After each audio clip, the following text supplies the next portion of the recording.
FM. Omroep Friesland. Oostemt op Dij. Jelle Visser met het NOS-journaal. Het ziet ernaar uit dat de coalitie de meerderheid in de Eerste Kamer verliest. Volgens de exitpoll van onderzoeksbureau Ipsos zakken de regeringspartijen VVD, D66, CDA en ChristenUnie in de Senaat samen van 38 naar 31 zetels. Forum voor Democratie zit nu nog niet in de Senaat, maar krijgt volgens de exitpoll in één klap 10 zetels. Ook is er winst voor GroenLinks, Partij voor de Dieren, 50PLUS en DENK.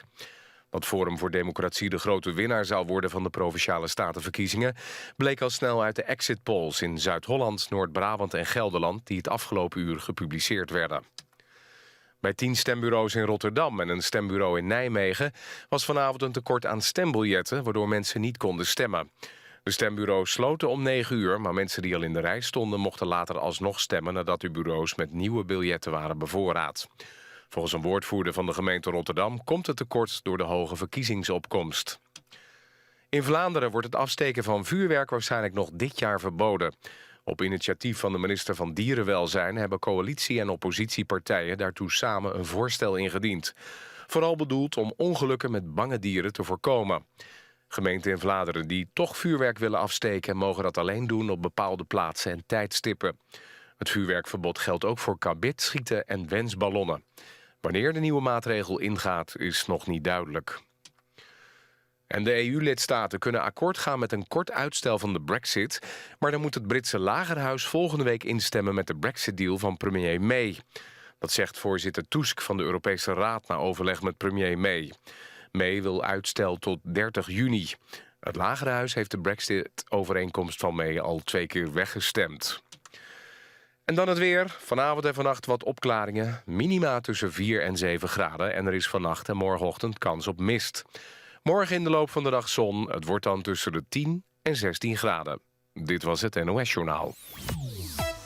Friesland kiest. Andries Bakker en Jan-Dirk de Haan.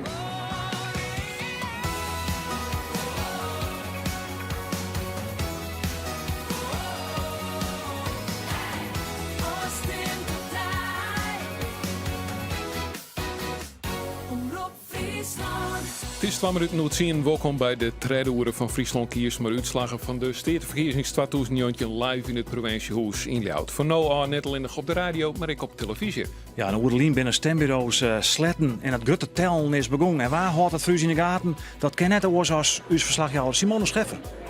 Ja, in Massum die de bussen dicht. Intussen ben ik hier in een echt grootvolle zaal. Seel, ik vreeg jou dat de retour even van mijn eer ook. Hier komen de uitslagen binnen. Wij brengen ze zo vol slime mogelijk. Zo net heel veel slime bij jou. En hier bij de politici die het vanzelfs in nervositeit daarop wachten. Ze slacht had er mooi doorheen, maar dat retour op haar eer. Maar nou dat tellen daar ondergang is, neemt de spanning hier in het provinciehuis maar elke minuut verder ta. Maar wat komt nou daar weer René Koster? Ja, wat is het gevoel dan daar in de zeel? Nou ja, je kan eigenlijk zeggen, het gevoel is wat gemengd. Aan de ene kant zorgen ze de exit polls van wat er landelijk al hier gebeurt. Met een geweldige uitslag van Forum voor Democratie. Een partij die we hier in Friesland helemaal net zien had. Die had dan geen enkel debat mee. Die hadden eigenlijk geen idee van wat ze met Friesland wonen. Maar die komen wel al heel sterk in de verschillende colleges. Dus de vraag is of in elk geval in de verschillende steden. En de vraag is hoe ze dat in Friesland waan. Ben haast al hier verliezers, de orenpartijen. De ene wat meer dan de oren. Maar wat de grote winnaar van Friesland wordt. Het zocht er naar uit. Ik Forum voor Democratie. Maar wat ze met Friesland willen, dat is een groot vraagteken. Ja, Fjouwerlien kwam het CDA's grutst uit de bus. Ze gingen van 8 naar 9 zitten. De Partij van de Arbeid verleer van Olve naar Zoon. Maar resultaten uit het verleden bieden geen garantie voor de toekomst. Wordt altijd zijn. En dus hier dadelijk aan tafel de nummer 12 van het CDA, de nummer 1 van de PvdA. Wat verwacht zij van deze jongen? En verder de leider van de FNP scout ik on. Dat is Johannes Kramer. Bij de laatste verkiezingsfjouwerlien 2000 stemmen minder. Maar hij houdt wel fjouwer zitten in de boezen. Nou, de vraag is, had Johannes Kramer de zenuwen nog in bedwang? Maar eerst maar eens op een rijtje zetten wat we op nota hebben. We hebben de uitslag van Vlieland binnen. We hebben de uitslag van Schiermonnikoog binnen. En we weten dan intussen Andries aan beste uitslagen hè, voor de Forum voor Democratie. Ja, daar zul je dan toch even naar. Forum voor Democratie op Vlieland 12,6% en op Schiermonnikoog zitten ze de krek onder. 11,6%. Ja. Dus als je dat terug vertalen naar zitten al in de provinciale steden op basis van die twee eilanden of zelf, dan zou je op 4 zitten uitkomen. Ja, en de PvdA docht het op de eiland om nota maar een heel iets pluske. Dus waar wit is een vrouw die in het verliezen der bot voor actie viert had voor deze partij. Misschien dat die wel justisch fleurig is, maar dat weet Simone Scheffer, dat is dit bij Lutz Jacobi. Nou, dat weet ik nog net. Dat moet ik haar even vreetje. Lutz Jacobi, no van de Waardvereniging. Zij was kozig me alvast. Ik domineer ik er nou even uit. Lutz Jacobi, Jan Durk zei, was een beetje opscoren naar de camera. Jan Durk vreeg van nou, de vrouw die nou voor de camera staat, Lutz Jacobi. Ja, daar bist toch ik nog wel PvdA, hè? Ja, ik zit nog in de rie van Lauwert. Ja. Hoe spannend is Sanjoen? Nou, het is op zich heel spannend, hè. Van, hoe komt het haast niet in de Eerste Kamer, maar hoe komt het ook vooral in deze provincie? Ik heb de uitslagen van, althans de exit polls, van Brabant en Zuid-Holland zien. Ik kan me net voorstellen dat we zo iets in Friesland krijgen. Op de twee eilanden, voor wat het wurg is, zit er een iets plusje voor de Partij van de Arbeid? Nou, mooi. Maar dat zei nog niks hoe de hele provincie. Nee, dat zei helemaal niks. En ik denk dat Friesland ik sowieso wel wat ouwwiekers zo van, in ieder geval van die twee van Zuid-Holland en Brabant. We hebben natuurlijk FNP, we hebben nou, toch wel redelijke trouwe kiezers bij CDA, PvdA, VVD, FNP. Dus ik denk dat we redelijk hetzelfde bloeien in Friesland. Nou, ben je van de Waardvereniging, dus natuur en milieu is voor je tegenwichtig. Dat is het thema eigenlijk wel, deze verkiezings. Hoe bepalend denk je dat dat voor de bevolking is? Ja, ik denk heel bepalend. Wat ik nog meespeel, het net alleen nog bij het water, maar ik nog festival op heb te plakken. Gas- en soortwinning. Gaan wij staan voor onze waarden. En gaan wij ervoor staan dat we nou een oorsoort type maatschappij moeten. Dan helpt het wel dat wij provinciebestuurders krijgen en exteerteleden die daar steun in de reg verbinden. Je klinkt iets uit van dat het net genoeg west. Nou, het komt langzaam op gang, laat ik het zo zeggen. Te stadig? Ja, absoluut. En hoe moet dat oors? Want er moet natuurlijk polderen worden. Je hebt agrariërs, je hebt boeren, je hebt natuurorganisaties, maar die moet het wel mooi elkaar. Ja, dat is ook het punt, hè. Van, moest heel langzaam, denk ik, maar wel mij bewust zijn. Dat is de oude ronde hier wat gebeurt. Deze verkiezing kom ik echt wel hoor. Het moet beter met onze landschappelijke waarden. Maar het moet natuurlijk ook maar de mensen die daar ik wel een heel tijd vertellen. Maar ik denk wel dat we volgens mij bij de verkiezingen daar is ook wel heel erg bewust geweest binnen. En aasten, als de verkiezingen voorbij binnen, denk ik dat het ook heel belangrijk is dat we gauw met elkaar in gesprek gaan horen. Denk je dat die ramp met de MSC Zoe van enige invloed is op de gedachtegang van de bevolking van Friesland? Ja, ik merk dat wel. Ik merk dat in ieder geval bij de Tweede Kamer. Bij alle partijen wel. En dat speelt, maar gas- en soortwinning speelt ook heel grote. Nou, het is een spannende jongen, Lutz Jacobi, tegen tank. En nou ja, succes. Lutz Jacobi dus. Ja, maar we gaan nog van de PvdA nemen als van de Waardvereniging. En nou, voor deze keer maar van de PvdA. Omroep Friesland. Steert de verkiezingen 2009. Friesland kiest. Omroep Friesland. Ja, 4 jaar in 2015 was het CDA dus de grootste partij. Ze gingen van 8 en jochen zitten. Partij van de Arbeid moest er 4 jaar inleveren van Alphen naar Zoon. En moest naar de oppositie daar. En zeg dat de SP en ik de FNP als liedere partijen toch oorskomen mochten in het college. En dan ben we 4 jaar verder en dan is de vraag, ja, zou het CDA weer de grootste partij worden? Zou die partij opnieuw het initiatief krijgen om dit nieuwe college te vormen? En wat kan dan de rol van de PvdA en de FNP wezen? Als we uitgaan van de landelijke peilingen van deze verkiezings, dan heeft het een van deze partijen een luxe positie. Dan heb ik het over PvdA, maar ik CDA, de wordt rekening houden misschien wel landelijk maar verlies. En dus eerst maar eens naar Sietske Popjes. Hoe zeggen jou dit zin aan? Nota wat we weten is dat het CDA op verlies zit. joh, de landelijke verhaal. Ik volg zelfs, is dit wat incalculeerd in het campagneteam? Of zeg ik dat jouw ambitie wiet voor het lutsen binnen? Nee, absoluut niet. Zuid-Holland is net representatief. Voor het CDA net, maar überhaupt net voor het hele plaatsje hoe het uiteindelijk in Friesland uitpakken zal. Dus dat wist als die exit poll om Jochenoeren binnenkomt. Dat is juist dat gaande rit er meer provincies aan komen. Gelderland liekt het al wat meer op us, maar is weer geen Friesland. Dus wat we nou weten vooral is dat op basis van de exit polls die er binnen, en ik de eerste keer mijn prognose, dat er geen grote partijen meer binnen. Ik in de eerste keer maar net. Alles kroept nou getalsmietig. En dat bewijst ik maar weer dat als Thomas een politieke realiteit creëren was, dan is het al corruptie maken. Dus je denkt nog heel niet wel dat het CDA hier in Friesland de grootste beloken? Dat weet ik net. Ik weet wel dat wat we ontnauwd als Joen dat net representatief is en dat hadden uitslagen van de jaren hiervoor ik wil bewijst voor us Friesland. Partij van de Arbeid voor het eerst in de oppositie en nou jarenlang in het college zitten te hebben. Hans Kons ziet je krek, voorzitter van de partij van het Gewest. Ja. Die zei van nou ja, je hebt nou Friesland, je hebt Kiemozeeg. Ja. Daar geeft wel iets omheen. Ja. Dan hou je je daar al aan vast. Nou, ik had me nergens om vast.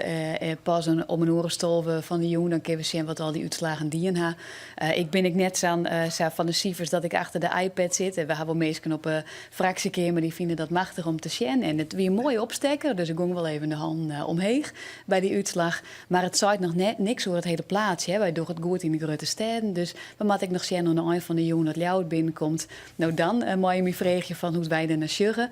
En ik zit je sowieso heel ontspannen, want ik ga die stress van jouw rivalin net mooi maken. Dus er valt voor mij te winnen en ik hoop je dat we dat doen. Ja, misschien nog even goed om u te lezen. Marijke Roskam is de nieuwe listloeker van de PvdA. Hele nieuwe vrouw eigenlijk in de politiek. Ja, maar dus zonder last of een ruggespraak. Yes, ja. Maar dan is het haast een wonder dat Johannes Kramer van de FNP er nog zo fris bij zit. Want die heeft het al hoe vaak mooi maken. Hoe vaak hij het wel mooi maken? Zou het daarop horen? Ja. Dit is mijn 5e keer. 5e keer? Ja. Kan je gaan. Ja, veteraan. En hoe zit Jim je nou? Want Jim heeft natuurlijk de laatste 2 keer onskomen mochten in het college. Ja. Ja, nee, wij hebben 8 fantastische jaren in de hand en je weet als regeringspartij, maar nou, je moet een keer een verkiezing verlengen, hè. Dat is een wetmatigheid.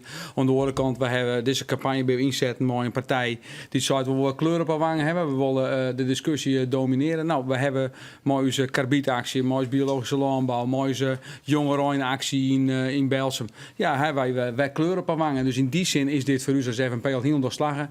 We zijn goed zichtbaar bij de mensen en de jonge is bij de FNP. Dus wat het Joen brengt, ik denk dat wij al heel tevreden zijn over de campagne. Nou ja, maar Joost is er wel van, wij zijn wel tevreden over de campagne, maar je zegt ik wat er de laatste tijd gebeurd is, maar verkiezingen in gemeenten, echt onleiding om te denken dat er voor de FNP een enorme winst in zit. Die is er toch net, of wel? Nee, maar dat heb ik net zo. Wat het om gaat is dat je als partij leeuwerig campagne via en dat de mensen jou herkennen en werken. Ik denk ik zou het niet intro, een paar 1000 stemmen minder. Ja, als dat nog een keer gebeurt, dan geef je van jou naar het rijden. Ja, dat is een wetmatigheid en we schermaten van hoe komt het van Jong. Ik zit er net zo in. Ik denk dat wij de fjouwer houden in dit landelijke geweld. Maar die verschrikkelijke omslag van een paar dagen, waarom je weet het effect net, maar je ziet gewoon dat het Forum enorm wint. Nou, dan denk ik dat wij ons hand kniepen mooi als regionale partij die toch net in Den Haag mooi dat zichtbaar in het kabinet of in het Kamer. Denk ik dat wij het goed doen. Maar we moeten afwachten gaan hoe het komt. Ja, dat is zonder meer zo. We praten direct verder, want eerst geven we even waarom naar de sale hier in het provinciehuis. Want René Koster die heeft een tweede Kamerlid bij hem. Ja, nog steeds. Ja. Je hebt ook nou 2 hier. Dus, inmiddels zit ik hier bij Harry van der Molen, Tweede Kamerlid van het CDA. Ja, het gaat om provinciale verkiezingen. Maar als je naar de thema's joggen van de laatste weken, dan kunnen het wel landelijke verkiezingen wezen. Ja, dat is altijd het aparte. Er zijn landelijke debatten waar alle partijen dan om mij doen, omdat je niet in de achterblijven wil. En dat gaat dan over Zwarte Piet. Ja, dat is natuurlijk dikke onzin. Maar als je nou naar de voorlopige uitslagen joggen, de exit polls, dan lijkt het dat met name Forum voor Democratie en Oegriefsteke sprong maken. En die hier alleen nog maar landelijke thema's. Ja, dat klopt. Van Forum voor Democratie weten we per provincie net wat ze willen. Ik hoop dat ze dat zelf wel weten. Want als ze hier in Friesland in de steden komen, dan wordt er een beroep op indienen om elke week weer een besluit te nemen. En dan kan je echt net wachten tot dat Baudet zijn had waar je stemmen. Maar dat mag je echt zelf doen. Maar goed, moet ze zich dan maar op daar rieden. Maar ze meisje een grote sprong. Want ze ben de vertaler van wellicht een stuk onvrede. En dat zullen ze meestal bij andere partijen net meer.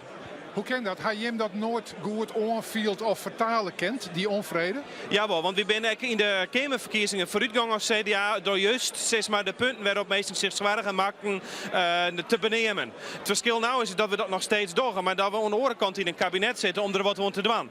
Dus waar had het nog hoe de oude zwaar? Bijna geen meer, omdat Hugo de Jonge dat nou beziek het op te lossen. Maar ja, dan ben je dus net meer de partij waar mensen die onvrede hebben over de politiek op stemmen. En toch doen we het als CDA met een aantal uitzonderingen hier en daar tot nou toe nog best goed. Maar kan je zitten van de opkomst van een partij als Forum budget feitelijk vanwege die landelijke thema's het failliet van de provinciale politiek? Nou, het failliet voor een provinciale politiek zou wijzen als de mensen die van Forum in de steden komen, je dan net serieus met de politiek in Friesland bezig gaan. Want ja, ze hebben nou nog niks verteld waar mensen op koen stemmen. Maar de komende jaren worden hier in de provincie een soort besluiten om waar ik Forum al dan net een handtekening onder zetten. Maar dat verhoort het echt. Toch even naar de landelijke politiek. De coalitie verliest zijn meerderheid in de Eerste Kamer. Dat kunnen we nou al wel stellen. Wat betekent dat? Dat betekent dat we met meer partijen praten moeten om een meerderheid in de Eerste Kamer te krijgen. Ik al had de Eerste Kamer een orentaak. Maar de exit poll die ik nou zeg, daar ga ik maar even vanuit, is dat het verlies van zo'n zitten. En als ik de peilingen van de Ardanne Weekend zeg, dan wie het verlies voor de coalitie volle grutter dan die zo'n zitten. Misschien wel het dubbele. Dus we moeten echt even afwachten hoeveel partijen naast de nodig binnen. Maar het beeld spannend. Het bloot heel spannend en vooral omdat we nog niks over Friesland hebben. En dat wil ik zo graag weten. Bij ik, Harry van der Molen, dank u wel. Graag gedaan.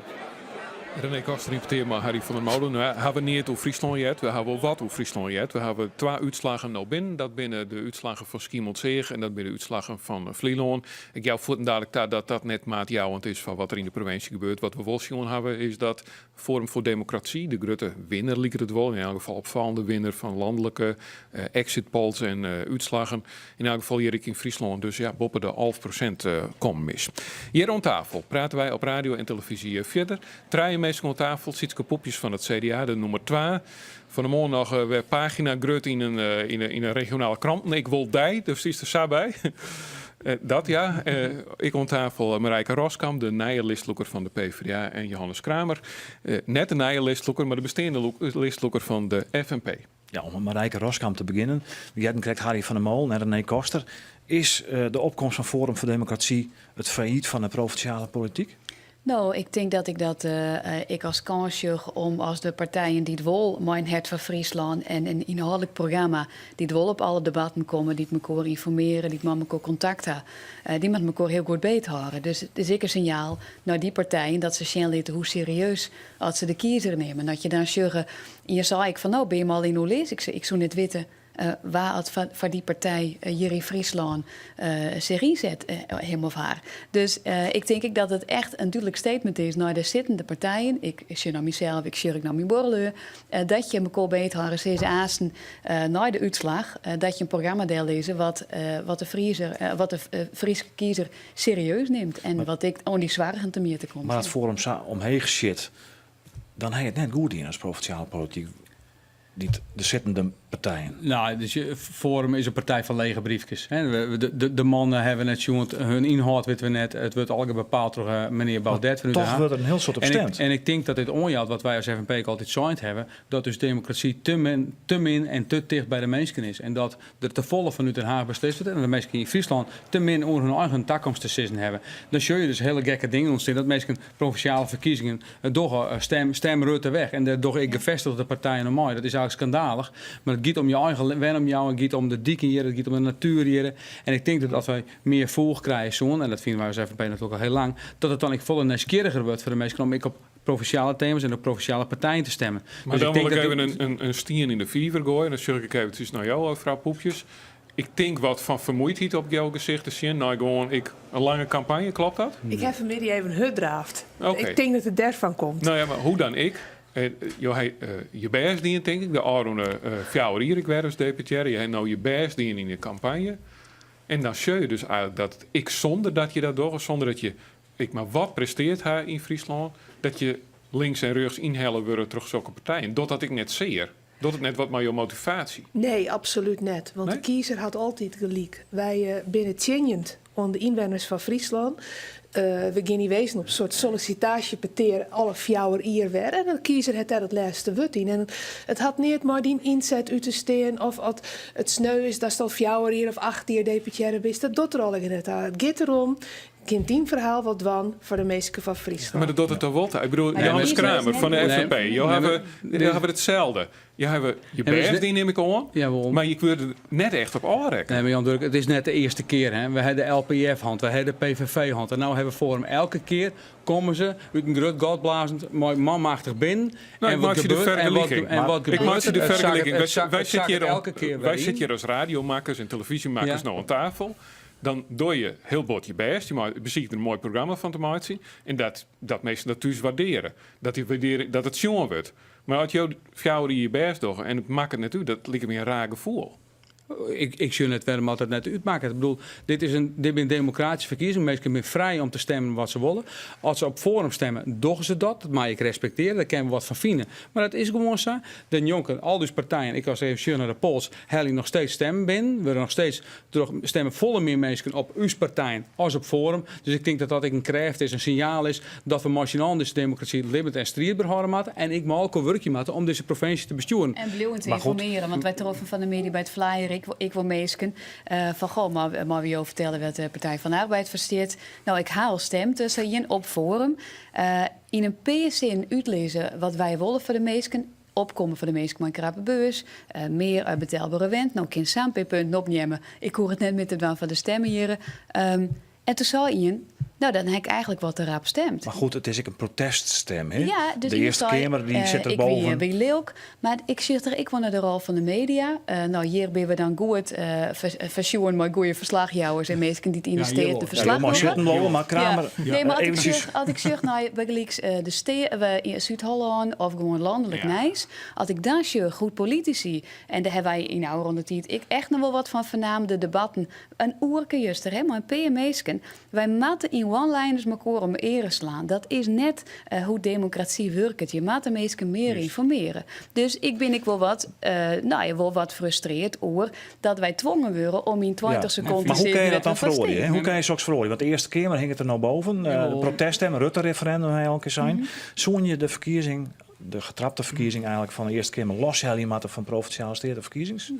Nou, dat loop ik net direct. Want ik denk gewoon dat die landelijke debatten nou schaft worden. Maar je hebt gewoon land, maar als ik in peilingen met wat voor de verkiezing, bijvoorbeeld in Frankrijk, hoor op met land. Je hebt een aantal debatten hand, dat gaat van alles en nog wat, maar net over de provincie. Het gaat over Zwarte Piet, het gaat over Rutte, het gaat over. En vind je het dan vreemd dat mensen niet landelijk beginnen te stemmen? Ja. Natuurlijk gaan ze dan landelijk stemmen. En natuurlijk gaan ze dan Sien Rutte stemmen en gaan ze voor de Forum stemmen. Dus het is gewoon die organisatie, de landelijke debatten, daar moeten ze dus de volgende keer dadelijk maar ik zonder die debatten ben mensen ontevreden. Die ben ontevreden over de zittende politieke partijen die net van hun belang opkomt, vinden zij. En dan komen ze dus op zo'n plein terug.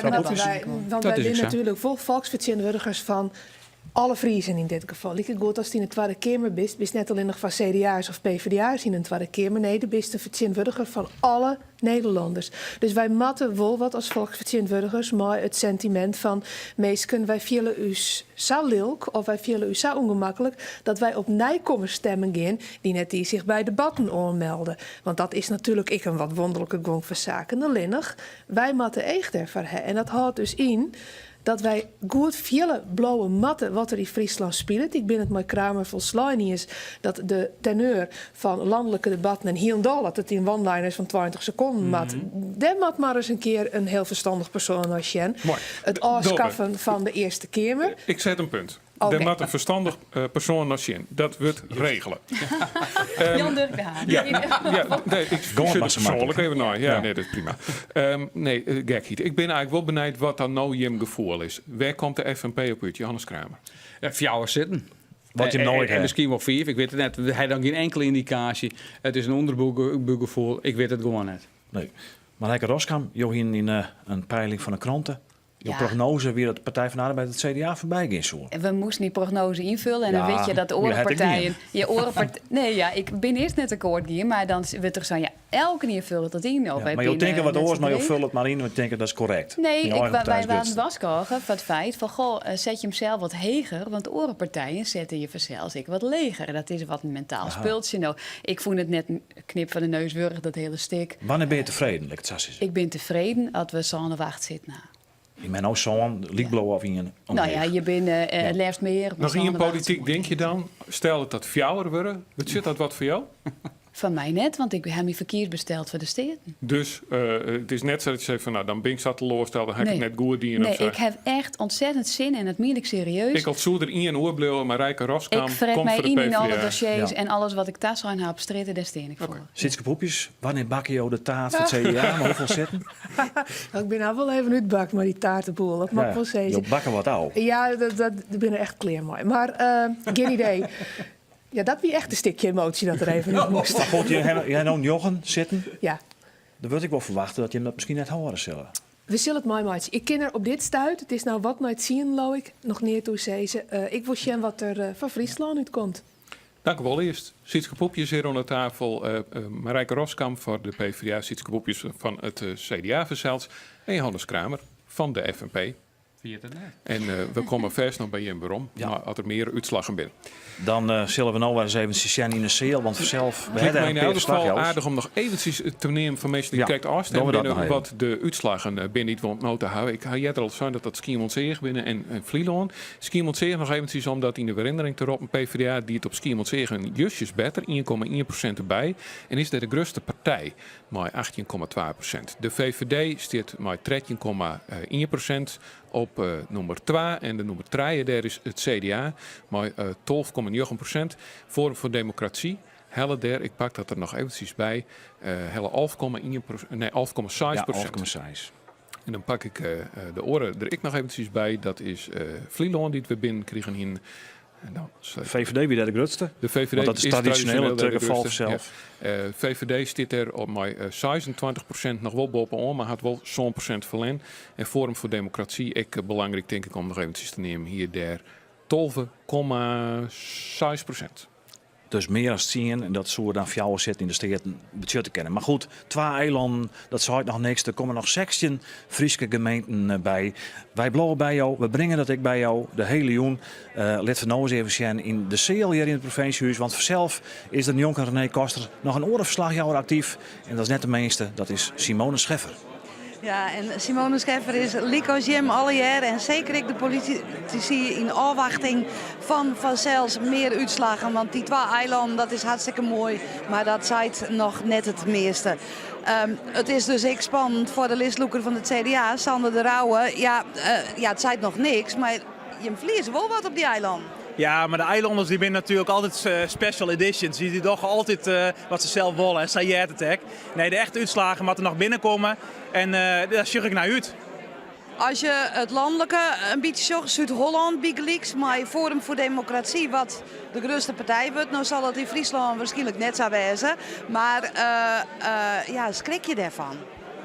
Nou, het begon met Zuid-Holland en dat wie een aardige min van het CDA. Dat hier ik wel een beetje tocht. Letter kwam Gelderloon en dat wie al haast een plus. Dus ik gaat de goede kant op naar het noorden. Die Sander de Rauwe, die bleef altijd positief. Maar mijn vraag wie, schrik je ervan dat zo'n partij als Forum voor Democratie zo booming grut wordt? Nou net meer. Oude Wieke had ik wel een protemeester geëerd die zeiden, we willen toch een signaal jaan. En dat ze dat nou jouwen, dat wie wel verwachten, de oude Wieke. Je verwacht je dat, tenminste als ik je eigen poll lees, dan verwacht je dat zo'n partij treien zitten krijgt. Leeuw je dat nog altijd? 3 of 4 in Friesland zie ik wel gebeuren.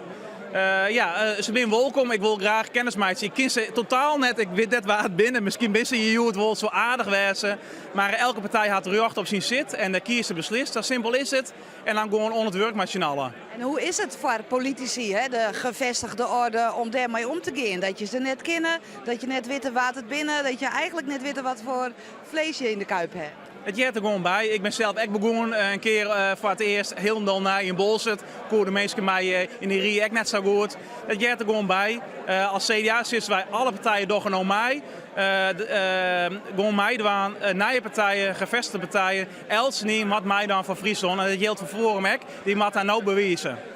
Als Jim als coalitie nou op verlies komen te staan. Wat we net hoopje voor jou, hè? Dat laten we dat eerlijk wezen. Ja, toch dan wel beziek je met dit stabiele kabinet trots te gaan? Het Friese kabinet bedoel je jou? Nou, Ja, natuurlijk. ja, nee, dat zeggen we het wel. Ik ben vol betrouwen. Ik ga er zin in. Ik een nieuwe periode, dus kandidaten ook. We zeggen het wat de Friese kiezers zei. En dan zullen we morgen een muziekje om er wat van te meidje. Het CDA dacht graag op een nieuwe mei, maar dat is net vanzelfsprekend. Eerste uitslag afwachtje, bleef je erbij, Jochen? Dat zou geweldig wezen. 8 ek nog. Nou ja, zo'n kind wezen. Maar we zeggen het wel. De grootste worden, dat is 1. En daarna meisje allen de schouders eronder. Dat is 2. En daar gaat het gewoon om. Dank u wel, Sander de Rauwe. Sander de Rauwe, een tige positieve listloeker van het CDA. Er zijn alleen nog maar 2 eilanden binnen. Dus in de rin van de jong weten we meer. Ja, en in die voorlopige uitslagen staat het CDA dus al wat op verlies. Maar het is echt gewoon nog te gauw om de conclusies te loeken. Want die beide eilanden staan een net symbool voor de rest van de provincie. Ja, dan kunnen we zeggen dat de provinciale statenverkiezingen net alleen nog binnen. Je heb ik nog de eerste keer werd je dan getrapt voor stemmen kennen, aanstaan direct. En dat is belangrijk. En sommige mensen hier valt u dat wel. Want een van die mensen die het in de cel is, die staat op nummer 3 van de OSF. De onafhankelijke senaatsfractie. En dat is weer een fractie dat ik de FNP bij zit. En René Koster zocht deze man op. Ja, dan gaat het om Germ Gerbrandi. En die zit hier in Jonker. Maar Gerbrandi, ben jou haast senator? Hoe liep het? Ja, dat moeten we nog afwachten. Hè. Ik weet eigenlijk helemaal niks van de verkiezingen op dit moment. Ben je krek aankomen en ik laat het even om je heen komen. Nou ja, de landelijke trend is vooral dat Forum voor Democratie het geweldig docht. En via de lokale partijen, nou ja, een beetje stabiel. Zou dat genoeg wezen? Nou, dat moet een beetje groeien. Ik heb begrepen al eerder uit de polls dat de onafhankelijke senaatsfractie misschien wel 2 zitten krijgen in de Eerste Kamer. Maar ja, dat hangt er helemaal van af. Ik heb er geen zicht op. Maar maakt het er wat uit dat jou daarin komen, uit Friesland wij, of dat het een van de orenkandidaten van die lijst is? Ja, dat maakt het vanzelf een heel soort uit. Dat snap je wel, Koster, die vraag. Nee, serieus. Ik vertegenwoordig de onafhankelijke fracties dan in de Eerste Kamer. Ik sta nog 3 op de lijst, dus zat het nodig is dat kansleers. Maar 2 zullen erin komen kennen. En als ik erbij ben, want nou snel zullen de leden daar ook die moet het goedkeuren. Dus de volgorde van de lijst. Als ik erbij wezen zou, ja, en er wordt een beroep op mij die, dan zal ik me zelfs waren op dat plak om de belangen voor de onafhankelijken in heel Nederland en specifiek voor de Friese belangen mee in te zetten. Maar ja, jou leerde mij even de les terug te zeggen dat het om de drommel wil wat uitmaken. Maar je zo'n zitten van alle kandidaten naar haar committeert on hetzelfde programma. Dus ik had er een vertegenwoordiger uit Limburg of uit Zuid-Holland inkomt, die zal ik het Friese belang der vertegenwoordigen. In principe is dat zo, maar je kunt van denken wel als je ergens waar komen, hebben we meer affiniteit met dat gebied. Ik ben een Fries in Ieren en Zin, dus dat ken ik net eens onder het kleed van of verlegen hier. Dat hoed ik net.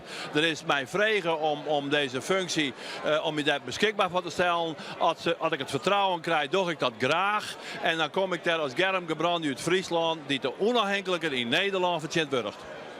Ben je er blij mee dat het eigenlijk wat een landelijke verkiezing aan het worden is en dat mij die Eerste Kamer dat Joost zo graag in willen volle meer centraal zit door de provincie? Absoluut net. Absoluut net. Het is aan regelen in Nederland. Ik vind het net goed regelen. Het moet nou over de provincies gaan en het moet mijn namen, en daarom praten wij maar elkaar over Friesland gaan. Dit is het moment om voor Friesland te kiezen. Nou, dat moment wie het dat nog een horen. Maar we zullen zien hoe dat uitpakt in elk geval. En dat dat genoeg wezen zal om jou als senator op het plus te krijgen. We wachten het aan. Succes. Ik kijk, dank u wel. Het blijft afwachten in deze Friesland kiest. Statenverkiezingen 2019. Mai Andries Bakker en Jan-Dirk de Haan. Omroep Friesland. Het is nog 3 minuten door 11 in Friesland kiest. Het gaat om 3 brandende kwesties eigenlijk op te lossen. En toch we maar 3 vrouwen hier aan tafel. Sjada Kuipers van GroenLinks, de nieuwe nummer 2 van de partij. We doen het maar Afine Fokkers, de nummer 2 van de VVD. En ze zit ik al in de steert, het is al routinier eigenlijk al. En routinier is ik, fractievoorzitter Fernand Veenstra van de SP. En om maar de eerste bron, de kwestie van deze jongen te beginnen, mevrouw Veenstra, begin ik bij jou. Je hebben als SP voor het eerst in het college van deputaire steden zitten in Friesland. Maar het CDA, maar de VVD en maar de FNP zelfs. Het CDA helde de verleging van de opzinten binnen. De VVD die profileerde hem als partij van het MKB. Helde daar wat investeringen van binnen. FNP, wie nog liet Rosiem, maar die slagen erin om alle windturbines, nieuwe windturbines bij de Dwarpen te houden. Wat wie je punt eigenlijk?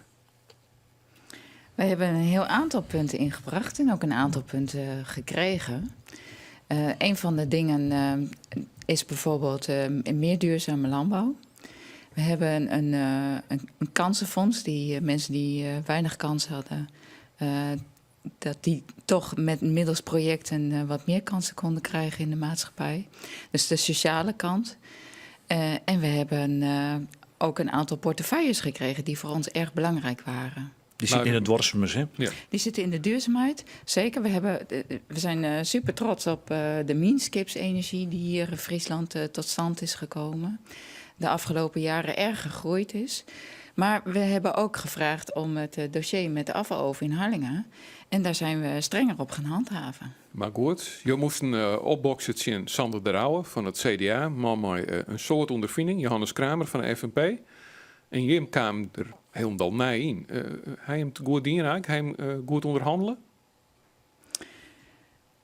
Ik zou het een volgende keer denk ik nog beter doen. Ja, want je bent achteraf net tevreden. Het die fjouwer hier, wat je hem dan krijgt bereikt hebt, wat je zijn, is dat het waard west om jou te conformeren aan het beleid van die jongeren? Ja, als je kijkt naar wat we in de oppositie bereikt hebben versus wat we nu bereikt hebben, dan is dat het zeker waard.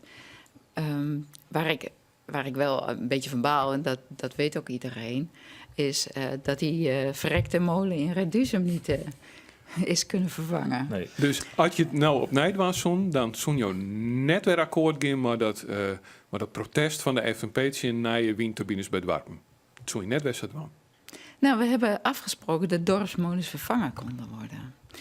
En in de uitvoering is dat eigenlijk misgegaan. En daar zijn we niet scherp op geweest. De FNP had toen gelijk gekregen dat het dus net mocht in Reduzum. Voor mij ziet het in de hichter, hè? Die wat maar hichters van. Ja, en dat wie een lied tussen zit, zie je dat het de FNP er tussen prutst en Jobien krijgt net alert. Nou, we zijn daar gewoon niet slim op geweest, nee. Avine Fokkers, Jim binnen natuurlijk de routiniers. Zou het jou komen? Ja, natuurlijk. Het zou flauw zijn om te zeggen dat ons dat niet overkomen zou zijn. Dat is ook gewoon niet zo. En iedereen heeft er denk ik wel gewoon de beste intenties gewoon ingezeten. En ook gewoon heel integer daarnaar gehandeld. Dus van mij moet Van zich daar niet te veel zelf aan gaan trekken dat ze daar heel fout in hebben gehandeld. Maar Jo heb ik veer een lidmaat of Jim als VVD. Hè? Want Jim bent eigenlijk helemaal net een partij van Wien-energie. Nee, maar weet je, jij zit met 4 partijen. En misschien mogelijk naar morgen zitten we straks met 5 partijen in een college. Wie zal het zeggen? En op het moment dat je gaat regeren, dan zul je concessies moeten doen. Wil je inderdaad, je zult over en weer moeten geven en nemen. Dat is gewoon al die centen voor het Fries, dat hier om jou ook net hoeven ook, hè? Nou, dat is wat altijd boud gezegd. Wat wij altijd gezegd hebben. Wij hebben een taak en wat betreft de Friese taal. En de taal is ook hartstikke mooi, dus dat willen we ook zeker in stand houden en bevorderen. Alleen de manier waarop we dat nu doen, daar hebben wij wel ons vraagtekens bij. Ja, absoluut. Ja, en die vraagtekens ben? Nou, als je ziet wat het effect is van het geven van Friese taal op scholen, nou, dat is minimaal. En ik voer heel vaak inderdaad mijn eigen kinderen als voorbeeld aan. Ik heb 4 schoolgaande kinderen.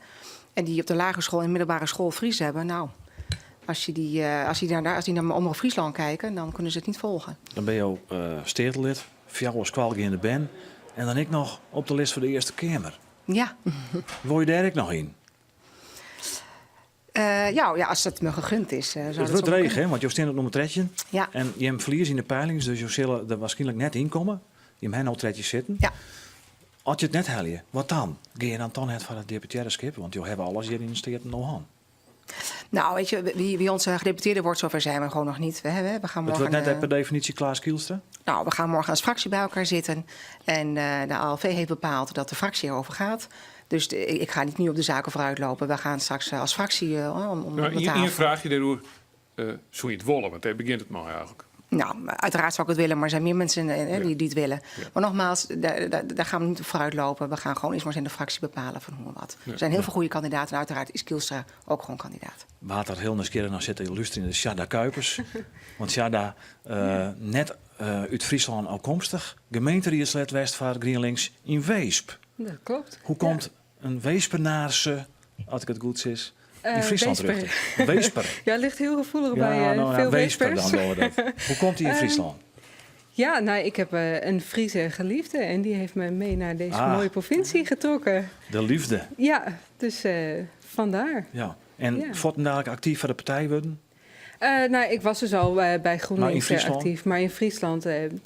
Omdat we dus afgelopen zomer hier kwamen wonen en toen eigenlijk ook dacht van, nou, wat kan ik hier een beetje gaan doen? En dat net rustig aan de voorbereiding voor de campagne die natuurlijk nu het hoogtepunt heeft bereikt. Nou ja, en ik kom op een moment dat daarmee bemoeid, de partij toch wel heel goed docht. Hè? Toch de landelijke invloed natuurlijk. Jesse Klaver, je binnen een Iermansfractie, de oude fjouwer hier geweest. Ja. Je zit omheen in de peilings. Je komt misschien wel op treien in de peilings. Dat zou heel mooi zijn. En dan heb ik nog het verhaal dat Jim List, Sikkers van den Berg, ja, die zou dan mogelijk wel wethouder worden in de Friese Markt. Toch niet toen, dan maak ik die zaak de look in de steden. Er gaan heel veel verhalen in de kranten rond natuurlijk. Maar nee, daar maak ik me totaal geen zorgen over. We hebben een mooie fractie straks, hoop ik. Nee, maar ik bedoel, stel dat wie even echt wie een serieus verhaal. Het worden wat lang voordat het ontkracht was. Dus het spelen ik echt. Mm-hmm. En toen hij Joost zei van, dat doe ik net. Ik? Ja? Nee, ik heb daar niks over gezegd. Nee, wij hebben een lijsttrekker, dat is Matthijs Sikkers. Het is net onder invloed van jou geweest dat er een bericht doorging weer van dit wil ik helemaal net. Al mij niet, nee. Okay. Maar wat me wel opvalt trouwens, en dat is dan wat ik kon de getreienberonde kwesties aan, en we hebben er nou 2 behandelen, de treden wie eigenlijk. Hoe helpt het GroenLinks het nou in de holle om maar zo'n hele nieuwe list te komen? Krijgt op het moment dat je dus zo goed in de peilingen staat, is het net een enorm risico? Dat zal moeten blijken of dat een risico is. Ik denk dat we bij GroenLinks heel goed hebben gekeken naar wie komt er op die lijst. En dat zijn weliswaar nieuwe mensen in de Staten, maar het zijn geen nieuwe mensen zonder ervaring. We komen niet blanco maar wel de gemeente hier wel natuurlijk. Hè? Je komt wel uit de gemeente waar je bent jong. Ja. Je hebt van Venna Veenstra je van... Ja. Je zit er maar ervaren rotten dat onderhandelen, hè, als je toch in het college komt. Ja, ik heb al een mooie tip gekregen, inderdaad. Ja, wat is die tip, Venna? Let op molens. Ja. Let op molens. Ja. Nou ja, en breder, let op hoe het echt in detail beschreven wordt. Is dat een tip? Ja, dat zeker. Er is een coalitieakkoord en daar maak je afspraken over. Maar daaruit volgt een uitvoeringsprogramma. En die moet je goed op letten lezen. Van, zijn de plannen om het uit te voeren ook zo opgeschreven als ik bedoeld heb in de overleggen? Dus dit is de Venna Veenstra toptip nummer 1. Ja, want... Doe maar. Wat ook belangrijk is dat je elkaar leert kennen en dat je weet wat elkaar drijft en dat je elkaar af en toe eens wat gunt. Nou, Avine Fokkers van de VVD, heb je er nog een extra tip bij van jouw collega van GroenLinks? Dat we je toch ook kennen leren. Nou, wat leuk. Nee, wees vooral ook gewoon jezelf. Hè?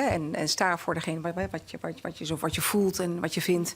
En wees er open en transparant in. En na de afgelopen 4 jaar met dit college...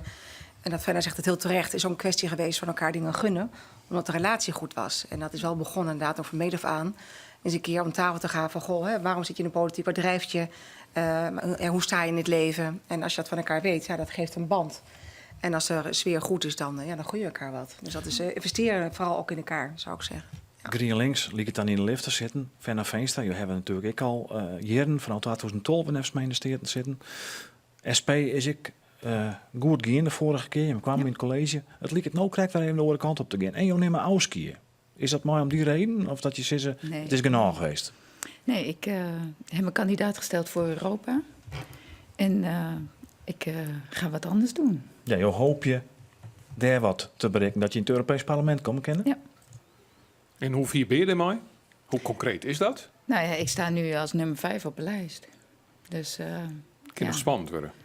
En Ik ben de enige noordelijke kandidaat en de SP-stemmers zitten over het algemeen in het noorden. Dus wie weet wat het nog gaat opleveren. Ja, wat wil je dit van Friesland in Brussel? Wat ken je dit van? Ja, er is wel een reden waarom ik naar Brussel wil. Want als ik kijk van waar zit nou de grote weeffout in het systeem, dan hebben we het wel over Brussel. Misschien zelfs platter gezegd, waar zitten de grootste boeven? Dan zitten die in Brussel. Dus waar moet je strijden? Dan moet je in Brussel zijn. Ja, de boeven, dat ben ik de meesten die daar natuurlijk de salarissen heen in het parlement. Hè? Nou, we gaven elkaar net elkaar tips. Dus ik zou verder ook een tip willen geven dat ze maar eens even met Jan Huytema moet gaan praten. Dus de Europarlementariër voor het VVD zat ook op een onverkiesbare plek als Noorderling. Maar is wel met voorkeurstem in het Europees Parlement genomen. En alweer een aantal jaren succesvol. Zeer succesvol, dus wellicht heeft u een goede tip voor je. Nog even een reactie op de uitslag, Venne Veenstra. Van z'n vier dat we die nou hebben, de SP, dus op de eiland tussen de zo'n of 5% eruit. Wat is jouw gevoel daarbij? Ja, ik vind het heel lastig te zeggen, want... Is het een beetje op een rekening of denk je dat van kan ik nou wel helemaal oorskomen in de provincie? Je hoopt altijd dat het anders komt. Ik denk wel dat we niet zoveel stemmen gaan halen als dat we de vorige keer gehaald hebben. Nee, dus dan kom je net weer in het college, denk je? Nou, dat hoeft niet. Je hebt hier een 5 zitten, dat is heel heeg voor SP, dus dat zal dan wel wat leven worden. VVD, Affine Valkens, we hebben Vlieland natuurlijk, uw traditie. Een VVD-balwerk, daar staan je op verlies. Ja. De verwachting is dat je wat verlies aan Forum? Ik denk dat wij, dat we ook gaan verliezen. Ik hoop, we hebben nu 5 zetels en ik hoop dat we het houden. Dus wij zullen het zien. Maar ik denk dat alle gevestigde partijen misschien wel wat gaan verliezen aan Forum voor Democratie. Ja. Sjaak Kuipers, GroenLinks, ik zou het kijken al, je zit in de lift, in je zit nou. Ja. Wij hopen je hem op en wat er binnen reële verwachtingen? Nou, we hopen eigenlijk op 3. De hoop eerst die was natuurlijk 4, maar een hogere opkomst en hoe alles nu loopt, ik heb geen idee. Ik was altijd al slecht in poeltjes invullen, dus ik heb hier geen verstand van. In elk geval kunnen we zien hoe het gaat met de partijen 50+. We hebben nog maar 2 uitslagen binnen. We zitten zelfs volop te wachten op meer uitslagen. Zo gauw die er binnen. Dan komen die via Simone Scheffer in de Grutte Seel thuis. Zal Dirk presenteren worden. Heel die drokker wordt het Dirk in de Grutte Seel. Zorg ik hier staat terug het Ruud hinnen. En Simone, daar komen ik de eerste mensen binnen die het om haar hinnen zorgen en denken. Ja, wat docht is partij of net? Nou zeker, die rennen hier alle jaar om. Ik haast alle listloekers hier wel zoen en één daarvan is Teun Wiersma. Juist een hem, ik hem heel die Teunis, maar het is gewoon Teun Wiersma van 50+. Ja, hoe nerveus is Teun Wiersma? Sorry, ik de vraag. Hoe nerveus? Nou, nerveus. Het is wel een dag met spanning natuurlijk.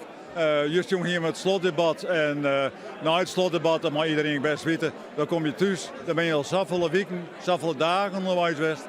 Dan kan je eindelijk even rust nemen. Ja, en dan is een dag van Joert. Het is aan de kiezer. En ik heb er heel veel goed vertrouwen in. Ik zorg dat het debat goed werken heeft, want je zorgt alweer recht in de camera. Je spreekt het Friese volk rechtstreeks daar. Maar hoe bevoelt dat debat eigenlijk? Ben je tevreden toen je thuis kwam? Ik ben heel tevreden. Tuurlijk, je bereidt je goed voor. Je denkt, nou, wat is mijn biatskip, wat is het onderwerp? Maar ik heb wel het gevoel dat we er goed in zitten, dat ik inhoudelijk het wat te bieden hier. En we staan er nog steeds achter. Hè? Het gaat over de woningbouw in het dorp. En ik vind in het dorp, daar ben je in Friesland het grootste deel van de meeste gemeenten in het dorp. En daar mag ik omdenken aan Jan. Aan de mogelijkheden, voor zowel voor jong als voor oud, dat je daar weinig kennen. Maar wat denk je, levert het wat op? Want ik zorg bij de eerste 2 hele mini-gemeentes dat je hem nog net op winst ziet. Nee, daar ligt het wel zo.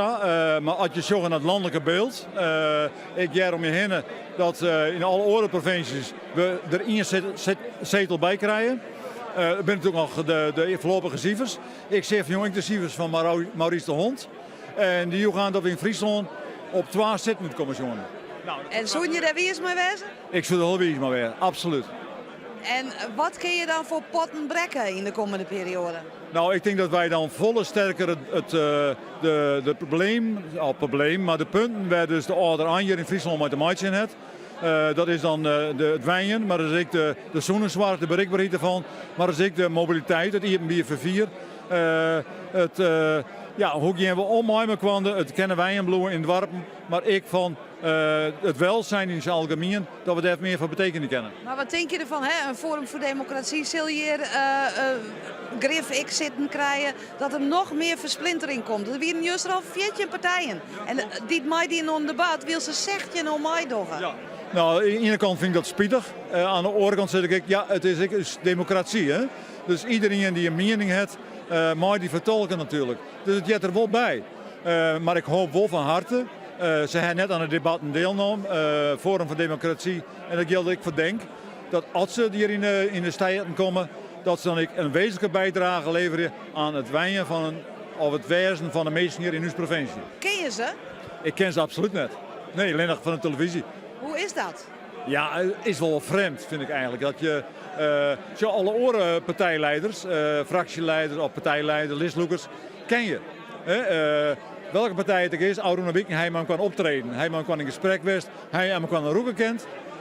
En dat is met die oren twaalf net zo. En dat vind ik wel heel spietig. En ik vreemd. Ja, en ja, denk je dat ze wat bijdragen kunnen aan de provincie Friesland? Nou, ik ken de programma's net echt goed van hun beiden.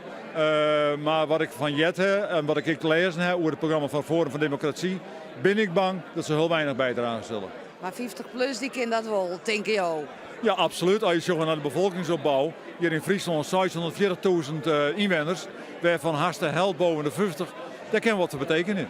Ik wens je een hele mooie junta. Dankjewel. En ja, tooi voor je hem dan, hè? Graag ja, ja. Wij zijn vanzelfs neutraal, maar elke keer die je voor de camera verschijnt, gunnen wij vanzelfs het allerbeste van links naar rechts. Dat zei Simone Scheffer in Peteer met Teun Wiersma van 50 plus. Hij zei we kennen van een heel soort mensen wat budgetten die het 50 plus binnen, maar toch hebben ze maar één zit op dit stuit in provinciale steden. Friesland kiest. Stedenverkiezing staat door zijn jochentje. Mai Andries Bakker en Jan-Dirk de Haan. Mooi treien mensen hier aan de tafel van de politieke partijen. Avine Fokkens in het midden, de nummer 12 van de VVD, Sjanda Kuipers.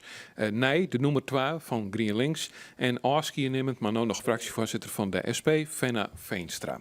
We hebben zien de uitslagen van de eiland, van Vlieland en van Schiermonnikoog.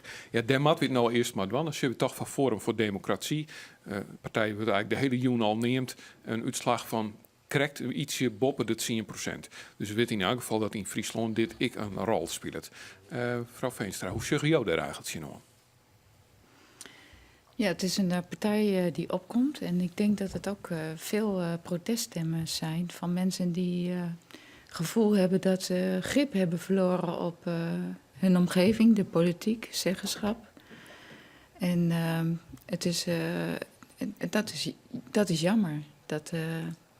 Dat die mensen zich zo voelen dat ze geen grip meer hebben. En ook dat de politiek in de afgelopen jaren daar te weinig aan gedaan heeft. Maar is het ook net apart? Want de SP, wie toch voorheen een partij die misschien wel op datzelfde sentiment enorm vierkam is. Ja. Had je hem het gevecht om de kiezer, of het bereiken van die kiezer, bij hem de grote verliezer in? Nou ja, dat valt nog wel even te bezien hoe de uitslag is. Dat is wel in Zuid-Holland, zie je dat daar toch wel bij de exit polls een aantal zetels, dat we daar verloren hebben. En eigenlijk is het ook heel erg jammer, want als je dan praat met mensen die boos zijn of op Forum willen stemmen, dan hebben ze het wel over die zaken waar de SP al jarenlang voorop komt. Ja. En ja, dat op de een of andere manier is het vertrouwen nu in Forum dat die daar wel iets aan kan doen. En ik denk ook dat het van belang is dat die stem gehoord wordt. En ik zie het ook. Ik zie dat er wel wat in het politieke landschap verandert. Ik zie dat de minister van Zorg zegt, ja, de marktwerking in de zorg is misschien toch niet zo'n goed idee. En waar we eerder alles uitverkocht hebben en geprivatiseerd hebben en ook geen zeggenschap, eigenlijk de zeggenschap hebben weggegeven, komen we nu erachter dat daar iets... Maar dat ben je een punten. Dus dat maakt dat toch zeer doen, dat die kaapt worden? Nou ja, ik had liever als SP al die zetels gehad. Dat klopt. Ja. Maar de Partij van de Marktwerking is eigenlijk wel een beetje de VVD. Sjugge je de opkomst van Forum, Afine Valkens, ik een beetje als disqualificatie van hemzelf, dat je het net goed in hebt? Ik zie het niet alleen als een disqualificatie van de VVD. Ik zie het meer als een disqualificatie van de gevestigde politieke partijen. En wat Fenne eigenlijk ook al aangeeft, want mensen voelen zich schijnbaar niet gehoord. En daar moet je iets mee. Ik wil overigens niet zeggen dat ik het altijd terecht vind dat mensen dat zo voelen. Die kanttekening wil ik overigens wel bij maken. Maar ja, dat is wat mensen zo voelen. En, binnen het beetje hier is maar wat Mark Rutte vaak zei, we leven in een fantastisch land. Ik vind dat ben ik oprecht. Ik vind dat we het hier heel goed hebben. En natuurlijk zijn er altijd mensen die het minder goed hebben. Dat realiseer ik me ook heel erg goed. Ik realiseer me ook dat ik het beter heb dan iemand misschien uit de Vrijheidswijk. Maar als ik ons land vergelijk met heel veel andere landen, ook hier in Europa, dan doen we het echt niet verkeerd. Maar ja, er zijn mensen die kunnen een eigen ziekenfondspremie bijvoorbeeld haast net opbrengen. Die mensen vielen hun in sterkleven terug de zittende partijen. Ja. En die stemmen misschien wel voor hem nou. Dat ze heel goed kunnen. En daar hebben we zeker ook een slag te maken. Maar ik ben ook wel eens, ik hoop ook oprecht dan dat de vorm van democratie, ervan uitgaan dat ze gewoon dat zo groot wordt zoals het nu lijkt, dan ook de verantwoording nu gaat nemen. En dan ook mee gaat doen. En niet alleen vanaf de zijlijn gaan roepen, maar dan ook mee. Maar dat betekent dus ik dat jouw uitname van de VVD nou eigenlijk is van, stel, zij komen maar 4 jaar zitten in Provinciale Staten, dan word je direct maar onderhandelen. Wij praten met alle partijen. Ja, geldt dat ik voor GroenLinks eigenlijk? Zou je praten kunnen met een Forum voor Democratie? Nou, als ik kijk naar hun plannen op het gebied van onderwijs, denk ik van zouden we best kunnen praten. Maar op andere gebieden staan we eigenlijk wel lijnrecht tegenover elkaar. Niet als personen, maar wel in ons ideeën, bijvoorbeeld over het klimaat. Daar denken we gewoon fundamenteel anders over. Maar een uitsluiting bij voorbaat? Nee, natuurlijk niet. We zijn allemaal hier omdat we iets moois van Friesland willen maken. En ik hoop dat ook de mensen die straks voor Forum voor Democratie erin komen, dat die ook het mooiste voor Friesland willen. Want dat is nog en dan kom je daaruit. Alleen hoe je dat dan voor elkaar gaat krijgen, dat is natuurlijk het volgende verhaal. Want Fenne, dat is nog een vlek, hè? Want wat wil Forum voor Democratie maar Friesland? Daar is net zo volop bekend. Ze zijn op geen enkel debat geweest. Ik heb ze niet gezien. Dit zijn natuurlijk al partijen die te stemmen krijgen vanwege het landelijke beleid. Nou ja, en als je kijkt naar het landelijke beleid, dan stemmen ze vaak met, en dat is het rare, ze stemmen ook nog eens een keer vaak met de VVD mee. Ja. Dus, maar nog het laatste punt dan. Sluit jouw Forum voor Democratie wel uit als je in je college zit te matten van de SP? Ja of nee? Ik schat in dat wij elkaar niet gaan vinden op inhoud. Dank u wel. We gaan even hoe naar de zeel, want daar zit Simone Scheffer maar in die van een partij is die ik leest het van Forum voor Democratie. Ja, ik kan me zo voorstellen dat de spanning bij de PVV best wel grut is dit seizoen. Want die grutte concurrent, die liet het oer al behoorlijk te winnen. En dat is Forum voor Democratie. Max Aardema, listloeker van de PVV. Nou zei ik, dat is Jim grutte concurrent. Dat zul je niet meer gewoon zelf ik wel zeggen. Ja, dat is inderdaad zo. Zij hadden wel wat won. Zo ligt het nou in ieder geval. Maar ja, de Jan is nog lang. We moeten maar even zien hoe het uitpakt. En ik denk dat wij het in Friesland wel goed doen als PVV. Dat denk je, maar dat Forum voor Democratie, dat wint op een eiland al %. Dus dat gaat ten koste toch ik van Jim, denk ik. Dat zal misschien ook wel een beetje ten koste van u gaan. Happen oerel wat wij. En ja, dat zal ik wel ten koste van u gaan, denk ik. Ja. Zoen ze net het meeste bij Jim wij happen, ik? Nou, dat denk ik net, ja. Dat denk ik net. Ik denk dat ze ook wel bij horen partijen wij helpen. Wat is net zo het grote verschil tussen Forum en Jim? Nou, ik ga wel vaker zijn dat het Forum natuurlijk wel een beetje van onze standpunten uitplukt had. En ze pakken nou ook wat zetels bij de VVD, wij denk ik, en D66 en dat soort partijen. Dus nou ja, we feliciteren ze in ieder geval met wat er nou staat. En wij hopen dat we er zelf goed uitkomen en dat we voor jou zitten gaan zullen. Waar moet je eigenlijk feliciteren? Ken je ze? Nee, ik ken ze net. Ik ga ze nog nooit zien. En busy hier? Nee, denk ik. Ik ga ze nog nooit zien, dus ik weet net ze hier binnen, maar ik geloof niet dat ze hier net binnen. Dat is wel heel spittig natuurlijk, want het is hier een hele leuke samenkomst. Er binnen heel soort mensen, dus de betrokkenheid van de mensen is heel groot bij de Friese politiek.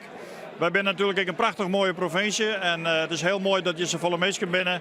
En ik had begrepen dat we in Friesland een hele hoge opkomst staan. Dus dat is in ieder geval hartstikke mooi en daarvoor wil ik de kiezer in ieder geval bedanken. Ah, daar zocht je toch de camera even voorop, hè? Ja, het mij wel even stiekem, toch? Ja, even een iets Wiegeliaanske, steeds maar. Zo is het. Max Adema, nou, we wachten het af wat je hem verliezen of winnen eventueel. En hoe het Forum voor Democratie je misschien in de waai zit. Dank u wel. Simone Scheffer, maar Max Adema van de PVV. Ja, die opkomst die weer fjouwer die waarom. 53,1%. Hoe het nou zit, maar de uitslagen, daar maar we nog even op wachten. Want we hebben al een heel skoft. Alleen nog de 2 eilanden, Schiermonnikoog en Vlieland. En hoe het er nou komt, Jan Durk. Dat zien we dadelijk. Dat zijn de komende uren, denk ik. Eerst gaat de stank nog uit om de 3 gasten hier rond tafel. Ja, de Kuipers van GroenLinks, Avine Fokkens van de VVD en Venno Veenstra van de SP. Succes op de rest van de jongen en dank voor het hier onder de tafel zitten. Jullie ook succes. En dan vanzelfs een van de mannen die we direct om tafel hebben, die hebben we al even op radio han. Dat wie Hans Konst, de partijvoorzitter van de Partij van de Arbeid. Die komt haasten weer om tafel. Dat doet het mooi 2 oren partijvoorzitters. Theo Joosten van het CDA en Kees van Maurik van de FNP. En dadelijk bezieken we de eerste uitslagen. Daar maar hard te duiden. Ze gauw die uitslagen er binnen. Die komen bij u. Door middel van de stem van Simone Scheffer. Zij zal u er dadelijk oor inwacht zien. Dat is alweer bij Friesland Kiest. Het is een programma van Omroep Friesland. Niet skippelijk op radio en ik op televisie. En we blijven bij jou. Want de laatste uitslagen is een beetje bekend binnen. Totdat we er echt definitief wat oorzissen kennen. Eerst nou op radio het NOS Journaal. 24 uur dijs op omroepfriesland.nl, de Omroep-app en 92.2 FM. Omroep Friesland. Oorstemt op Dij. Jurjen Boekraat met het NOS Journaal. Forum voor Democratie krijgt volgens een exitpoll van onderzoeksbureau Ipsos 10 zetels in de Eerste Kamer. De regeringspartijen verliezen hun meerderheid in de Senaat. Ze zakken volgens die exitpoll van 38 naar 31 zetels. De VVD zou 1 zetel verliezen en 12 zetels halen in de Eerste Kamer. Het CDA gaat van 12 naar 8, D66 van 10 naar 7. En de ChristenUnie wint een zetel en komt uit op 4. GroenLinks verdubbelt zijn zeteltal in de Eerste Kamer van 4 naar 8. De PvdA gaat van 8 naar 7. De SP verliest fors en gaat van 9 naar 4. En de PVV zakt van 9 naar 6. Picnic is het snelst groeiende bedrijf van Nederland. De online supermarkt staat bovenaan een lijst van 250 snel groeiende ondernemingen, samengesteld door de Erasmus Universiteit Rotterdam. Het aantal banen bij Picnic groeit jaarlijks gemiddeld met 162%. Totaal kwamen er bij het bedrijf in 3 jaar bijna 1700 banen bij. Na Picnic volgen Takeaway.com, dat is het moederbedrijf van Thuisbezorgd, en cosmetica-keten Rituals. Premier May roept het Britse parlement opnieuw op om voor het Brexit-akkoord met de EU te stemmen. Het Lagerhuis stemde dat verdrag al 2 keer weg. Toch wil May het opnieuw in stemming brengen. Ze sprak haar ergernis uit dat het parlement, 2 jaar na het indienen van het uittredingsverzoek, niet weet onder welke voorwaarden dat de uittreding moet plaatsvinden. Zonder akkoord verlaten de Britten de EU op 29 maart en komen er harde grenzen tussen de Europese Unie en het Verenigd Koninkrijk. De Europese Volkspartij in het Europees Parlement heeft de partij van de Hongaarse premier Orbán met onmiddellijke ingang geschorst. De partij Fidesz mag voorlopig niet aan EVP-vergaderingen meedoen en ook geen kandidaten voor bestuursposten leveren. Orbán voert in Hongarije een anti-Europese en anti-immigratiekoers. 13 partijen, waaronder het CDA, wilden Fidesz helemaal royeren. Maar omdat de Duitse CDU en CSU tegen waren, werd het een schorsing. Het weer. Vanavond en vannacht wat opklaringen met minima tussen de 4 en 6 graden. Morgen is er eerst kans op mist. In de loop van de dag breekt de zon door en wordt het zo'n 11 tot 16 graden. Dit was het NOS Journaal. Friesland Kiest. Andries Bakker en Jan-Dirk de Haan.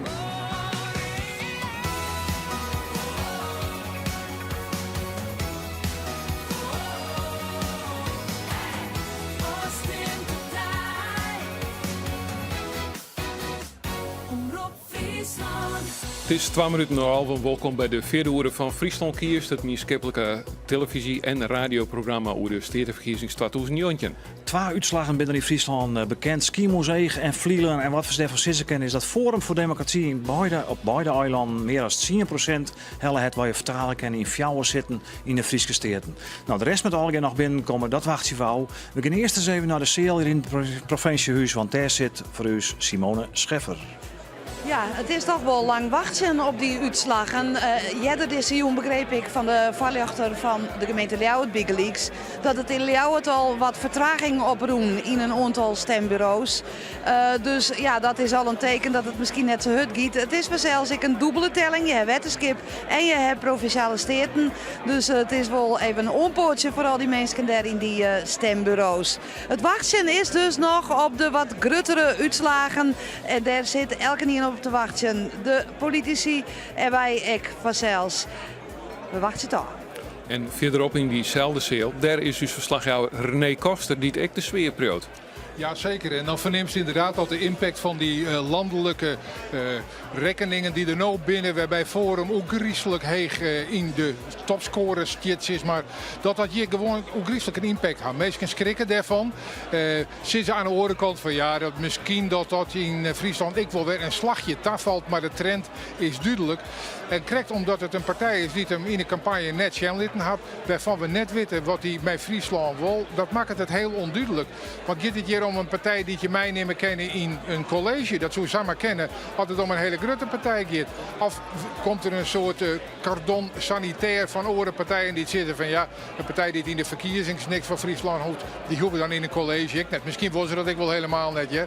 Maar er binnen is een heel soort onduidelijke dingen. En ging het nou om een partij die het misschien in heel goed waar zitten hellen, dan zeg je nou ja, maar het kon er wel dus aanmerkelijk meer worden. Of zou het in Friesland al hier een slagje tafvallen? Het beeld heel spannend, ja.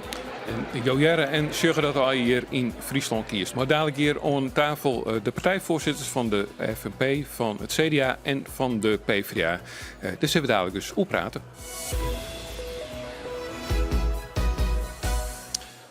En we zeggen al dat het hartstikke druk is hier in het provinciehuis. Elke keer wel vanzelf het moment meemaakt dat de definitieve uitslag van de provinciale statenverkiezingen van dit hier bekend worden. Dus Simone Scheffer, daar heeft het net moeilijk om interessante gasten te vinden. Nee, helemaal net. Want ze rennen hier al hier om. En vanzelfs gaat het om onze provincie, de provinciale steden. Maar er zit vanzelfs meer om vast. Want ik de Eerste Kamer wordt daaruit verkiezen. Letter dit hier dan in elk geval. Maar Joop Atsma is een van de kandidaten. Nou, ik Eerste Kamerlid. Atsma, ja, je bent toch maar even naar Ljouwert kamer om eens even te zien hoe het je verint. Ja, wis. Ik zit Jo nog in Zeist. Dat is een partij die hier echt wat te vieren in hetzelfde plak, maar ik boei er absoluut nog even zien. En onderwijs je hen, ik hou ongeveer oorlogen lang de uitslagen van Skier en Vlieland. En ik vind het echt onbegrijpelijk dat we nog niet meer weten. We zitten al op... Wat zei je mij voordat de camera doet? Ja, het ligt er wel dat Fries net met tellen. Nou, deze 350 man die hier in het provinciehuis omstappen, maar die hebben mij maar de schouders eronder zetten. Dan weer denk ik samen kleer, maar goed, dat is net zo. En ja, de spanning bloedt wel groot hier. Dat is gewoon een feit. Hè. Ik kan onderwijzen hier, ik verschillende mensen hier van ja, Friesland is net een Ronenstad, Friesland is net Brabant, dat is ik zo. Maar ja, takelijk ben we wel benijd uit die verschouwing die je nou in de rest van het land zag. Hier heb ik Sjenlid. Ik hoop het net. Maar goed, het is wel de trend. Hier ik toch denk ik wel water in valt. En ja, dat je hem, de meerderheid in de Eerste Kamer als coalitie verliezen. Ja, nou ja, daar wordt al maanden noeskreun, dus dat is geen verrassing. Voor mij net, het is net een vraag hoe volle als de coalitie verliest. Of we verliezen, maar hoe volle, hè? Dat is meer de vraag. En nou ja, had ik even naar mijn eigen partij, het CDA, sjoch. Wij zitten nou in de, wat het nou Sjenlid op een 8 zitten. Ja, ik ga er graag nog 1 of 2 bij hoor. We zitten op 12. Van 12 naar 8 is toch een heel fors verlies. Aan de andere kant de peiling zien dat het nog wel eens een jipper gaat wezen kennis houden. Dus in die zin we misschien wel beleerd wezen.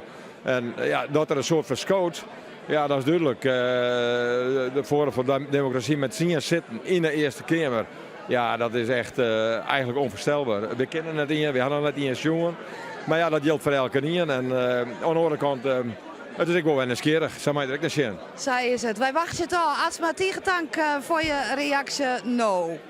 Joop Atsma dus, kandidaat voor de Eerste Kamer hier in Ljouwert. Joop Atsma, en ja, voor hem is het een spannende jongen, want ja, komt hij weer in de Eerste Kamer. Nou, dat zal vast wel goed komen, maar ja, daarvoor hebben we wel uitslagen nodig. En daar zitten we op te wachten. Ja, en dat doen we... Omroep Friesland. Stedenverkiezingen 2009. Friesland kiest.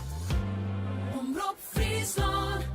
dat hiet een bumper. En daar moet ik op wachten. En dat zeg ik voortaan wel.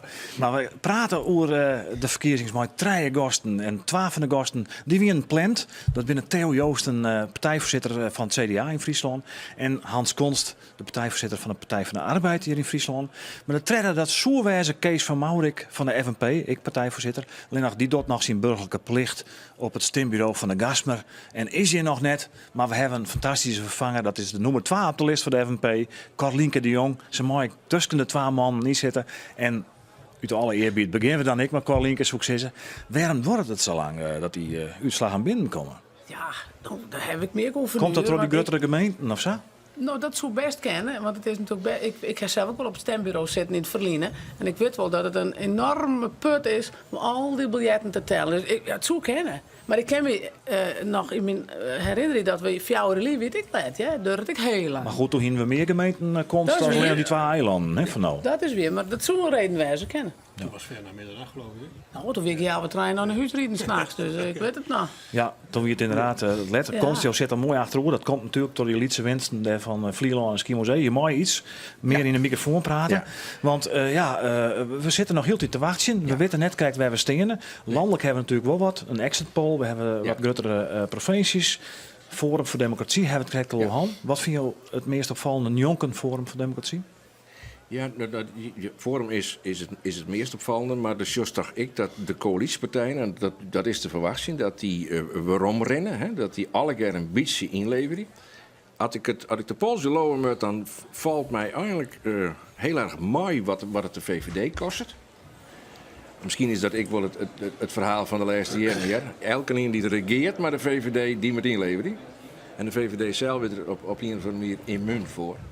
Maar ja, hoe dan ik ben heel benieuwd wat al dit soort bewegingen over voor die 43 stedenleden in Friesland, voor die zitten, betekenen. Ja, je zou nou van VVD liep het zelf wel immuun te wezen. Ja.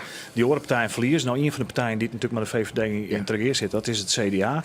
Je hebt fractievoorzitter in de Tweede Kamer, Joosten Siebrand Buma, zei van eigenlijk toch wat beter als in de peilingen versjoen. Zit je dan ik positief? Nou, in elk geval nog voordat het uitstaat, er is mijn enige hoop dat we ergens rond die 8 zetels gaan uitkomen. Ja, dat was even afwachten. Het is net zo het is wel wat moeizame constructie. Hè? Om de eerst minder peiling en derde dan een nuancering om te brengen. Je kan gewoon steeds het CDA stiert wel gewoon op verlies.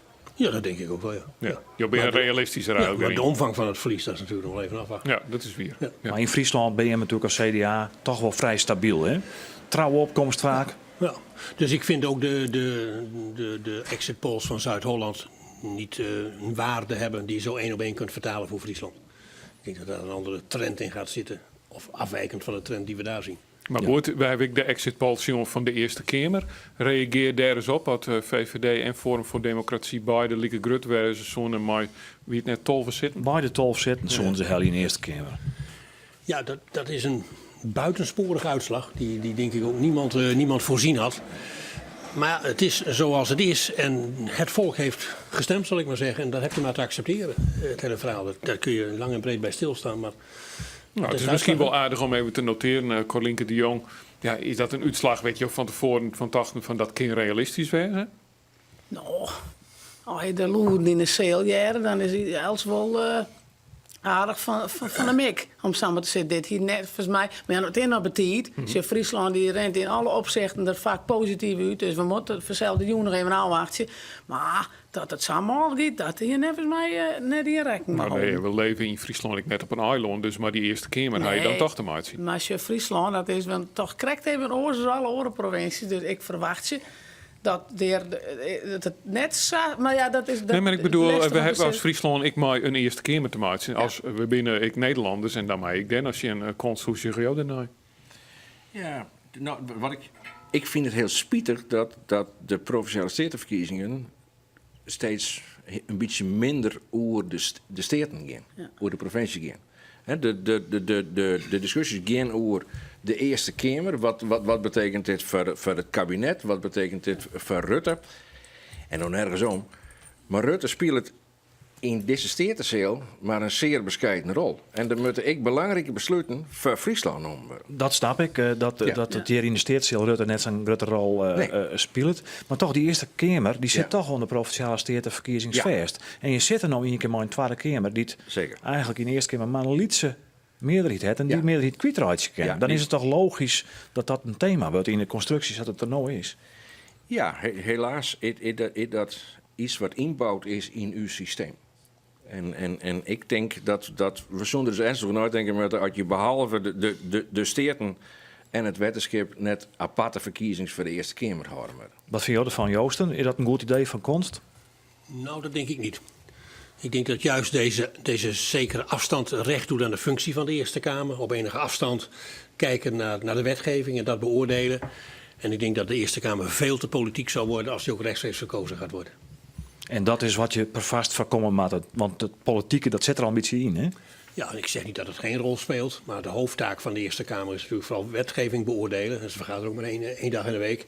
En dat is een opdracht. En ik denk dat we daar aan vast moeten houden. Dat is een goed moment om een zekere controlefunctie in te bouwen van wat in de hitte van de strijd nog wel eens een aardige wetgeving kan lijken. Het is goed om dat in alle rust nog eens te reflecteren in de Eerste Kamer. Van klopt dat wel? En zitten er nog vergissingen in? Dan zijn er dingen vergeten en dergelijke. Dus constant loskappeling is geen goed idee, zegt Joosten.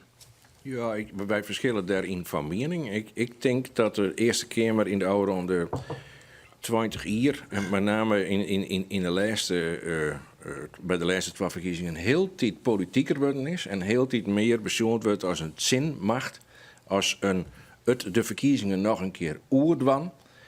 En dat vind ik spietig, want in het huis van Thorbecke had die Eerste Kamer de posities zoals Joosten dat correct uitlijnt het. En ik vind dat wel heel erg mooi. Maar we weten uit de geschiedenis hoe dregel het is om Eerste Kamer en Tweede Kamer te verordeningen. Ja. We komen er letter verder over te praten. Want ik constateer nou dat het kwartier uur Alphen is. Ja, dat is meer dan 12 uur al dat die stembus we zitten echt te wachten tot er Jonken, Schiermonnikoog en Vlieland op een uitslag komt. Nou ja, laten we daar maar eens even bij onze eigen chambre de reflectie zijn. Dat is er een kosten. Nou ja, dat is eigenlijk de Eerste Kamer. En daar wil ik het nog net over houden. Want we dan toch even een wachtje matten. Ik heb het misschien ook nog wel even over die orenverkiezing had die driehoed ik weer. Van het wetenschap. Misschien wel hartstikke belangrijk voor Friesland als die provinciale steerteverkiezing. Want hier in de zeel is ik Tineke Klevering. Zij is listloeker van Water Natuurlijk Friesland. Ja, dat wetenschap, het hangt toch wat bij, Joert, hier het idee. Ja, dat is heel jammer. Ik kreeg heel veel appjes van ik hoop die stemt, ja. En net kreeg ik wel een heel warm gevoel. Want ik dit als sjug en je een spotje van Joert binnen provinciale steerteverkiezing, sjug joen. Ja, dan ben ik nog orenverkiezings. Maar daar ben ik mee. Die zitten, maar we hebben jou nou die uitslagen van die wetenschapsverkiezing. Terecht, dat is terecht. Want iemand echt heel lang watje. Iemand watje tot morgen, 7:15. Ja, nou, dat wordt echt zo lang nog. Dus ik denk dat het een hele gekke nacht wordt. Maar er zijn mensen die denken, het wordt zo lang voordat deze uitslagen van die gemeenten binnenkomen. Omdat ze allebei tellen moeten, maar ze doen eerst de steerten en dan Nijpas.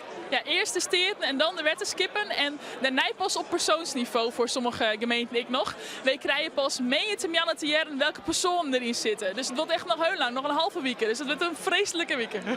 Nog even voor de mensen die het mist. Wij gongen is de wetenschapsverkiezing zo. Deze wetenschapsverkiezing gaan vooral over de financiën. Dus hoe kun je wetenschap betaalbaar houden. Want dat weer echt wel iets wat het oude hier echt flink de mist ingang is. En over klimaatverorings. Wat je weet daarmee doen. De wetenschap in de eerste uur heeft die echt die klimaatverordening echt heel duidelijk ervaart. Die mat omheug, er wat meer plakken komen. We hebben wetten opvangen kunnen voor tien van droogte. Dus dat is echt wel iets waar het ook gaat. En wat voor wetenschap moeten we wezen? Hebben we een brede of een smalle taakopvatting? Dus echt het links-rechts-verschil. Maar de politieke discussie ging in Friesland, van zover die oer-Friesland ging, onder andere over het wetterpeil in het Veengrijdengebied. Ja. Ik denk van, dat is typisch een zaak van het wetenschap. Ja, maar die politieke beslissing neem je hem helemaal net. Nee, inderdaad. Het wetenschap is volgend, is het uitvoerende orgaan. En de provincie is het kaderstellende orgaan. Dus de provincie zei, hier is natuur, hier is landbouw. En wetenschap zie je daar een goed pijl bij, zwaar je daar goed voor. Maar als de provincie nog steeds zei, hier moet overal alle wetse landbouw bedreven worden, dan kun je daar helemaal niet. Ja, dan zoen je ergens het verschil in meidje kennen en dan mij zeggen, ja, maar je geeft net door. Ja, dat is best wel heel frustrerend af en toe, helemaal omdat wij best wel welwillend wie in de oude tijd en we willen een beetje op de provincie wachten had. Wij zijn het, we willen van alles, we willen een groenbank, we willen aan de gang en de provincie had, ja, maar er geen moet nijtinken en de provincie weer echt een vertragende factor in dit dossier. Want wij voeren wel als wedskip. Door het vertragende, dat slacht schijnbaar ik op de uitslag. Want van de stedenverkiezingen hebben ik nog altijd net. En dat zit jong centraal dan Monier, die van het wetenschap. Ja, het blijft maar wachten op die uitslagen. Maar we nemen ze maar hier bij Omroep Friesland op radio en televisie. Andries Bakker en Jan-Dirk de Haan. Stedenverkiezingen 2019.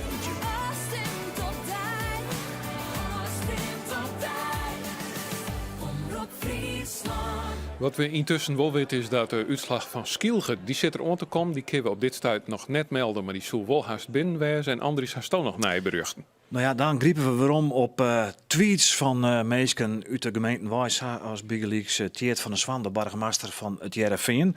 Want die krijgt twitteren dat er na de uitslag van 24 van de 26 stembureaus in de gemeente het Jereveen de Partij van de Arbeid daar op kop giet. Het is bij uitstek een PvdA gemeente zelf. Volgen toch het CDA en Forum voor Democratie. En zullen we even zien hoeveel stemmen dat dan binnen. Dan zou de Partij van de Arbeid naar die 24 stembureaus van de 26 2468 stemmen. Hè.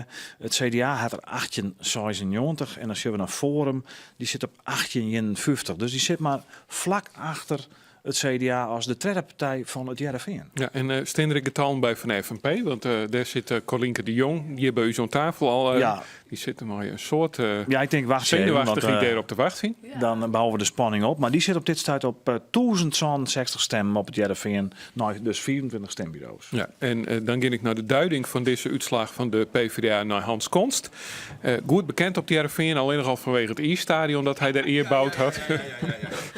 Ik mag jou nog wat veren in Konst. Daar ben je nog wel eens wekker van, denk ik. Oh, mooi. Nou, het is heel mooi om daar een mooi werk te hebben. Ja. Maar nou naar die uitslag, als de PvdA daar op kop laat, je weet altijd van elke gemeente precies hoe de partij het doet. Wat betekent dat dan? Nou, in Heerenveen is de Partij van de Arbeid eigenlijk altijd de grootste partij. Dus dat is volgens mij nooit oorlog, nog nooit oorlogswist. Dus de vraag is even, hoe doggen wij ten opzichte van de vorige keer? Ja, maar dat wij daar de grootste partij weer worden binnen is, ja, daar ben ik wel. Ik ben daar natuurlijk maar in om. Maar worst is wat voor trend dat is. Ja, en hebben we daar getallen van Andries? Dat krijgt net in die tweet. Nee, dat zit helaas net in die tweet. Dat kunnen we net zeggen. We kennen wel zeggen natuurlijk dat die landelijke trend, dat Forum voor Democratie. Ja. Dus ik in Friesland, jonken die twee eilanden, Friesland, Schiermonnikoog, dan kan je nog zeggen dat binnen eilanden. Nee. Hoe betrouwbaar is dat? Maar in Jereveen, dat steeds dat treden, hè? Ik ga er maar vanuit dat Forum 4 of 5 zitten in de steden krijgt. Dat het zo trok is.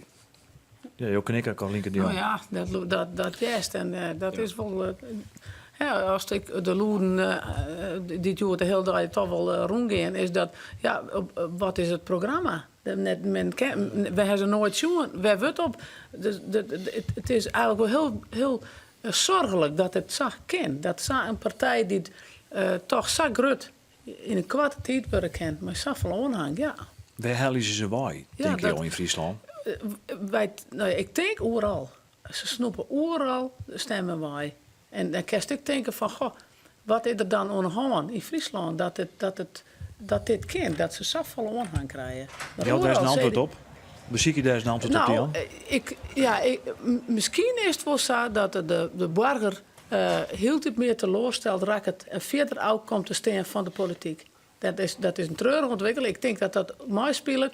En voor zelfs alle partijen beziek je om waarom bij de burger. Wat speelt er bij de burger? Maar dat is denk ik wel een van de redenen. Ja. En wat kan Colinke de Jong van de FNP daar naar zien doen? Nou, wij hebben bezocht, en dat hebben we altijd bezocht. Dus credo is ik van onderen op. Wij hebben thema's. We hebben alles eruit halen.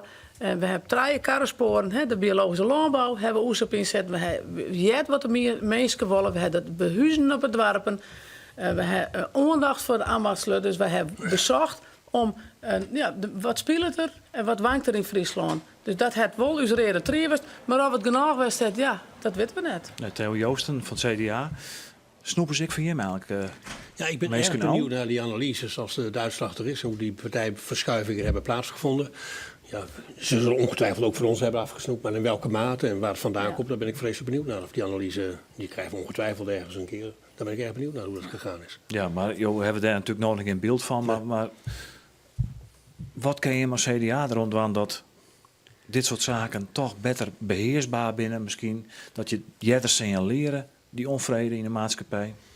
Ja, dat wordt een interessante discussie. Ik bedoel, ik verbaas mij erover dat een heleboel partijen zeggen we moeten dicht bij de burger staan, van onderop en contacten en fijn, we kennen het allemaal. En dat deze campagne gekenmerkt wordt door precies het tegenovergestelde. Ik kom nergens, ik ben voor de pers niet bereikbaar, alleen via een woordvoerder. Ik weet niet eens wie de lijsttrekker is, nergens gezien. En hoe verhoudt zich dat tot elkaar van het idee van contact en netwerken, nou fijn, we kennen dat. En één partij die krijgt het voor elkaar om 1 keer op te treden en erachter en 3 of 4 zetels te gaan halen. Dit is natuurlijk één aspect van de discussie. Het andere aspect hebben we nog net zo bot benadrukt. Dat is gewoon iets wat ik steeds ken. Het gaat simpel wel over het klimaat. Het zit simpel bij een aanwijzing van al die ingewikkelde klimaatplannen die de coalitie in Den Haag de trot drukken wil. En kiezers zeggen daarvan, in elk geval de kiezers van het Forum voor Democratie, dat gaat dus te vlug. Ja. Ik denk dat het helemaal niet over het klimaat gaat, maar het gaat door de energierekening. Er zijn heel soort mensen ontiegelijk schrokken van dat dit kabinet de rekening voor de omschakeling bij burgers deel uit en net bij bedrijven. Ja. En de draai van Rutte is te let. Laten we gauw even overgaan naar de Seel, want we hebben nog geen hele gemeente uitslagen, maar wel patten van gemeenten, waaronder nou Ljouwert. Nou, dat is vanzelf heel interessant. Dus Simone Scheffer, Rombaan. Ja, nou ja, het is hier stil in de Seel, want elke nieuw stiet maar de noos deze kant op. Burgemeester Vert Kronen van de gemeente Ljouwert is hier ons coach. Vert Kronen, ja, je hebt hier je tabletje voor je. Dit is op basis van 58 van de 78 stembureaus, maar belangrijker is het aantal mensen. En dit is ongeveer 70% van het aantal stemgerechtigden. We weten uit ervaring dat dat wel ongeveer de trend is die er ook aan het eind zal zijn. Nou, ik denk dat we over een half uur of 3 kwartier bijna 100% zullen hebben. Maar dat zal erg lijken op dit. Nou, ik denk dat elke nieuw hier tegen benijd is. Dus kom maar op. Ja, de opkomst is echt hoger. Tot nu toe bijna 54% en het was onder de 50%. Dus dat is substantieel hoger.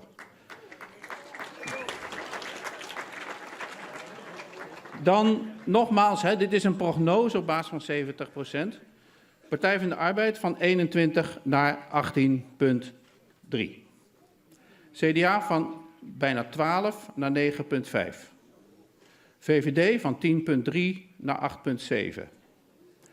FNP van 5,8 naar 5,3. PVV van 9 naar 5,6. SP van 13,5 naar 6,2. ChristenUnie 5,2 naar 4,8. GroenLinks 5,4 naar 11,8. D66 van 10,1 naar 5,6. Friese Koers eigenlijk nu doet niet meer mee. Partij voor de Dieren van 3,6 naar 5,1. 50 plus 2,9 naar 3. Verenigd Links 0,5 deed nu niet mee. Libertair deed niet mee. Provinciaal Belang nu 0,9, zeg maar 1. Natuurlijk Friesland 1,1. Denk 0,4.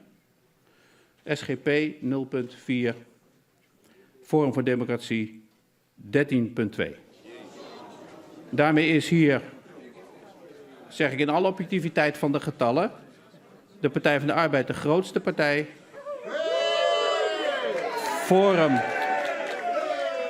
Forum voor Democratie de tweede partij met 13, PvdA 18, Forum 13. En dan komt CDA 9,5, VVD bijna 9. En GreenLinks VTO. Ja, nee, sorry. GroenLinks die is nu met 11,8, bijna 12. Is de derde partij. Maar die getallen zitten nog dicht bij elkaar. Dekken eventueel nog wel wat inscoren. Nou ja, het is denk ik duidelijk dat als deze trend waar is, dan is de PvdA blijft de grootste.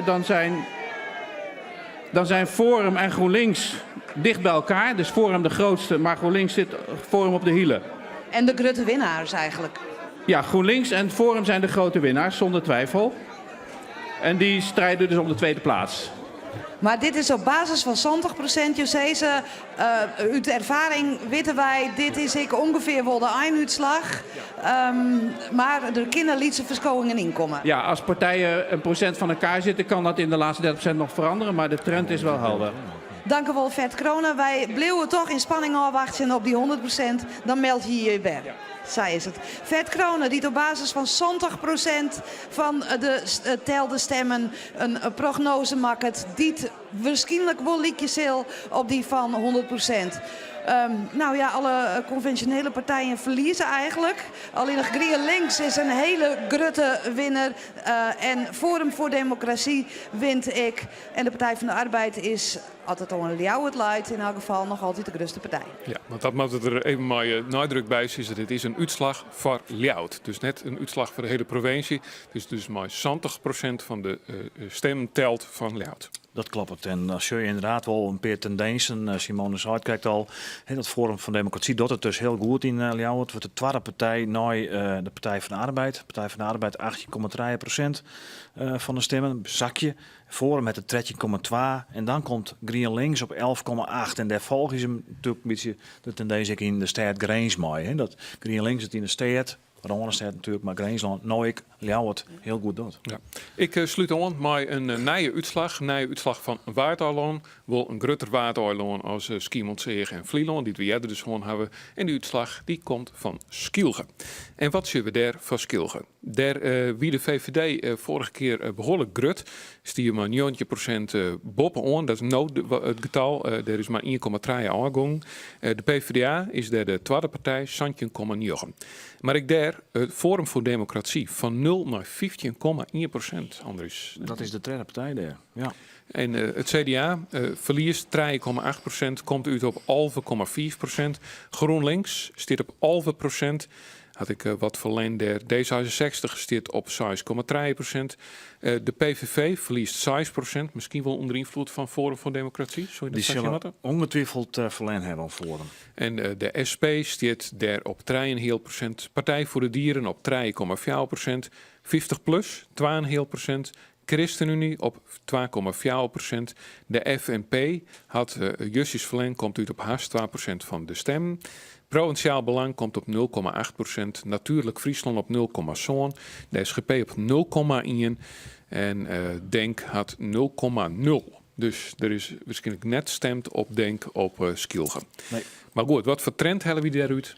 Nou, de trend die we eigenlijk landelijk sjuggen. Theo Joosten, Jo Knikker daarbij. Forum voor Democratie doet het geweldig in Friesland. Ja, hoger dan ik gedacht had. Ja, want wat hier niet verwachten? Nou, laten we zeggen, zo'n ronde 3 zetels, dat had ik ongeveer gedacht. Ja. En dat valt wij sjuggen trouwens, op dit moment komt presidentieel binnen Kees van Maurik van de FNP. Joost Kouwer direct om. Mooi dat je er binnen. Heel even nog Partij van de Arbeid, Hans Konst. Ja. Bloot wel de grootste. Dat ken haast ik net over in de stad als Ljouwert. Hoewel, het is ik was heel breed geweest, maar de Partij van de Arbeid. Zeker in Ljouwert is ik bij de laatste statenverkiezingen hebben we daar behoorlijke tik in hand. Daar liek je we nou van te herstellen, maar wat ik... Ik ga je onderbreken, want we hebben een uitslag en daar zitten we toch voor, want Jereveen is binnen. Is nog helemaal binnen. Ja, is nog helemaal binnen. Simone, de best als vier. De uitslag van Jereveen, kun je die melden? Nou, als wij de kaarten hiervoor krijgen, dan zal ik de uitslag van Jereveen melden kunnen. Tenminste op mijn tablet is die er wel al. We hebben hier enige vertraging, dus we moeten heel even wachten tot die kaart er komt. Maar Jereveen is in die een gemeente dat nou de kaart vakkomen met de zoeken. Ja, daar is er. Dit is de gemeente Jereveen. De opkomst op het Jereveen wie 52,6 in de hele gemeente Verzels. De Partij van de Arbeid, het Verlen. Die zitten nu op 16,5%, min 3,7. Dit is voor de sale ik nog even, wat ik nog het dubbel. Dit is de gemeente het Jereveen. De Partij van de Arbeid verliest 3,7%. Het CDA verliest zit op 12,1%. De VVD die verliest een lietse procent en de SP die verliest vast 4,5%. Dan gaan we verder met D66. Dit gaat om de gemeente Jereveen.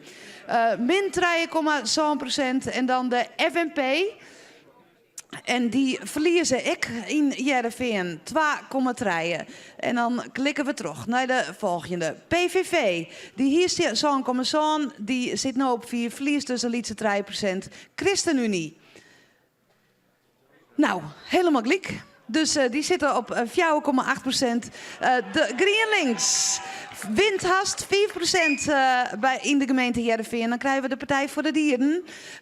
Die winnen een hele procent, 0,6. 50 plus zit op 2,2. Gaat nu naar 2,6. Zit ik lietse Weenstein. En dan Forum voor Democratie. 11,6. Dat is Jerik. Dus krijgt als Iliauwert de grote winnaar in de gemeente Heerenveen. Dan krijgen we Denk. Die zit op een hele procent. Provinciaal Belang Friesland, die krijgt er 2% bij. Natuurlijk Friesland, die krijgt er ik een procent bij. De SGP, die krijgt er een hele procent bij. En dan overig, dat is min 0,6. Nou, de conclusie is duidelijk. Hier is de gemeente Heerenveen. In deze gemeente is Forum voor Democratie de grote winnaar. Zijn Simone Scheffer en Segauw er meer uitslagen binnen, dan komen er zelfs op waarom. Misschien dat wij een grote vraag beantwoord kunnen staren gewoon. Want hier onder tafel bij Friesland Kiest op radio en televisie bij Omroep Friesland is ons coach. We hier helemaal onkondigen, maar nou is er hier echt binnen Kees van Maurik van de FNP, de voorzitter. Je zit op het stembureau in de Gasmer. Ja. En de grote vraag op deze seizoen is, waarom door die uitslagen zo lang? Johan, het antwoord. Ja, ik heb het antwoord. Het is een beurler voor werk om echt een heel soort werk om alle stemmen te tellen, dan per partij uit te splitsen en dan moet er per list, per persoon het aantal stemmen teld worden en opschrijven worden in een procesverbaal. En dat moet dus 2 keer. 1 keer voor de gewone verkiezingen, voor de stedenverkiezingen en 1 keer voor de wetenschapsverkiezingen. Nou, ben je zo verder. En ik dacht eigenlijk dat de bedoeling was om dat wat van elkaar te splitsen, maar is dat net zo? Het zijn 2 verschillende verkiezingen. We hebben 2 stemcontainers in het dwarshuis in het stemlokaal. Maar het is echt een heel soort werk om maar het heel correct. Het is dezelfde ploeg die dat achter elkaar tellen moet. Ja. En pas dat in 1 proces verbaal staat? 2 procesverbaal. 1 keer voor het wetenschap, 1 keer voor de steden. Maar dat moet achter elkaar dienen worden? Wij dachten het... Er komt net een vaste parallele ploeg voor de wetenschappen? Nee. Het moet achter elkaar voor dezelfde ploeg moet het dienen worden. Ja. En je moet snel werken en je moet heel nauwkeurig werken. Dan is het echt nog zo dat bij de gemeente Zuidwest-Friesland eerst de stem teld worden per partij. Die moeten dan terugschillen worden naar de gemeente. Want die willen zo gauw mogelijk een uitslag hebben. En dan gaat het splitsen op list en op persoon verder. En dat is een soort werk. Want dat is in gemeente nog het geval. 6 gemeenten in Friesland die doen mooi om die proef dat ze alleen nog maar op partijniveau tellen. Daar moet het vlugger in, maar dat is dan de gemeente Dantemediel, Haas, Ljouwert. Nou, Ljouwert zullen we dan. Maar het is Friesland, Opstelon en Waardhoeken. Maar daar hebben we niks van. Het is toch raar dat Ljouwert eigenlijk heel gauw mooi uitslag is. Nou goed, dat is ik maar 70%, hè? Dat ben ik net klaar. Maar toch. Ja. Het is wel zo. Ja. En het uitvouwen van die enorme biljetten, daar wil je gek van, ik het mij. Daar ben je, wij winnen mij even zien de stedenverkiezing. We hebben 167 stemmen uitgebracht voor de stedenverkiezingen en 162 voor het wetenschap. Je bent mij de ploeg mensen, met 4 mensen in dit geval, ben je ook gewoon 20 minuten of 25 minuten om alleen nog voor de voor de stedenverkiezingen de stembiljet nu te teren. Ja, ik ben al 24 minuten aan het teren. Ja. En wat dacht je? En dan moeten ze dus een partijlijn worden. Want ze komen echt trommelkoor in de stembus. Dus echt trommelkoor op tafel. En dan moeten ze per partij uitsplitsen worden. Dan hebben wij gelukkig een groot dwarshuis met 3 biljetten. Dus daar hebben we ruimte genoeg om ze deel te lezen. Maar het moet wel al je dien worden. Het ligt het haast op werk. Het ligt het haast op werk. Ja. En hoe weer het stapeltje Forum voor Democratie in de Gasmer? Nog relatief liets. Ik dacht dat wij 15 stemmen in op Forum voor Democratie.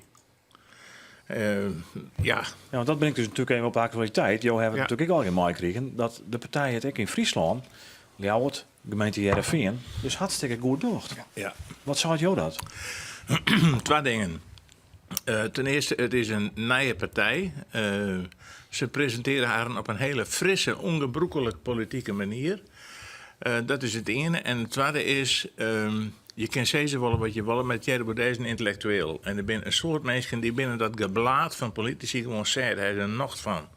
En dit is een heel fris lood, een nijlood. Nou, dat jou is een kongens, daar stemmen ze op. En het HM-machine en andere partijen, die hebben dat frisse lood net meer.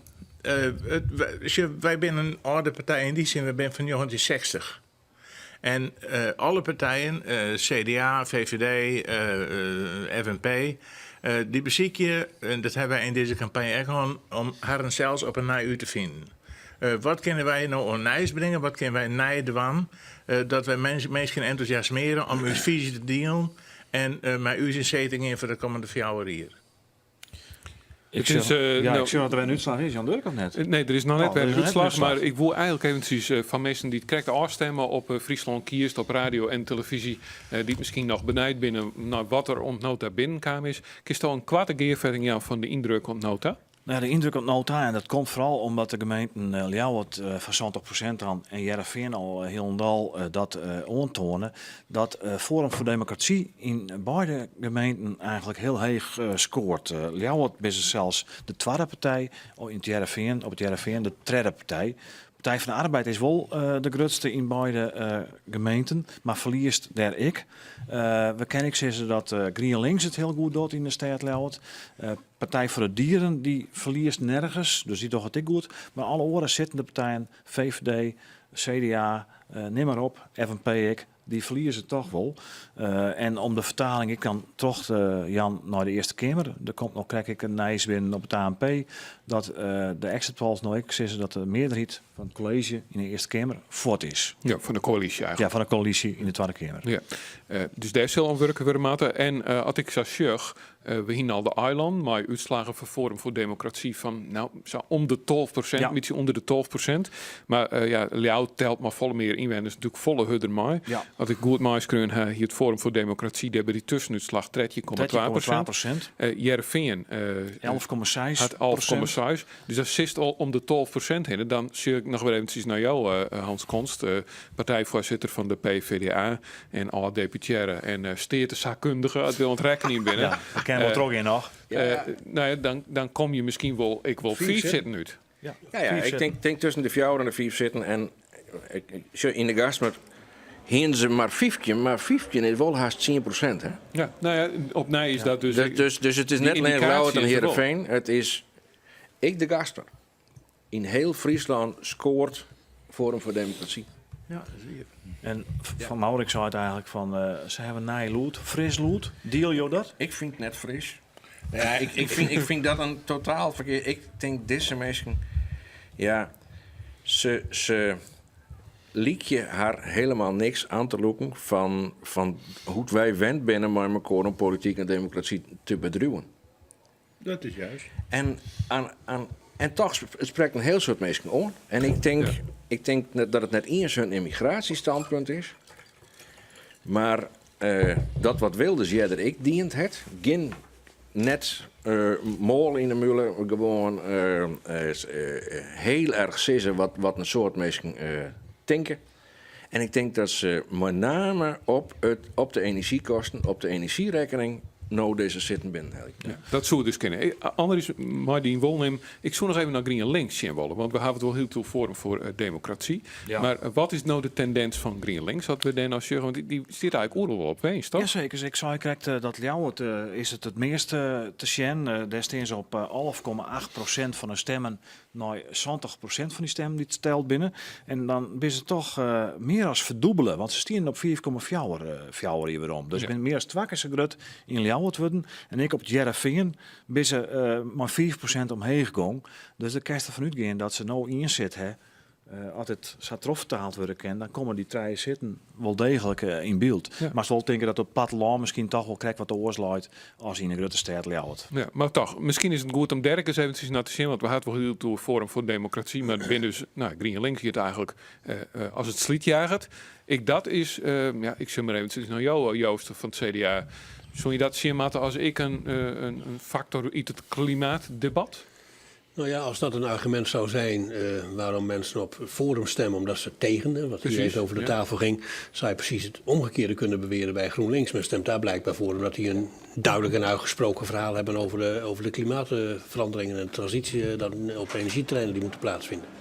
Maar ja, het zijn maar veronderstellingen, maar dat zou je kunnen vinden in het hele verhaal. Ja, wat zojuist werd gezegd over Forum. We hebben natuurlijk in de geschiedenis van de Nederlandse politiek vaker gezien dat hele eenzijdige standpunten, om maar eens bij de Boerenpartij te beginnen van heel vroeger, voor zover die nog bekend is. Dat doet het altijd makkelijk en dat is altijd goed om ergens voor of tegen te zijn. In de praktijk blijkt dat bestuurlijk bijna nooit zoveel oplevert. Dus ik ben erg benieuwd hoe dit verder gaat. Dit was even in een zeelwestje en dan praten we er nou weer met Jim verder. Want er is ook nog een orenpartij die het mogelijk nog onskool kennen in het college van Friesland. Als er 4 partijen nodig binnen. En dat is de ChristenUnie. En René Koster, doost is op dit stuit bij de listloeker. Bij Wiebo de Vries, listloeker van de ChristenUnie. Ja, eerst maar even jouw eerste reactie op hoe het liekt. Nou, het zat er nou uit, blijven redelijk stabiel.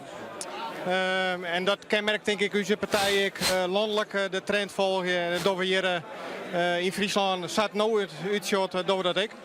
SGP die dit keer ik mij, dat is traditioneel jongen pad ik van Jim achterban. Had je hem net echt zeer dien? Dat valt dus reuze mij, ja, inderdaad. En ik denk dat er bij u zo wat groei in ziet. En het zal altijd iets doen. Maar we ben ik altijd uitgang van uw eigen kracht. En ik denk dat dat goed west is dat we die biatskip goed naar de kiezer gebracht hebben kent. We zagen wel een versplintering. Budget dat ik hield niet meer partijen nodig binnen voor een coalitie. Steem in de startblokken? Ik altijd zijn we binnen klaar voor. Dus of we nodig binnen in welke vorm van coalitie. Maar u zal altijd praten. Maar het moet een hele brede coalitie worden. Nee, alle gedachten. Daar ben je mee klaar voor? Er hing het vanaf wat de definitieve uitslag is. Maar ik denk dat we in een brede coalitie ook wel iets aan kennen. Alleen ook met wel voor zorgen dat we een aantal van onze punten verzilveren kennen. Ja, je bent een hele principiële partij. Ik kan me indenken dat je me net in elke smeltkroes van ideeën en achtergrond maar mij dan kennen en willen. Laten we nou eerst die gesprekken ingaan en dan zien we wat eruit komt. Wij hebben inderdaad onze principes. Alleen ik programmatisch zorg ik dat er wel een hele protte bij elkaar komt en wel een hele protte gelijk is. Nou, laten we eens even het gesprek met elkaar aangaan en dan zullen we zien wat eruit komt. En wat is jouw analyse van de enorme groei van Forum voor Democratie? Die is groot en ik vind hem ook onverwacht groot. Ik hier er net op rekenen dat hij zo heel erg taannemen zou. En mijn analyse is, ik doe er eigenlijk net vol van te zitten op dit moment nog. Het is wat het is. Bent teleurstelde kiezers, bent lelijke kiezers? Ik denk deels teleurstelde kiezers die het Baudet wel handig dienen. Toch kiezers aan te spreken op wat er allemaal net goed gaat. Ik denk dat er een heel grote protest hebben binnen, ja. Nou, de echte analyse valt letter, maar je bent beschikbaar voor een college en je liet je vrij stabiel te blijven. En dat past heel goed bij de ChristenUnie. Absoluut, daar gaan we voor. Dank u wel. Ja, heel erg bedankt. Reactie van de ChristenUnie hier in Friesland kiest. Omroep Friesland. Steert de verkiezingen 2019. Friesland kiest. En Jan Jonken in het bedrijfsrestaurant van het provinciehuis, daar liep het weer een uitslag van een gemeente aan te komen. Of net, Simone Scheffer? Ja, wist. Er komt weer een uitslag aan en dat is in dit geval van de gemeente Haans. De gemeente Haans, daar is de uitslag nou van binnen. Wij zeggen dat de opkomst 50,1% is in Haans. En dan zeggen we het CDA het een verlies van 1,4%. De Partij van de Arbeid wint een 10%. De SP die verliest haast 10% in de gemeente Haans. De VVD verliest 2,6%. De PVV verliest dik 5% in Haans. En dan D66 min 3,6%. Gaan we naar de volgende side. ChristenUnie. Een hele procent verlies. Dan 50 plus. Een dikke oordelprocent verlies. Dan krijgen we de FNP 0,6% verlies. GroenLinks in de gemeente Haans plus 3,4. De Partij voor de Dieren plus 1,1. En dan Forum voor Democratie. 17,5% winnen zij in Haas. En zo'n, als het gemeenteraadsverkiezings winnen, de grootste partij van die gemeentewezen. Zij hebben de meeste stemmen hellen in de gemeente Haas. De Partij van de Arbeid was tweede. Dit weer de gemeente Haas. Dank u wel, Simone, voor de uitslagen van de gemeente Haas. Ja, als we dit al samen optellen, Forum voor Democratie in Haas, 17,4% Andries. De allergrootste partij, als het zucht de Forum voor Democratie, 17,5%, Partij van de Arbeid 15,7%. Traditioneel toch altijd wel goed in Haas. Konst, wat zeg je hiervan? Want je van het Forum vol vertrouwen. Jazeker. En Kroep weer dicht aan de microfoon. Oh ja. Ja, het is ongelooflijk dat het Forum voor Democratie desantje een heel procent helpt. Maar als we die even aan de kant zetten, maar dan vind ik dat wij het in Haas relatief goed diend hebben. Daar ben ik maar hetzelfde, ja. 0,1% verlies, dus dat is haast niks. Nee. En dat geldt voor het CDA in iets mindere mate, maar die gaan 1,4% omleeg. Daar kan je ook maar leven. Ik heb geen alternatief. Ik zal ermee moeten leven. Ja. Want je zit er maar als derde partij nou, hè? 3% minder als Forum voor Democratie. Ja. Wat wel aardig is, want Van Maurik, de voorzitter van de FNP, zit hier bij u aan de tafel in Friesland Kiest. Ja, we zitten heel tijd, al die uitslagen komen uit gemeenten dat de FNP het traditioneel net zo goed doet. Want je blijft eigenlijk maar in spanning zitten, denk ik, hè? Ja, dat zeg ik eerlijk. Voor u is het een hele spannende jongen. We hebben nieuwe wegingen in de campagne. We hebben een hele goede campagne viert. En nou zien we zien of het jongen uitbetalen wordt, ja of nee. Want Johan Verliezen was een keer zei van mij hing het er ook wel een soort van nou. Want als we verliezen, dan vind ik net dat ik het goed in heb en dan stap ik op. Denk je er nog steeds over? Ja, het wil wel net zeggen dat ik jongen opstap. Stel je voor. Blijf bij de microfoon, hè? Ja. Sorry. Het is net zo dat mocht een jongen uit waar zitten gaan van jou en uit waar ik neem maar wat. Dat ik dan een kapitein ik in het schip net verleten als het in de zwarm zit. Dus dan zal ik het netjes allemaal zien en dan in hoe is brandtreden. Ik verwacht je net dat dat bad. En ik verwacht je op zijn meeste bij gelijk wat op zich wees is. Maar die nieuwe partijen in Friesland, 16 partijen die in mei. En hele goede campagne viert. Nijwegen hebben we inslaan in de campagne. Van tevoren zijn we geen paarden die we nog net Jedderland hier binnen. We hebben externe adviseurs ondertussen en dat heeft verstuurd niet in. Ik zei al, we hebben nog heel net zo volle FNP-gemeenten binnen. Andries, kun je daar justjes verhoring in brengen? Ja, en dat is de uitkomst. Hè, dat de burgemeesters op Twitter ik al het nodige zetten. Dan net een volslagen uitslag, maar wel als het gaat om de Frieske Marne. En dan heb ik het natuurlijk op burgemeester Fred Veenstra op basis van 30 van de 44 stembureaus. Nou ja, Frieske Marne is vanzelf een gemeente CDA, FNP. Die het goed toch altijd. Nou, leven we eens even naar 30 van die 44 stembureaus. Dan is het CDA de grootste. Ik wil 4 waar de grootste, maar en dan doe ik het aantal stem, zo'n 2000 stem rom. Daarna, dan is de FNP de grootste, maar dat is net zo, want Forum voor Democratie, ik in de Frieske Marne, is op nummer 2 met 174 stemmen. Dat is dus de tweede partij in Frieske Marne. Minder als het CDA, haast 1000 stemmen minder. Maar daarmee hebben ze 24 stemmen, het scheelt net een soort. Meer als de FNP die 150 stemmen heeft. Die stiert op de derde plek en zullen we dan nog even verder. Maar als je de top 4 even die als vierde is VVD met 1683 stemmen. En de Partij van de Arbeid met 1341. En Sjuk dan Green Links, die zit nog correct onder de 1000. Dus die zit er nog onder. Maar je kan dus zeggen dat het CDA stabiel is daar. Of de meesten het goed door traditioneel in de Frieske Marne. Maar dat Forum een weg leidt tussen het CDA en de FNP. Liek als ik de samenwerking dat die in het. Uiteindelijk. Zo kan je het concluderen. Ja. Van Maurik mooi op reageren, had je dat willen. Ja. Nou, Van Maurik, kom er maar in. Het ben geen gemeenteraadsverkiezingen of zo'n bestedenverkiezingen. Net weten. Nee, dat weet ik. In Den Haag denken ze dat het Tweede Kamerverkiezingen binnen. Wij denken dat het stedenverkiezingen. Wij weten dat het stedenverkiezingen binnen. Maar als jou in dit geweld van die nieuwe partijen, ik zou krijg 16 partijen die nog maar. Als je dan gelijk blijft als oude partij, dan is dat een prestatie. En in feite is het een groei. Ja, dat is de mooie politicus verwijzen om dit te snappen. Ik ben geen politicus, ik ben bestuurder. Maar dat ben een hele politici. Maar goed, ik snap wat je bedoelt. Ja. Maar toch, dit is wel bij uitstek een Frieske Marden, een FNP-gemeente Frieske Marden. Ja. Daar maakt het wel helje. Daar zoen we het helje maten. We hebben dezelfde kwestie met de zonwinning gehad in de Frieske Marden. Goed, wat bij de bevolking vooral is.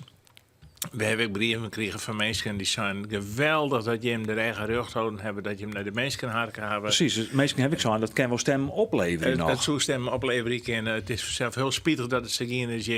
Je stapt net in een college om binnen een uur de weer uit te stappen en daar een crisis mee te maken. Dat wil je absoluut net. Je wil zijn gemeente goed en degelijk besturen.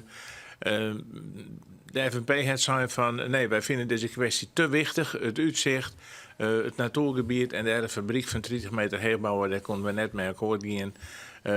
De wethouders hielden niks mee te krijgen, moesten opstappen. Maar de fractie heeft zijn recht gehouden. Laten we gaan naar ik heb een voorlopige uitslag. Interessante gemeente. Ja, in elk geval. Het is 8 Karspelen. Werd de PVV vroeger heel goed weer? Hij is nog net officieel binnen, maar het is wel een section van de section stembureaus vrij, Jon. Dus daar komt ik nog officieel binnen. Maar ik weet onofficieel wat er de uitslag van is. Maar alleen nog geen stem. Dus we kunnen het de vergelijking nog net maar zien.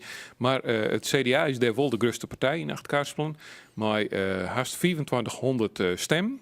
En Forum voor Democratie, ik mag heel vlug even zien, maar ik denk dat de tweede partij is daar.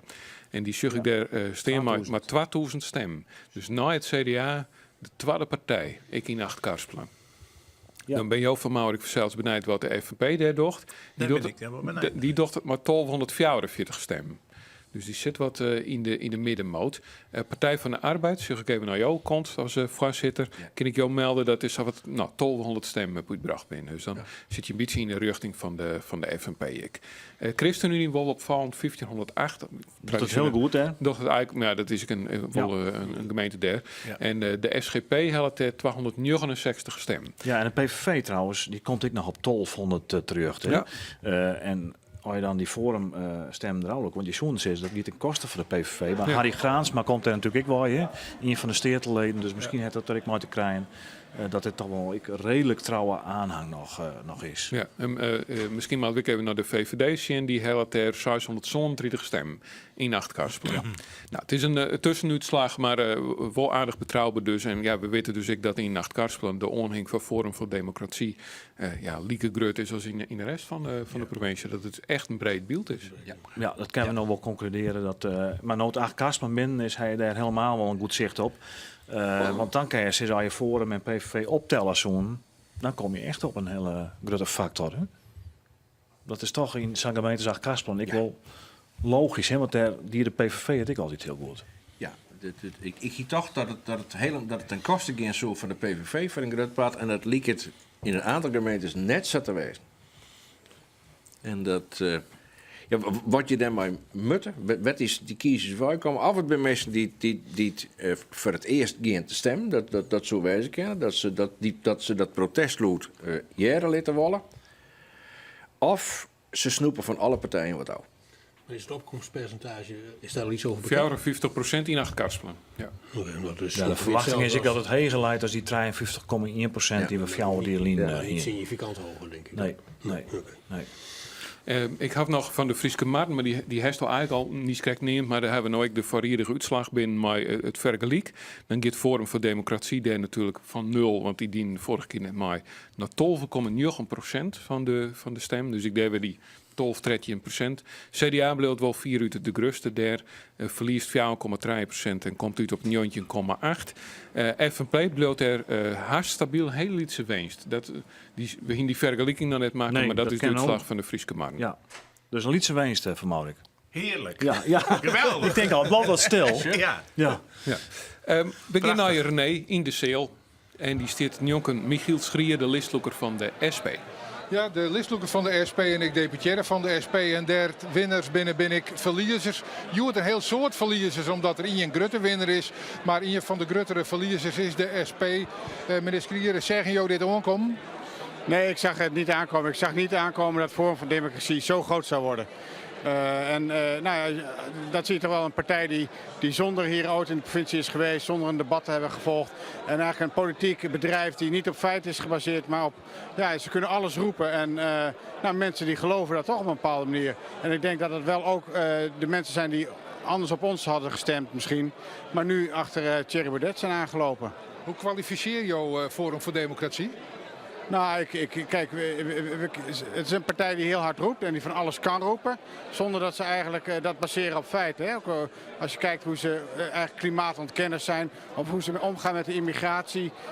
Dat zijn allemaal hele makkelijke standpunten die bij heel veel mensen er goed ingaan.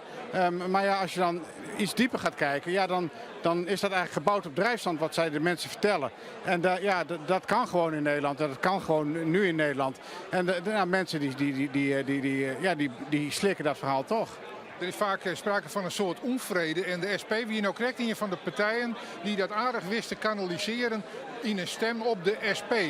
Ben je dat kwijt?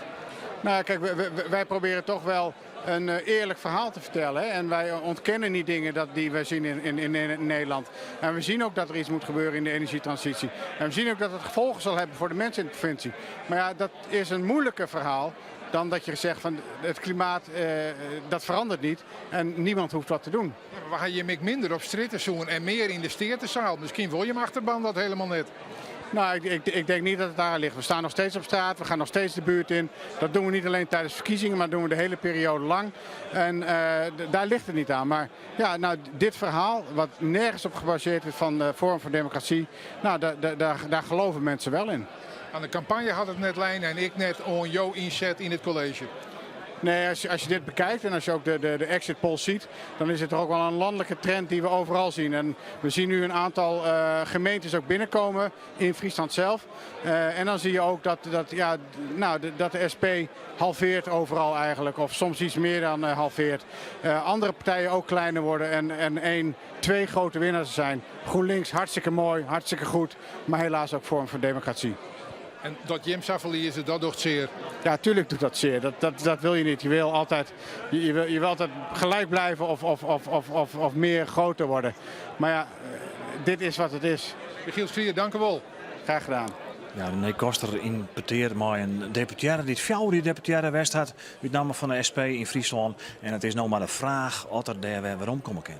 En daarmee zitten de 4e uren van deze Friesland Kierstrikken weer op. Hoeveel hebben we nou officieel binnen, Andries? Nou, 4 gemeenten hebben teld op dit stuit. We hebben zelf Jereveen en Haas, die op het platteland, op het verste land van Friesland bekend binnen. En 3 eilanden, Schiermonnikoog, Schielge en Vlieland. Ja. En de rest mag nog komen, er binnen dus 30 stuks. Dan meld ik dat we nog maar eventjes teruggaan. Op radio en televisie dus, Friesland kiest. Maar de rest van de uitslag van de stedenverkiezings 2019 al hier bij Omroep Friesland.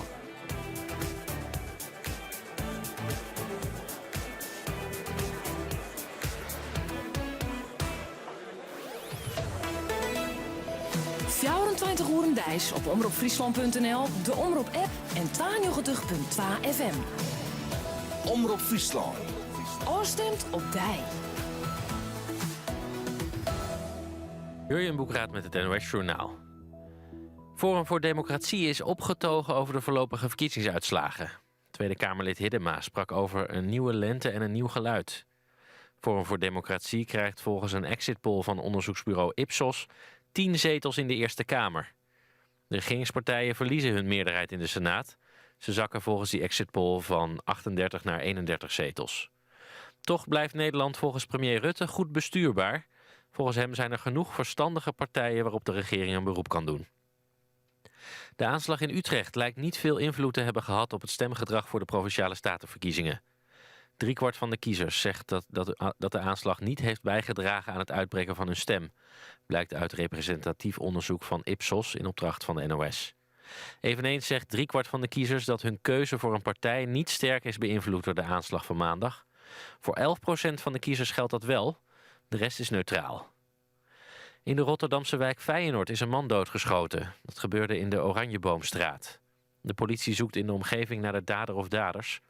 Ambulancemedewerkers hebben nog geprobeerd om de man te helpen, maar hij is korte tijd later aan zijn verwondingen overleden. Over de identiteit van het slachtoffer is nog niets bekendgemaakt. Premier May roept het Britse parlement opnieuw op om voor het Brexit-akkoord met de EU te stemmen. Het Lagerhuis stemde dat verdrag al 2 keer weg.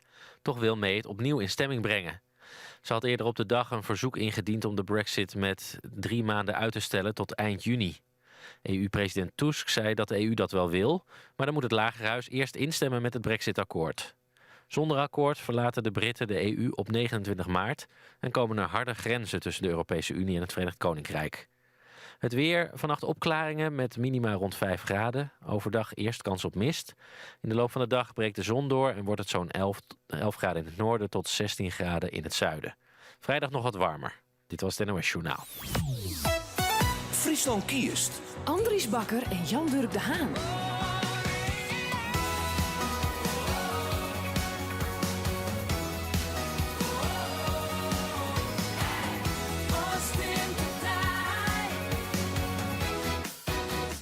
Omroep Friesland. 3 minuten oor 12 is het. Welkom weer bij Friesland Kiest. We presenteren de uitslag van de Statenverkiezingen 2019 op radio en televisie bij Omroep Friesland. Wat weten we, Andries Bakker? We weten dat ik in Friesland Forum voor Democratie het heel goed docht. Jou wordt onder woorden is naar 20% van de stemmen al bekend dat ze het heel goed doen. Jereveen ik. Het zo vertaald worden in 5 zitten. Misschien wel in provinciale steden. Ik GroenLinks doet het heel goed en de traditionele partijen doen het minder. Dus dat kunnen we eigenlijk zeggen. We volgen de landelijke trend. En Kees van Maurik is hier onscoot. Hij is de voorzitter van de FNP, maar moest eerst nog stemmen op een gasmer. Op de stem tellen op een gasmer. Hij had uitlijn waarom had het jood zo lang door. Maar tussen 12 en 1 wordt echt een belangrijk uur, want we verwachten de komende uren heel wat uitslagen hier in Friesland Kiest. En de uitslagen bij Night lezen op www.omroepfriesland.nl en op de app van Omroep Friesland hier te jaren en te zien. En er is een nieuwe uitslag, dat is de uitslag van het Ameloon. En Simone presenteert die uitslag hier in de Grutte Seel live in het provinciehuis in Ljouwert. Ja, het Ameland is binnenkwam bij u. Dan kunnen we zien dat in 2015 de opkomst 51,4 weer. En wachten we nou op de opkomst van 2019 als die er al bij komt? Nee, nou dan gaan we even naar de uitslagen. Het CDA verliest 11% op het Ameland. De VVD verliest 4,6% op het Ameland. En de Partij van de Arbeid 4,4% verlies. Nou, 10,4. De PVV verliest 2% op het Ameland. En dan de SP, zij verliezen ik 4,4%. D66. 3% verlies en intussen zeg ik dat de opkomst echt behoorlijk hoger is, 61,7%. Maar verlies ik voor D66. 50PLUS is de volgende partij in de Riege. Een dikke hele procent verlies voor 50PLUS. De Partij voor de Dieren, 0,8% verlies. GroenLinks, 1% erbij. En dan de FNP, de Friesk Nationale Partij. Zij verliezen een 10e. De ChristenUnie op het Ameland. Zij bleven heel dongelijk, een stabiele achterban op dit eiland. De Forum voor Democratie. Plus 16,7. Dus ik op het Ameland doen zij het weer geweldig goed. Forum voor Democratie. Dan de orenpartijen Denk, Provinciaal Belang Friesland, Natuurlijk Friesland, SGP. Wij zeggen dat Denk niks krijgt op het eiland. Provinciaal Belang Friesland, dat is opvallend, 12,6%. Natuurlijk Friesland, plus 1,5%. En de SGP, die krijgt er een 10 erbij. En dan nog de overige partijen, min 0,1. Ik hier op het Ameland, Grutte winner, Forum voor Democratie. Dank u wel, Simone. En dat er weer meer uitslagen binnen dan Jerrio en Sergio die hier bij Friesland kiest op radio en televisie bij Omroep Friesland.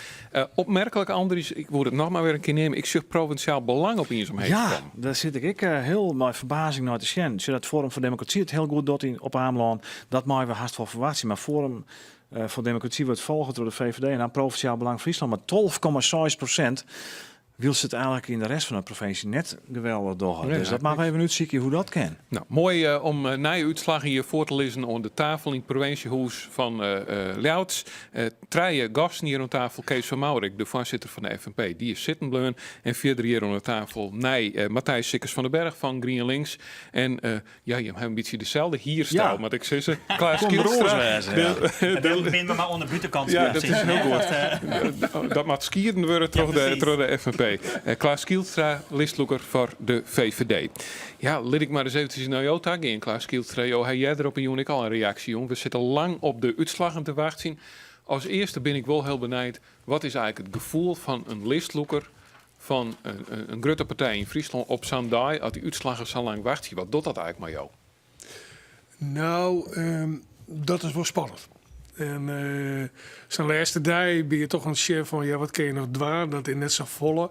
En dat komt naar zo'n climax tot 9 uur. Dus ja, dat wel wat mij. En zeker in deze verkiezingen die best ingewikkeld zijn. We hier natuurlijk meer waard van wie kan we het wel helemaal. We hier natuurlijk de verschrikkelijke aanslag in Utrecht. Wat ik een hele nuivere breukje in die campagne. En dan kom je naar iets en dan weet ik dat het Forum waarschijnlijk heel erg scoren zal. Dus dat is een partij die we eigenlijk helemaal niet kennen. Zeker in Friesland kennen we die helemaal net. Heel bijzonder. Dat ben wel ingrediënt om de spanning op te bouwen. Nou, hij de eerste 6 gemeenten binnen. Wat zou je uitslag, jou? Had het over de VVD gaat, maar ik over Forum. Nou ja, Forum scoort op behoorlijk, stel ik vast. Jim verliezen. Wij verliezen, maar net zo heel volle. Dus ja, ik zeg nou helaas dat Forum mij een 0 agenda voor Friesland gewoon scoort. Waarom weet ik net. Ik snap het eerlijk, maar volgt de landelijke trend. Het Rutte-referendum, de Eerste Kamer. Daar scoren ze mooi. Dus net de Friese thema's, maar meer de landelijke. Nee, maar volgens mij kwam het om de provinciale verkiezingen. Jawel, maar... En daar hebben wij dus voor inzet. En dat is dat Forum totaal net acteren. Dus je wint ik helemaal nergens aanwezig. Dus je had 0 Friese agenda. En toch scoren ze. Ja, ik vind het spietig voor de provincie. Maar je kan ik zeggen, dan hebben wij het net goed in.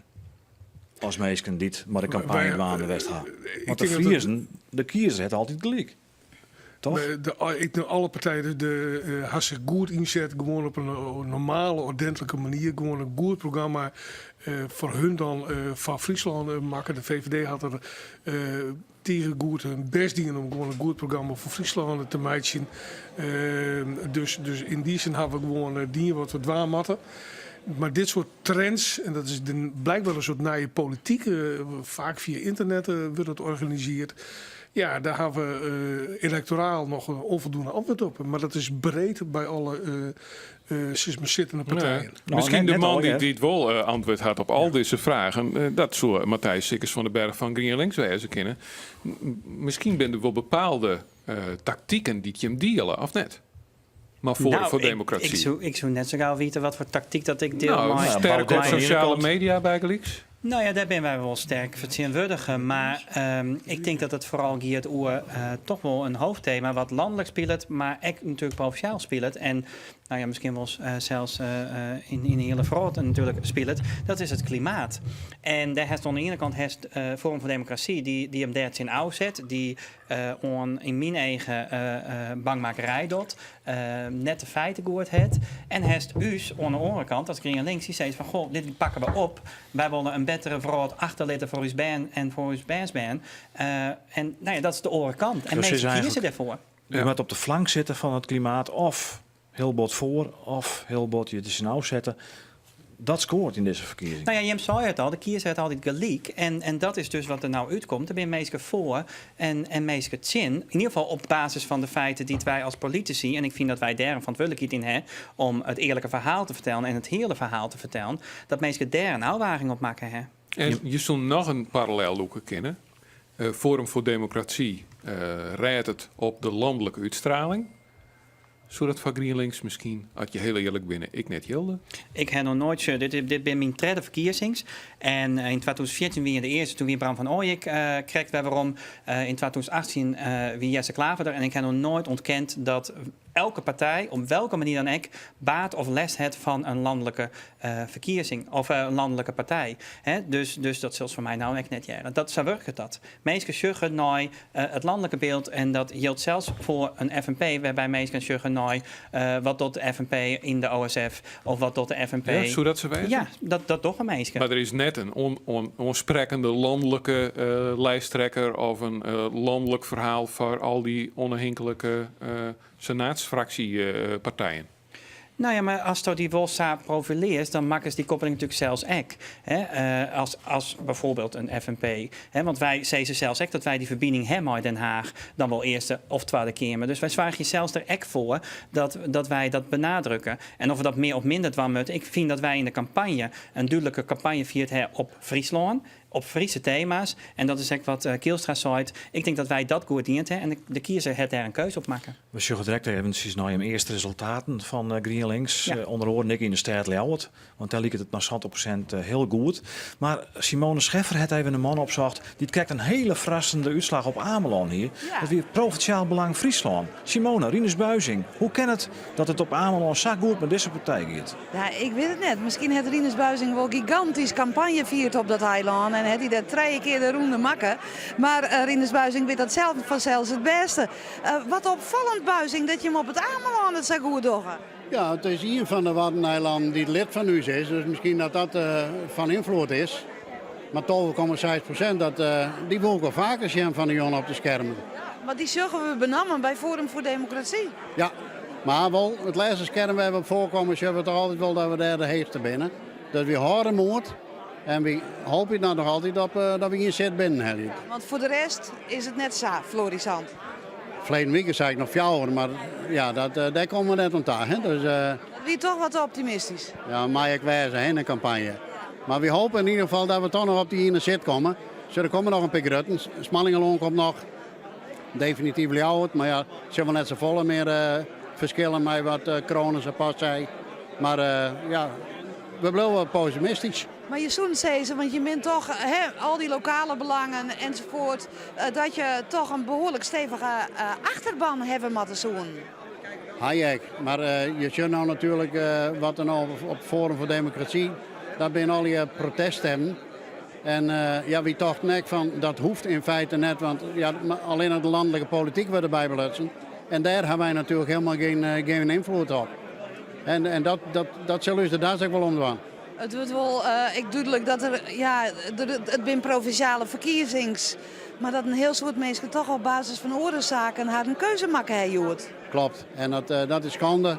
En, maar hoe je dat in de strengen houden moet, weet ik ook net. En landelijk zit ook bij de uitsturingen, daar komen dan de landelijke kopstukken. Ik denk dat die eens een keer zeggen, maar jongens, dit doen we net. Want dit gaat net om ons, dit gaat om een provincie. Ja, zeggen ze dan, gaat ik om de Eerste Kamer. Sorry, dat... Het gaat ik om de Eerste Kamer, zeggen ze dan. Dus het gaat ik om landelijke politiek. Nou ja, dat is natuurlijk haast een vervolg in maaien. En ja, daar zal wel een beetje rekening mee houden worden. Maar het blijft schande natuurlijk, want wij hebben wat voor de mensen hier in Friesland in eigen dorp, dan dat we ons bemoeien met de Haagse politiek. Nog even over het Ameland. Hoeveel rondes heb je makken op dat eiland? Nou, ik zei ze pas al uit de grap, we konden ze wel in een container die de fly is dat ze er ons speelt binnen. Maar nou ja, daar is wel campagne voor. Dus ze zijn lid en er is een heen geweest en en verder waar het erop komt, ik weet het net. Dank u wel, Buizing. En nog een fijne joen. Rinus Buizing van de Provinciaal Belang Friesland, die het op Ameland opvallend goed dier. Dadelijk denk ik dat we Vet Kronen er nog even bij krijgen, want die heeft weer nieuwe cijfers van onze Haatstad. Dat zou het Simone Scheffer. Misschien dat we in de tussentijd dan nog correct even bij René Kosters kennen. Die stiet even verderop. Maar een orenlistloeker van een Lietsere partij die te vrezen mat om er net in te komen. De SGP. Ja, het gaat om Haaien de Jong van de SGP. De Jong zat het nou liek, het koert wel eens de regen om een zit te krijgen. Ja, zat het nou liek, dat zet het geen jij nog aan het dik. Het zijn alle keer het zingende provincies op dit moment. Maar de gemeentes werden uitslagen nog van binnen komen moeten. Daar hebben we toch nog wel wat hoop op. Maar het koert er wel eens uitkomen te zien dat je hem gewoon geen zit krijgt. Sariël mij wezen. Sariël willen wij best wijzen. Er is een hegere opkomst. En het lijkt er op dit moment een beetje op dat dat het wat valt. De stemmen wat vallen als het op een net opkomst. Hij er dan ik spiet van de mij die en haar. En daarmee ik weer meestal bij de ChristenUnie die het op hemzelf best die je voorthouden ha. Nou, laat ik het zo zeggen, dat moet nog blikken. Als wij überhaupt, als de ChristenUnie dezelfde zitten net helpt. Maar wij hebben er geen spijt van dat we meediend hebben. We zijn serieus in de veronderstelling dat er een zeteltje in beeld komen zou. De hegere opkomst komen wij ik het verschijnen, laat dat helder wezen. Maar aan de andere kant, men weet ik weer dat de SGP er is. En we zien hoe jou er hier weer of een net slaagje dit keer. Je zei wij wie een hoopvol, waar baseer je dat op? Nou, we baseren dat op de stemmen die uitgebracht binnen. Maar de Tweede Kamerverkiezingen. En we hebben doe eventjes naar de opkomst jongen. En wij wisten dus ik wel dat er op dat moment ik wel SGP'ers thuis bleven. En dat die op een gegeven moment ik zoiets zien van nou, zolang wij geen politiek onderdak hebben, dat de SGP net zelfstandig meedoet, ja, dan blijven we thuis. Is het dan net verstandig om voor de volgende keer gewoon maar weer de combinatie met de ChristenUnie te zieken? Dat heeft hem nooit aan de SGP-lijn. Het is de ChristenUnie die brutsen het in het verleden, net de SGP. Is het wel onleiding om de peteren weer eens op te pakken? Dat liet ik onder bestuur hoor. Oké, van nou dank u wel. Tajotjist. Ja, nee, kost impeteer maar Haai de Jong, de listelijke van de SGP, die tussen verliezen het bij de ChristenUnie als rietslid. En hij houdt dus een vastzet aan de ChristenUnie om toch weer die besprekingen in de toekomst te openen. Andries Bakker en Jan Dirk de Haan. Stedenverkiezingen 2009.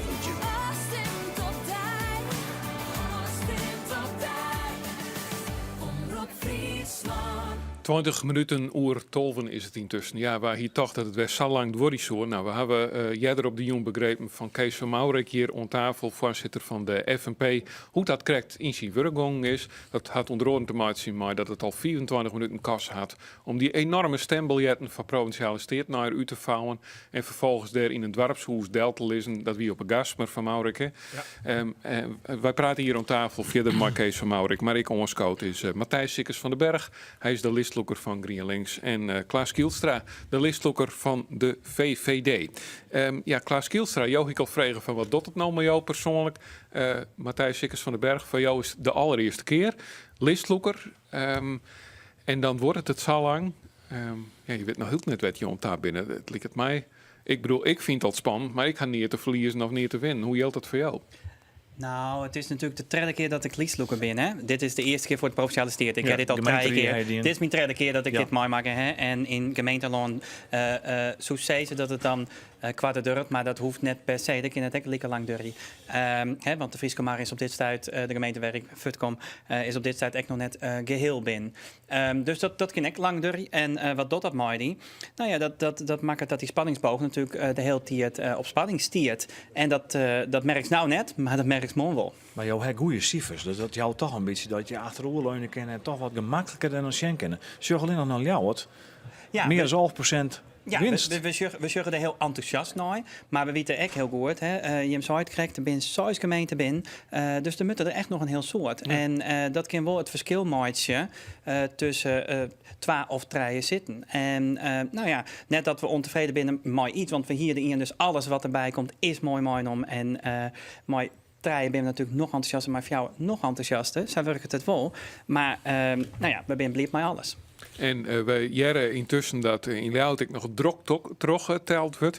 Ik denk een minuut als, nou, een liedje 10 minuten, dan zou er 100% van Leeuwarden wezen moeten. Dan weten we daar wat meer, maar zeker niet. En dat zou natuurlijk heel wat zeggen. En Leeuwarden is een van die 6 gemeenten in Friesland dat dus alleen nog op partijniveau teld wordt. En net ik nog ondergesplitst in de persoon, want dat zou nog volle langere door. Dus dan hebben we echt een tendens, en dat zou voor de ChristenUnie natuurlijk, liek als ik in Greensland in de stad ik heel goed gong is, toch wel je een boost matten. Ja, ik heb in Greenstad weet jochetje. Nou, ik denk net dat wij dat nou hellen, want daar zitten we net echt in de buurt, maar het is jou in ieder geval een goede indicatie. De Krust in Amsterdam meldt het ANP. Dus, ja, met afstand zit op het ANP. Ja, dus 24% van de stem in Amsterdam. Ja. Ja, hier nog maar voor Amsterdam kun je eens nog listloeker. Nou, daar zit Sita Pels en die doet dat fantastisch. En ben je heel blij mee dat geen wethouder in de Frieske Marten worden binnen. Nou ja, wie dat oorzaak net worden. Dus ik ben sowieso heel blij. En ik ben blij van mijn partij dat we mooi besturen maaien in welke gemeente en ik onder de voorwaarden die wij stellen. Want dat het wel even boven de merk hong, hè? Dat GroenLinks nog mooi dan mooi in het college. Ja. Jona, maar wanneer je hebt als wethouder, je een partijvoorzitter in Friesland hier wat uitlettingen doen. Ja, nou ja, er is gewoon sprake geweest van een miscommunicatie. Oors ging ik het net uitlezen. Ik heb hiervoor gekozen, dat heb gelijk zijn. Je wie smiddags bij mij voor iets oors over de wiemoeners. En toen heb ik dat gelijk, nou ja, zo goed als kind verduidelijkje willen. En nou ja, net mij hebben we dat die en hebben we daar mooi de mistek oplutsen. En ja, dat mijn naam neemt waar, dat nou, vond ik net zo heel spannend. Want ik ben daar natuurlijk als iemandsfractie begonnen. In de nieuwe fusiegemeente. Ik heb de afdeling opstarten in de Frieske Marre voor GroenLinks. Dus het is heel logisch dat mensen mijn naam neemt. Hè? Alleen nog ik hier niet correct committeerd van de provincie. Ja, zo werkt het dat. Jo, bij wat dat onbelangrijk. Ik man, je praat hartstikke goed Fries. Jo, ben geen Fries, hè? Nee. Of stond ik net? Nee, ik zei altijd dat het Fries de taal van de leefde is. En voor mij is dat zeker zo. Want mijn man is Fries en nou ja, een Friese kwamfamilie en daar het Fries leert. Je praat natuurlijk hartstikke goed. Nou, dankjewel. Ik ken net jaren dat je net uit Friesland wil komen. Maar wat had jou te maken dat jou zijn van ik wil me van die politiek, van het Frieske inzetten? Eerst in de gemeente en nou in de provincie?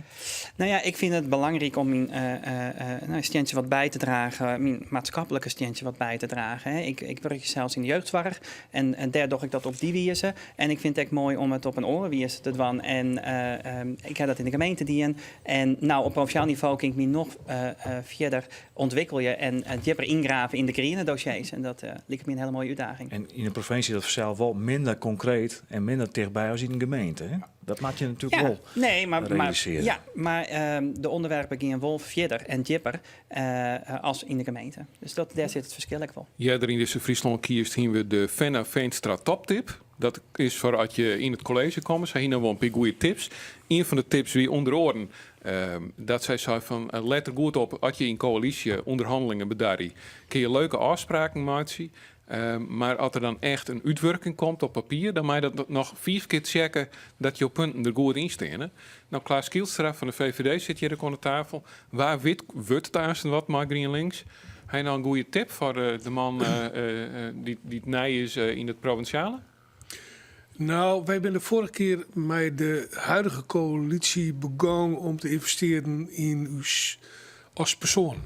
En dat is goed slag. Dat was overigens het idee van Venna Veenstra. En dat is een hele goede set. Om gewoon eens even te prioren van wat beweegt er nou eigenlijk in de politiek. Maar wat beweegt ik persoonlijk? Hoe zit ze persoonlijk in? En dat had ik al als bijzonder waardevol schoen. En dat had wat mij onbelangrijk een goede basis voor de huidige coalitie. Omdat je dan een aantal waarden gewoon er uitspreken.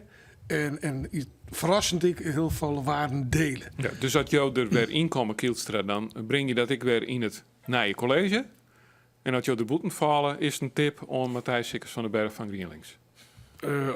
Zo kan je het vertalen, ja. Nou, dan hebben we dat toch wel klaar. Absoluut. En Johan natuurlijk, jou die nou deputaire West. Er zijn toch een soort zaken die het nog boven de merk hingen, hè? Zoals die sloezen, daarbij kwamen te zo'n. Ja, maar daar heb ik in de oude weken de nodige dingen hoe zijn. We zijn druk bezig met het proces om te komen tot goede afspraken met de minister. Het gaat voortvarend. We komen tot nieuwe creatieve ideeën en inzichten.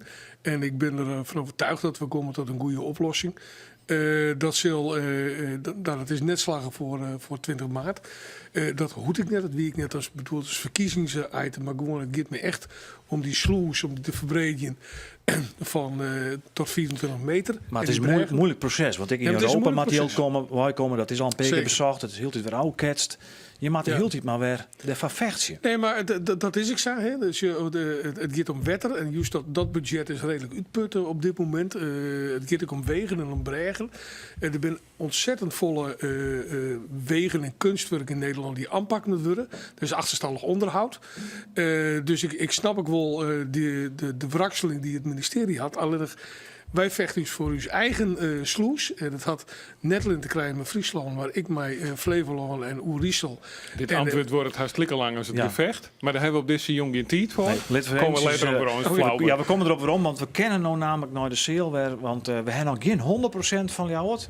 Dat wordt nog wat lang, maar we zitten nu op 94% van alle telde stemmen in de gemeente Ljouwert. En dus, Simone, is het weer tijd voor een toch finale tussenstand haast.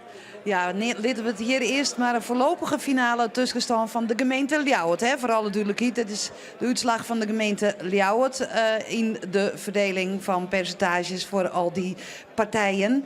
Vetkronen, 94%, zullen we maar los? Ja, dat is 95%, dat is wel ongeveer, nou ja, dat zal niet veel meer veranderen, maar bij sommige bureaus duurt het altijd langer. En inderdaad, het is alleen Leeuwarden, hè. Het is niet voor de hele provincie, het is alleen Leeuwarden. Maar we gaan maar los. Partij van de Arbeid van 21 naar 18,3. CDA van 11,9 naar 9,9. VVD van 10,3 naar 9. FNP 5,8 naar 5,6. Stabiel. Partij voor de Vrijheid 9,0 naar 5,3. SP van 13,5 naar 6,2. ChristenUnie van 5,2 naar 4,8. GroenLinks van 5,4 naar 11,4. D66 van 10,1 naar 5,5. Dan sla ik Friese Koers over, doet niet meer mee. Partij voor de Dieren van 3,6 naar 4,9. 50PLUS van 2,9 naar 3,1. Dan hebben we Provinciaal Belang Friesland. 9,4. Hey, dat moet een tikfout zijn. Want we komen boven de 100%. Zoeken we straks op. Natuurlijk Friesland 1,0. Denk 0,3. SGP 0,3. En Forum voor Democratie 13,1. Totale opkomst vrijwel 56%. Dus dat is echt heel hoog. Dus dan zijn de grote winnaars opnieuw GroenLinks en Forum voor Democratie. Dit is de uitslag waar u het mee moet doen. En we missen de hamer, maar die bedenken we erbij. Dank Vetkronen voor de uitslag van de gemeente Ljouwert op basis van 94%. Daar zal net het meeste meer onverhorie. Maar een opkomstcijfer van 56%, waarvan de burgemeester zei dat dat heel heeg is. En de grote winnaar, GroenLinks en Forum voor Democratie. Grote verliezer in elk geval hier in de gemeente Ljouwert, SP. Ja, de voorlopige uitslagen blijven dus binnenkomen. Ja, dat binnen de uitslagen werd weer bot op zitten te wachten. En dadelijk een nieuwe gast hier aan tafel. Dat is Sander de Rauwe, de listloeker van het CDA. Maar eerst naar een orenpartij dat het ik spannend voor is. Misschien net voor en dadelijk in de heegste regio, maar ze tellen wel degelijk mee. Dat is de Partij voor de Dieren. René Koster. Ja, want Rini van der Sande zit hier bij me. En GroenLinks docht het ook griezelig goed. En eigenlijk in dezelfde vijver visket ik wel wat de Partij voor de Dieren. Rini van der Sande, de cijfers zou die nou naar voren komen. Stemmen jullie die tevreden? Nou, in elk geval zitten wij wel in de lift. Dat is in elk geval wel heel fijn. Maar het zal de vraag zijn of wij een tweede zetel krijgen. Dat zal er even om spannen. Maar daar ga je hem eigenlijk wel op inzet. Daar hadden we wel op ingezet. Sommigen droomden van 3, maar ik zelf was al zo realistisch dat ik dacht, ja, GroenLinks gaat echt veel meer stijgen. En wat er nu met Forum voor Democratie gebeurt, ja, dat is wel heel erg bizar. En daardoor gaat de kiesdrempel natuurlijk ook omhoog, omdat er meer stemmers zijn. Dus dat is nooit in het voordeel van ons. Ik zou direct zeggen van, dat kent haast net budgetten dat mensen die het eerst op Jem stemden, nou op Forum stemt. Maar omdat de opkomst wat hoger is, is Jem verste achterban. Misschien krijgt er iets voor die extra zetel. Ja, dan gaat de kiesdrempel omhoog. Dus dat betekent voor ons een nadeel. Maar in elk geval zitten we nog wel op winst. Ook voor Leeuwarden. Hè? Dus, en Leeuwarden is wel een van de steden of een van de gemeenten die voor ons altijd heel belangrijk is als het gaat om de percentages en de kansen op een eventueel tweede zetel. Daar moest het van komen. Dus eigenlijk is nou de conclusie, dat zit er net meer in. Ja, misschien dat we nog kunnen mikken op een restzetel. Hè? Ik heb niet zoveel verstand van hoe je dat allemaal moet berekenen. Maar die komen vaak bij de Grutte-partijen te lonen, hè, die restzetels. Nou, dan ziet het er niet zo best uit. Dan blijf ik alleen. Ja, nou, je neemt al even dat dit eigenlijk toch wel de verkiezings van Forum voor Democratie binnen. Hoe taxeer je dat? Het feit dat zij zo sterk een oorhang ik in Friesland schijnen te vinden. Ja, zonder zelfs mee te doen aan debatten. Hè? Kennelijk zijn heel veel mensen heel ontevreden.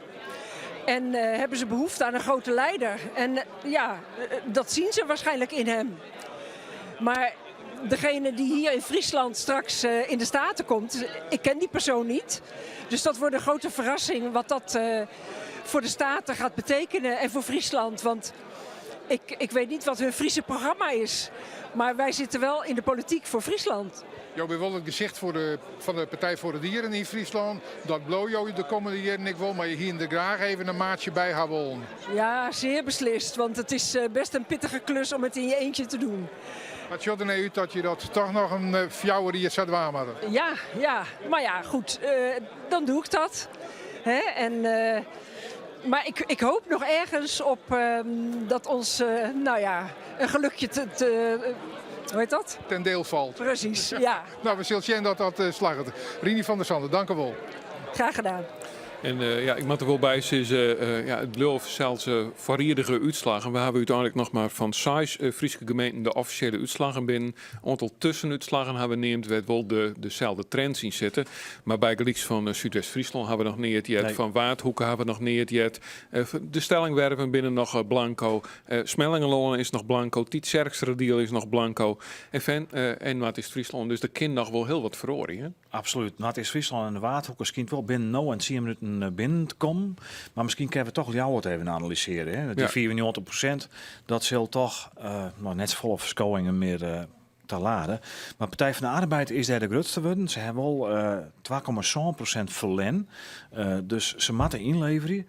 Maar de Zwarte Partij is, wat ik al naar 50% of naar 70% van de stem al het geval weer Forum voor Democratie worden. 13,1%, daarmee ben ze dus tweede. En derde wordt GroenLinks, Matthijs Sikkers van den Berg, die zit je de listloeker, maar 11,4%, het is wel wat afvlakt, wie 11,8%, naar 70% van de stem. Het is nu 11,4%. En als vierde is het CDA, maar 9,9%, vlak voor de VVD, maar 9%. Dus dat is de top 5. Zal ik Frieske Marren de varierige uitslag daar nog eventjes, dat is eigenlijk een tussenuitslag, hebben we nog net helemaal officieel hier binnen, maar die pak ik er dan maar eventjes bij, want Oren-Grutte gemeente zelf ziet flink wat gewicht in de schaal uit. Ik daar wel verlies voor het CDA, 4,3% eraan. Voor Democratie komt er op zo'n 13%. FNP bleef ongeveer gelijk. En GroenLinks, omdat Matthijs Sikkers van den Berg hier aan de tafel zit, neem ik dan ik maar eventjes. Ja, een stevige plus er toch bij. 6,7% van de stem en een plus van 4,1. Ja, daar doe je het dan toch voor, denk ik. Ja. Nij aan tafel is Sander de Rauwe, listloeker van het CDA. We hebben hier Theo Joosten, de voorzitter van de partij, hier aan de tafel. Gewoon daar nog weer voor hier een week Sietske Poepjes, de nummer 2.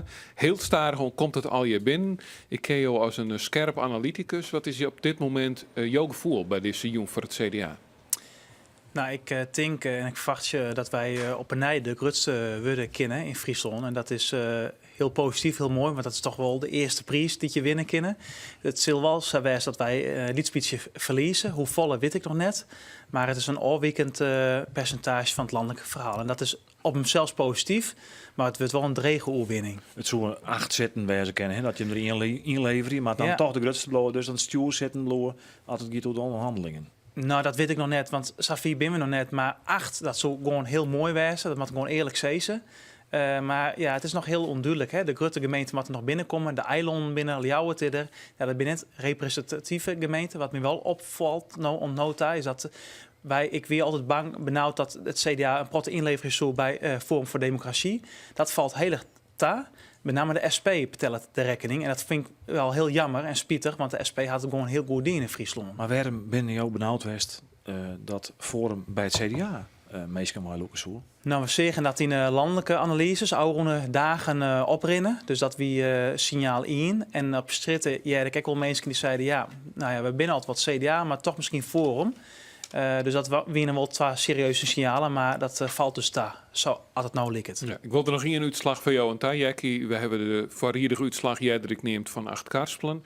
Dan ging er 4% bij het CDA. Dat bloot hebben wel 4 uit de grootste partij, maar niet 1,9%. Ja, dus op Nijs juist eigenlijk heel die tendens van 4% minder.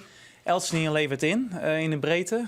En dan Forum en GroenLinks die nemen er wat bij. Forum natuurlijk een hele grote hap. Maar het verlies van het CDA is behind. En heel oors als het landelijk beeld. En dat is een compliment aan onze vrijwilligers en de campagne. Nog eventjes het ANP en de berichten die nog binnenkomen. Daar zou het onder woorden Thierry Baudet, dubbele punt. Stupiditeit onbenul, Rutte afgestraft. FNV zou het kabinet moet beter naar het volk luisteren. Is dat wat ik al nog hoor, wat je stiert? Wordt het tenminste het volk luisteren, vind je ook? Nou, ik denk dat het altijd heel dreig is. En Baudet die maakt het Joort een grote uitslag. En Lokweenske zoek ze. Ik ben benijd naar de meeste jaren. Maar ik weet als ik in oren de grootste woorden is 1, de grootste blauw is 2. En Forum voor Democratie had nou echt in Friesland te leveren. Dus ze moeten nou ontwerk. Maar goed, ja, dit scenario het zin het hem aan. Het CDA zou wel eens het grootste wijze kennen. Forum voor Democratie maakt het ik een flinke slag. Is er wat jou betreft te praten over coalitievorming met Forum voor Democratie? Nou, als je met deze uitslag moet elke partij in Friesland meedoen. Je kan net met zeggen, er is 1 hele grote.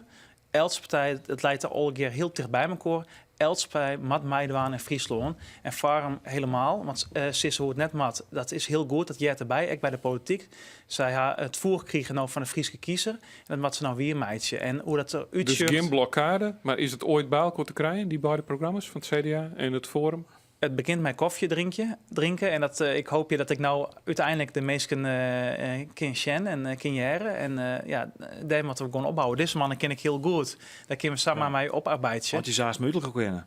Want ze liep je worden op elkaar. Wel een beetje. Maar misschien dat we het in de eigen. En als komt Romke de Jong, die staat ik achter de kamer. Ik heb ook al zo'n krul. Laten we trouwens eerst eens even zien waar in de sale. Dan praten we direct verder. Want René Koster heeft een man opzocht.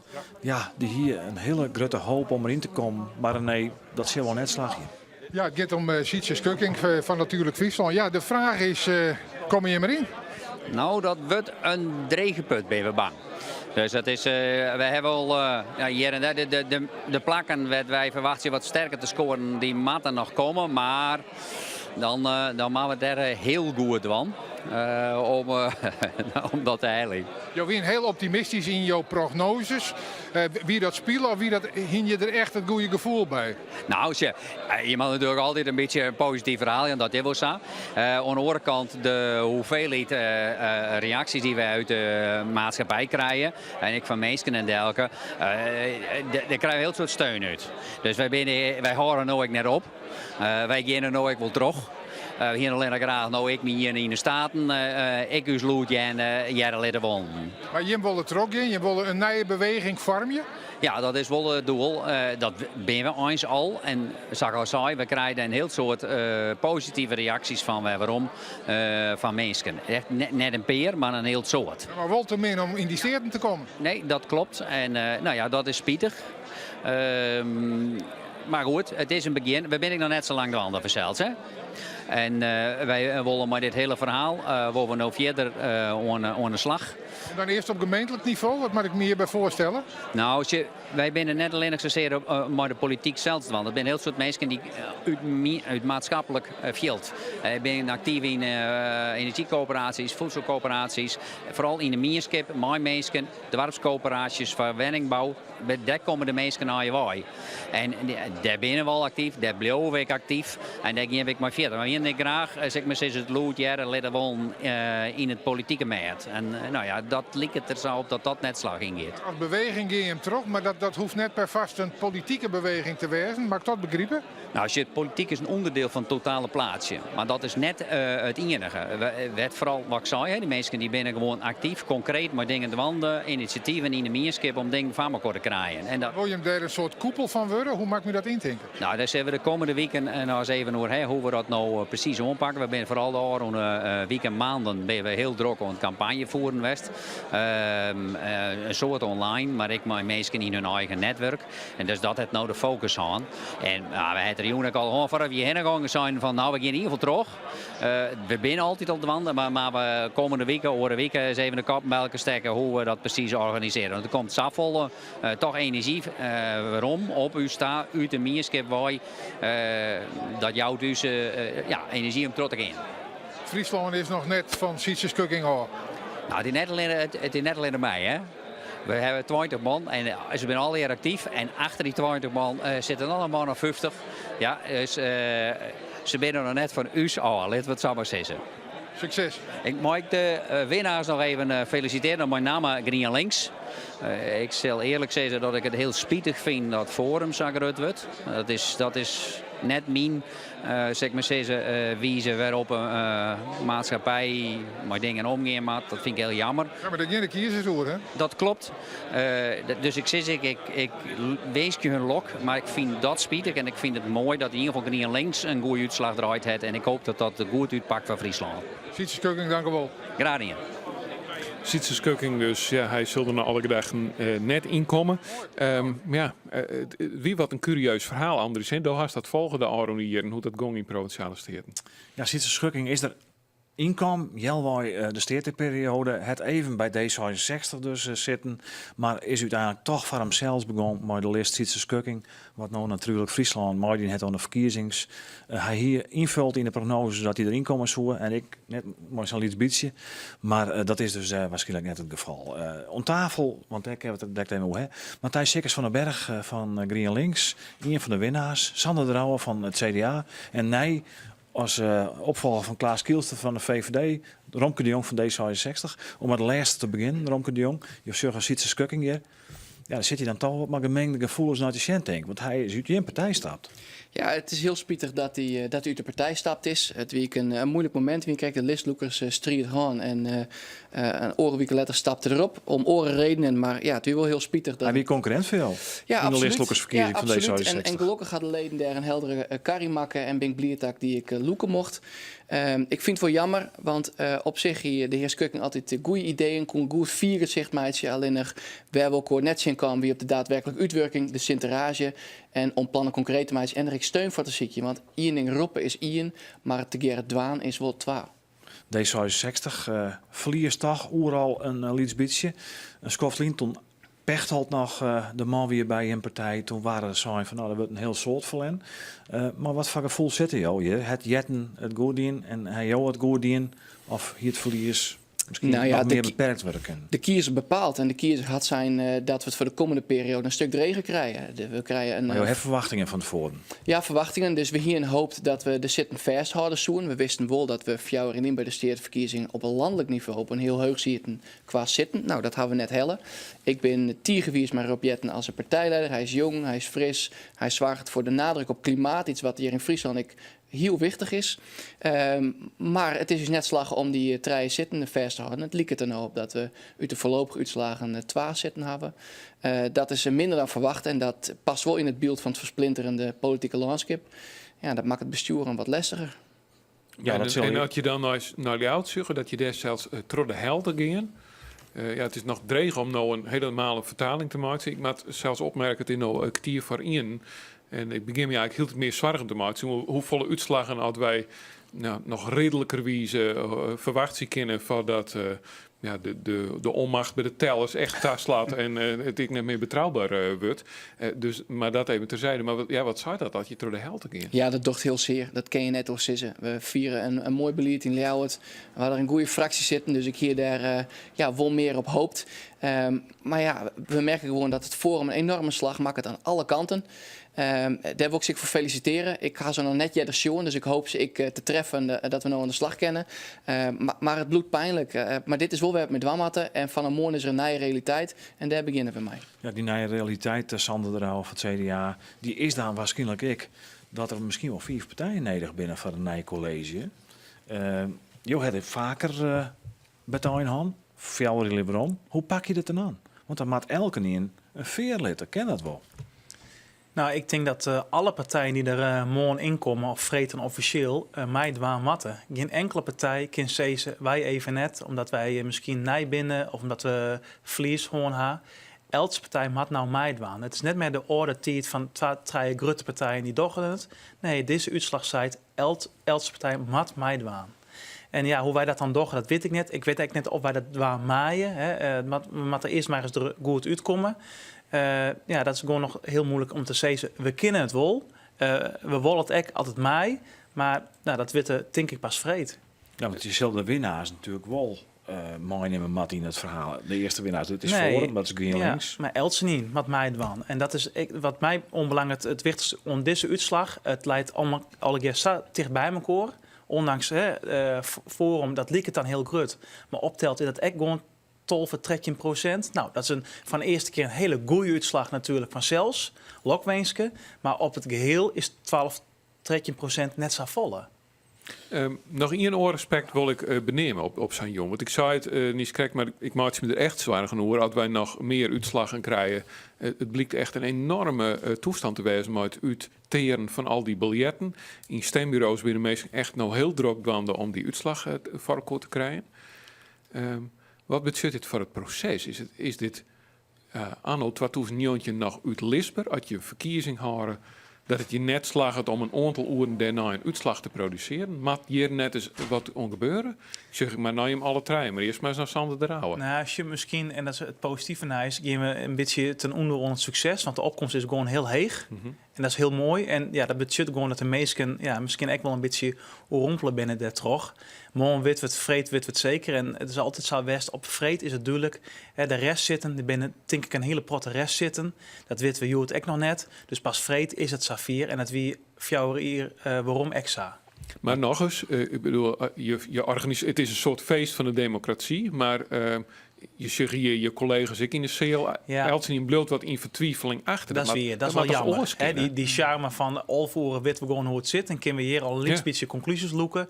Ja, dat zit er hier nou nooit bij. Dus de afterparty dwaart wel heel lang. Maar zelfs die partijen of zelfs die gemeenten die alleen nog maar op partijniveau stemmen, valt dat wordt ook hartstikke lang. Hè? Ja, ik dacht gewoon toch een 6 gemeenten mee met het experiment. Alleen nog namen tellen van de partij, maar die ben ik nog niet binnen. Dus dit is wel even nieuwsgierig wat hier nou exact gebeurt. Want het is wel opvallend dat wij Salet binnen. Maar ik zie ook in de orenprovincie dat het let is. En ik denk met name dat het gewoon komt omdat de opkomst zo heeg is. En op zichzelf is dat een goed En omdat die biljetten overal zo groot binnen, maar 16 of meer partijen, denk ik. Maar los daarvan, ik beziek hier wat on te zetten van maak je actie op ondernaam. Ik verneem dat nog net zo bot, maar ik zit ook al Matthijs Sikkers van den Berg van GroenLinks vregie. Is het tijd voor actie? Nou, dit weer 4 naar 12 is voordat er, ik maar wat van een uitslag wordt? Ja, ik wil toch in het eerste plek ik zei dat ik gewoon een heel soort respect heb voor alle vrijwilligers die dit doen. Want het is inderdaad gewoon dreig werk. En je moet er maar ons in gaan om dat nooit tolven nog te dwam. Dus dat in het voor. Ik heb dat er echt weer wat ballonsjes op litten binnen om te zien of we toch digitaal stemmen kennen. Nou ja, daar zullen we denk ik in deze tier toch echt wel een goede wiers op het denken moeten kennen. Ja. D66, Romke de Jong, partij toch van vernijingen altijd. Heb je wat in het vet op dit punt? Nou ja, het zou een hele uitkomst wijzen. We vind ik bijzonder dat in deze tijd het nog net slagen is voor u om een stemcomputer te hebben die veilig en betrouwbaar is. We worden heel graag naar tabwerkje. Daar ben we digitale proeven. Ik in het Boeteland die best hoopvol liedje. Dus we hopen toch echt dat we over jou hier zitten en dat we hier om een uur of 10 maal een uitslag praten kennen. Maar dat nota ben ik voor tier geweest op al die mensen in die stembureaus die al die biljetten naar Udelko vouwen en goed zijn of het rondje er nog stiert. Zelfs volle nijtolven. Ja, we kennen er hartstikke niks meer aan tijhekje, want we zitten alle keer te wachten op die 12 gemeenten die dus nog binnenkomen matten. Het is nog 2 redden eigenlijk, hè, wat er nog op jou wat haast binnen is binnenkomen mat nog. Ja, dus ik bedoel, zicht op een echte definitieve uitslag, ik geloof dat we dat net zozeer krijgen. Misschien is het wel handig om van mensen die het nou net maar kregen hebben, die het elders west hebben, die het nou afstemmen en toch graag weten willen van wat ben je nou de trends in Friesland. Kun je ze nog kwart op een rijtje zetten, maar wat wat we nou weten? Ik al is het al nog voorierig. Nou, wat we weten is dat Forum voor Democratie natuurlijk in generaal in Nederland, maar ook in Friesland in alle gemeenten goed scoort, boven de 10%. En in die 6 gemeenten waar we het dan over hebben, dan hebben we het over Hazen en het Jereveen op het verste land. Ljouwert van 94% al. En de 4 eilanden Skielge, Vlieland, Schiermonnikoog en het Ameland. Partij van de Arbeid die is bijvoorbeeld op het Jereveen, in Ljouwert de grootste. Verliest wel een beetje. Maar de orenwinnaar is GroenLinks. Iets minder groot natuurlijk als Forum voor Democratie. Maar in Ljouwert vooral best verdubbelen, meer dan verdubbelen. Dus die doen het heel goed. Nou, de orenpartij Sander Drouwers zei het al, het CDA tipt wat ouw. Maar net zo volle, dus het zal heel goed in je zit wezen. En VVD die verliest een soort, PVV verliest een soort, ik een Forum. Dus zo kunnen we het ongeveer wel een beetje karakteriseren. Ja. Tiet om de grote sale van het provinciehuis weer eens in te gaan. Wij zitten in een seeltje dat het wat rustiger is. Dat is handig om de mensen goed verstaan te kennen. De echte sfeer is hier net, maar in die grote sale wel. En daar is Simone Scheffer. Ja, alhoewel het hier wel wat een beetje leeg begint erin. Er is nog wel een hele grote groep mensen. Want ja, elke nieuw wil toch eigenlijk wel die uitslagen nog jaren. Big Leaks was zo'n mooie grote gemeente als Zuidwest-Friesland. En als ik het erover heb, dan heb ik het over Hapta Moede Hoop. Die is daar rietslid. En ik wil een beetje een bekende Nederlander als presentator van Klokhuis. Hapta Moede, hoe is je dan zulke uitslagen als jong politicus? Ja, ik vind het altijd lastig te zeggen. Je kunt natuurlijk alleen nog praten over je eigen gemeente. En daar zijn uitslagen nog net bekend, dus dat is een beetje moeilijk om te beoordelen. Maar als die landelijke trends is, dan denk ik dat deze verkiezingen vooral over het landelijke verhaal gaan. Dus daarom dat Forum voor Democratie en GroenLinks heel veel stem kregen. En ik denk dat dit vooral een landelijke verkiezing is geweest. En dat is aan de ene kant een duidelijk signaal. En aan de andere kant vind ik het jammer. Want het is wel een beetje een disqualificatie voor al die mensen die het provinciaal en gemeentelijk elke dag het ontwerp binnen voor die mooie Friesland. En dat vind ik wel jammer. Ik vind dat we daar ik nog stemmen tot wij alleen naar de stembus gaan. Dus dat vind ik wel een dubbel gevoel. Nou, hier graag even wat langer, maar die praten wel, maar dat wordt ik uitslagen jaren, toch? Ja, die wil graag jaren. Nou, daar gaan we dan heen. Ik zal dank wel Hapta Moede Hoop. Hij is rietslid voor de Partij van de Arbeid in de gemeente Zuidwest-Friesland. En in die grote sale, er zit Elsie en dadelijk weer naar dat grote scherm te zien. Wat nog onderwijs is het wat we als laatste beruchten jaren is gemeente Waardhoeken. Er is zo'n uitslag van onderwijswezen. Gemeente West-Stellingwerf is een uitslag van onderwijs. En wat binnen is de gemeente Noord-East-Friesland. Ik jij wel als Simone de Kleer voor is. En ondertussen verklap ik vast van mensen die naar de radio luisteren. En dat het Forum voor Democratie het der ik weer heel goed docht. Maar Simone, vertel, daar heeft de getal. Nou, ik hoop je dat hij nou dadelijk hier op het scherm komt, want ik heb hem nog net hier. We krijgen een aantal uitslagen binnen voor de mensen thuis en ik de mensen hier in de zeel. Dit is de gemeente Noord-East-Friesland. Laten we maar voort losgaan. Het CDA verliest in Noord-East-Friesland 4,9%. De FNP komt-ie, min 2,3. We gaan terug naar de ChristenUnie. Dit is de gemeente Noord-East-Friesland. Oordelprocentverlies voor de ChristenUnie. Dan de Partij van de Arbeid. Oordelprocentverlies voor de Partij van de Arbeid in de gemeente Noord-East-Friesland. De PVV verliest 3% in deze nieuwe gemeente. En de SP verliest 4,6%. De opkomst trouwens is 56,4%. En dat is ik weer heger als 4 De VVD. 0,9% verlies. Dan krijgen we D66. Die verliest 1,3%. GroenLinks. Die krijgt er 2,5% bij. De Partij voor de Dieren. 0,4% winst. 50 plus. 0,1% winst. En dan Forum voor Democratie. 14,8% in Noord-East-Friesland voor deze nieuwe partij. Dan de partijen die er nog binnen denk, geen enkele stem in Noord-East-Friesland. De Provinciaal Belang Friesland plus 1,4. Natuurlijk Friesland plus 0,7. En de SGP plus 1,4. Ik neem aan dat we dan voorttrokken naar volgende uitslagen. De Waardhoeken. Dit weer dan snel tel gemeente. Het CDA. Min 3,8. De Partij van de Arbeid. Min 2,9. De FNP. Min 2,1. De SP. Die verliest 4,4%. De VVD. 1,4% verlies. De PVV 2,8% verlies. Gaan we terug naar D66. 2,8% verlies. ChristenUnie. Blijft gelijk een keer een stabiele onhang. GroenLinks plus 3,4. De Partij voor de Dieren plus 0,7. 50 plus 0,4 winst. En dan Forum voor Democratie 13,3. Ik in de gemeente Waardhoeken dat het percentage 58,9 weer qua opkomst. Hier is de Forum voor Democratie de grote winnaar.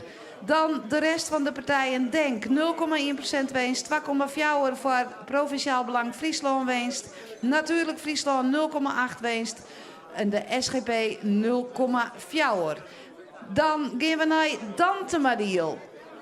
Het CDA in de gemeente Dantemadiel. 5% verlies voor het CDA. De ChristenUnie. Min 6,7, dat is opvallend, want die bleef in andere gemeenten zo het algemeen stabiel. Min 3,3 voor de PVV, FNP verliest ik een procent en wat zie je de SP. Die verliest significant in de gemeente Dantemadiel 4,7%. De Partij van de Arbeid min 1,9.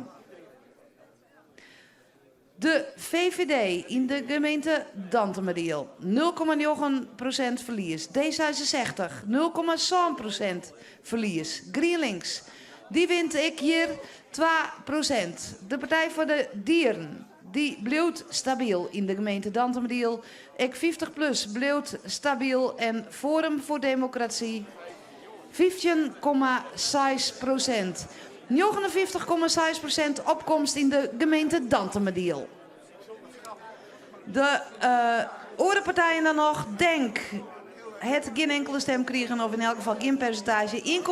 1,3 voor Provinciaal Belang Friesland Weest. 0,4 natuurlijk Friesland Weest. De SGP wint echt grut, 6,3%. En de oren partijen, nou, dat nemen we verder net op. Wij gaan, denk ik, nog naar een volgende gemeente of wie dit het voorlopig? Dit wie het voorlopig, maar gelukkig. We hebben in elk geval weer een aantal gemeenten erbij. Dat zei Simone Skeffer. We hebben dus nou de uitslagen van 9 gemeenten zeker. Dat is de helft van de Friese gemeenten. En Ljouwert hebben van 94% al gebracht. Dus er zit eindelijk schat in mij, maar we moeten natuurlijk nog heel tijd 8 gemeenten nog binnen krijgen. En we weten net hoe dat ouder in de cel. Maar de tendens is wel duidelijk. Forum voor Democratie komt overal boven de 10% binnen in de gemeente. GroenLinks doet het heel goed. In hele lietse mate. Ik nog Partij voor de Dieren, die het eigenlijk overal wel een lietsbietje wint. Maar als het genoeg van een zit is, dat is ouwaartje. Maar dat zijn eigenlijk de conclusies. En hier rond tafel is intussen commissaris der Koning Arno Brok, ons coach. Goeien. Goeienacht. Goeienacht is het inderdaad. Ja, goeienacht, moet ik eigenlijk zeggen. Je hebt er al een hele dag op zitten. Ja, maar van mijn gevoel is het nog heel dit jong. Maar ja, ik haast wel goeiemorgen zeggen. Ja, dat zou misschien nog beter wezen. Ja, Joost zit er dit al aan te zien als commissaris. Joost steen boven de partijen. Maar Joost wil ik heel graag een uitslag hebben. Wat voor gevoel heb je op dit moment? Nou ja, daar mag gewoon altijd neutraal en objectief. Nee, maar ik bedoel meer van de stand van zaken waar we nou staan. We zitten nog heel op een groot aantal gemeenten te wachten. Jo ben ik nieuwsgierig, wij zijn nieuwsgierig. Vanzelfs, het is nog net al een jaar duidelijk. Laat het samen zeggen. En meer als de helft mag nog komen. Maar de landelijke lijn die er is, die is echt te zien bij u in Friesland. En wat voor mij wichtig is dat er aansluit in de steden van Friesland mensen komen die vanuit de inhoud wat willen met uw provincie.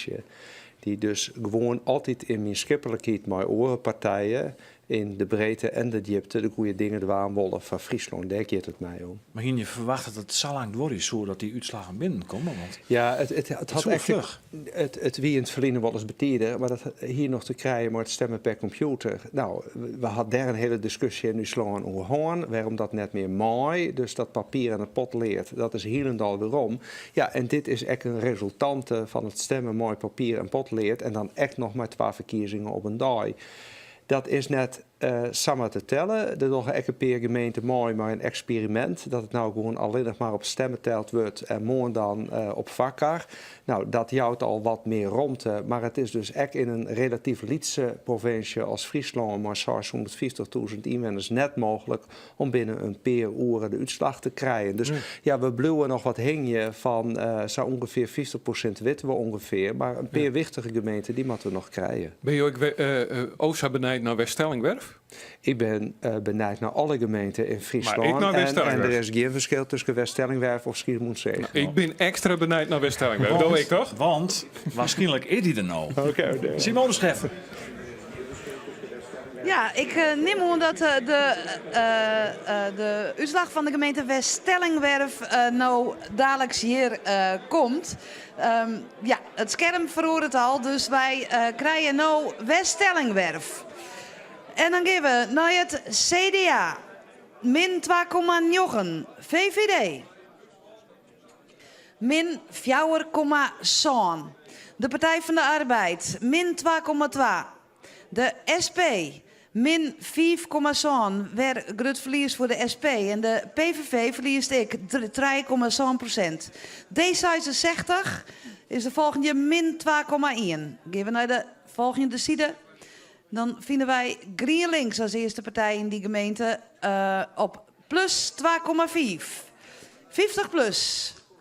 0,1% winst. De FNP, Fries Nationale Partij, verliest in West-Stellingwerf 1% en een tiende. ChristenUnie blijft stabiel, 0%, dus is gelijkbleun. Partij voor de Dieren wint 0,9%.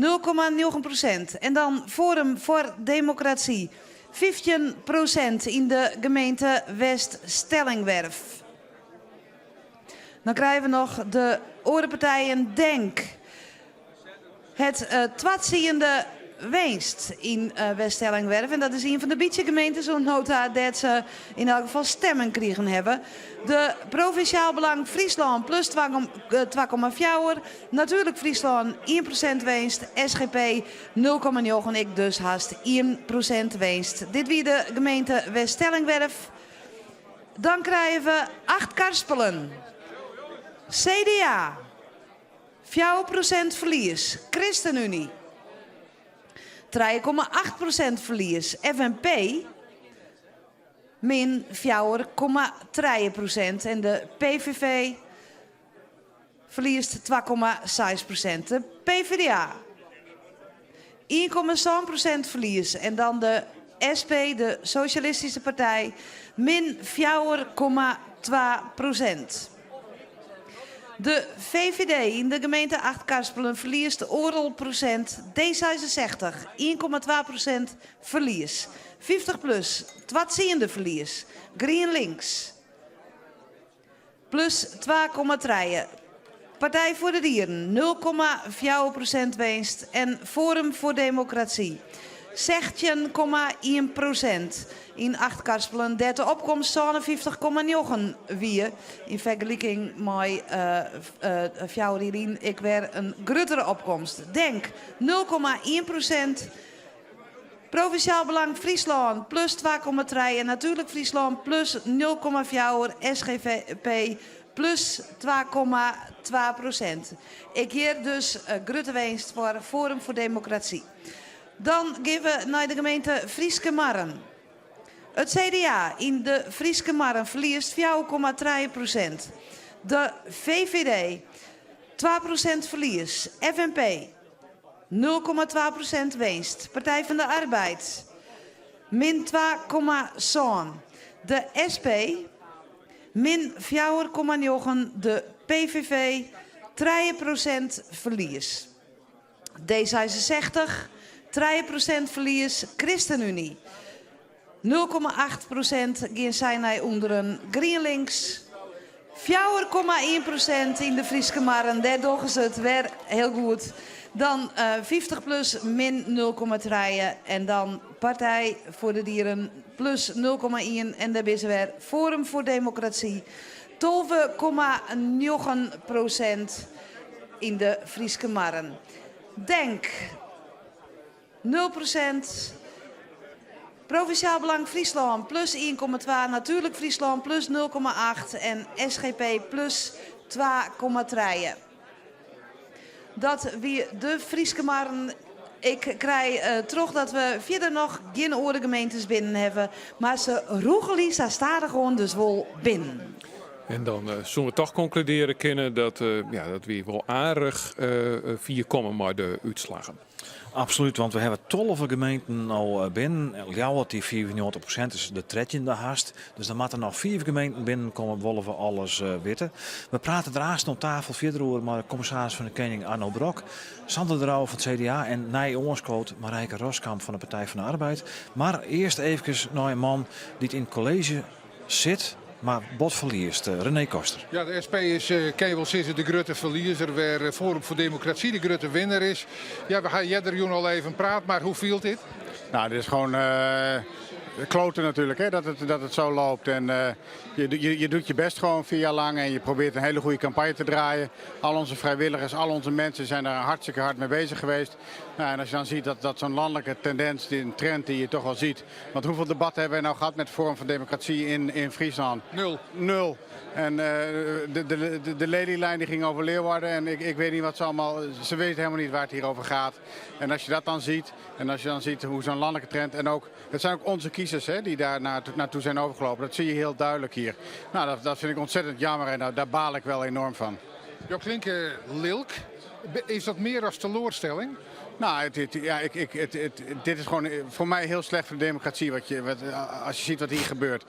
Dat gewoon mensen, dat partijen in Nederland eigenlijk feiten ontkennen. De dingen anders vertellen dan dat ze eigenlijk werkelijk zijn. Gewoon de wetenschap aan de kant zetten. En ik snap wel dat mensen dat verhaal, dat ze daarnaar luisteren. En het is complex, het is moeilijk. Maar als vorm van democratie moet je gewoon beter kunnen. En moet je ook gewoon een eerlijker en beter verhaal vertellen. Precies, het is slecht voor de democratie. De opkomst is hoger dan dat het ooit bij de steden is. Dit is goed voor de democratie. Er komen nog mensen naar de stembus die dat ooit misschien wel nooit in hebben.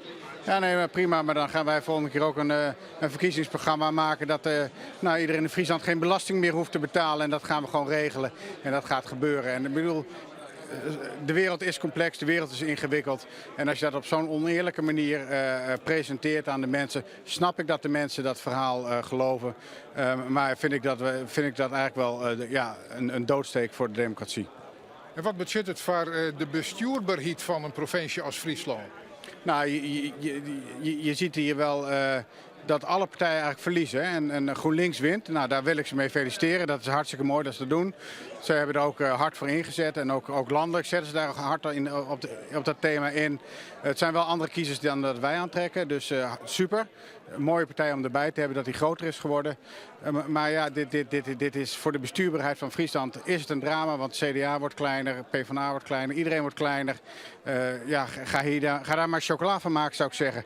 En van Jim rest net meer als een bijrol. Nee, ik denk als je nou ziet, dan zullen we op 2 zetels uitkomen, is mijn inschatting. Ja, dan kan je geen grote broek aantrekken en dan moet je gewoon ook je gepaste plaats kennen. De tomaat zit er nog krachtig bij, en ik nog een glimlach zelf, maar een soort kracht zit er net meer in zitten. Nee, ik bedoel, dat is niet. Hè. Die kracht zit nog steeds in ons. En dat dit zo gebeurd is, dat ligt... daar kunnen we ook niet alles aan doen. Hè. Er spelen andere krachten mee, maar wij gaan gewoon voor onze idealen. En die willen we gewoon verwezenlijk zien. Ik wens je jongen een noffelijke nacht. Ja, het gaat wel goed komen hoor. En Dat is dus de SP, ja, wat een triest lood daar. Maar we moeten gauw weer naar nieuwe uitslagen. Dat is een positief lood. Althans, dat vind ik als een programma maken, want we willen zo volslaan mogelijk wezen. En Ljout hebben we jij de tussenuitslagen van gebracht. En Simone Scheffer zit weer in de grote zeel bij het scherm voor meer uitslagen van Ljout. Een definitieve uitslag, Simone? Dit is de definitieve uitslag van de gemeente Ljout. We hier vanzelfs al vet kronen 2 keer maar tussen staan, maar nu komt de definitieve. Dan geven we Partij van de Arbeid 2,4% verlies. CDA 3,4% verlies. SP. Nou, Michiel Schriers zal er net blieder van worden. Min 6,8%. VVD min 1,1%. D66 min 4,1%. PVV min 3,4%. De volgende zijde. FNP in de gemeente Ljout min 1,4. ChristenUnie min 0,5. GroenLinks plus 6,4 in de Haatstad. Partij voor de Dieren plus 1,4. 50 plus 0,3. En Forum voor Democratie 13,1. 13,1% voor Forum voor Democratie. Dan krijgen we nog de lietsere partijen. Denk 0,3 plus. Provinciaal Belang Friesland 0,9 plus. Natuurlijk Friesland plus 1,1. En SGP plus 0,4. Dat is de gemeente Ljout. Dan die hele grote gemeente in Friesland. De gemeente Zuidwest-Friesland. Het CDA verliest haast 4% in Zuidwest-Friesland.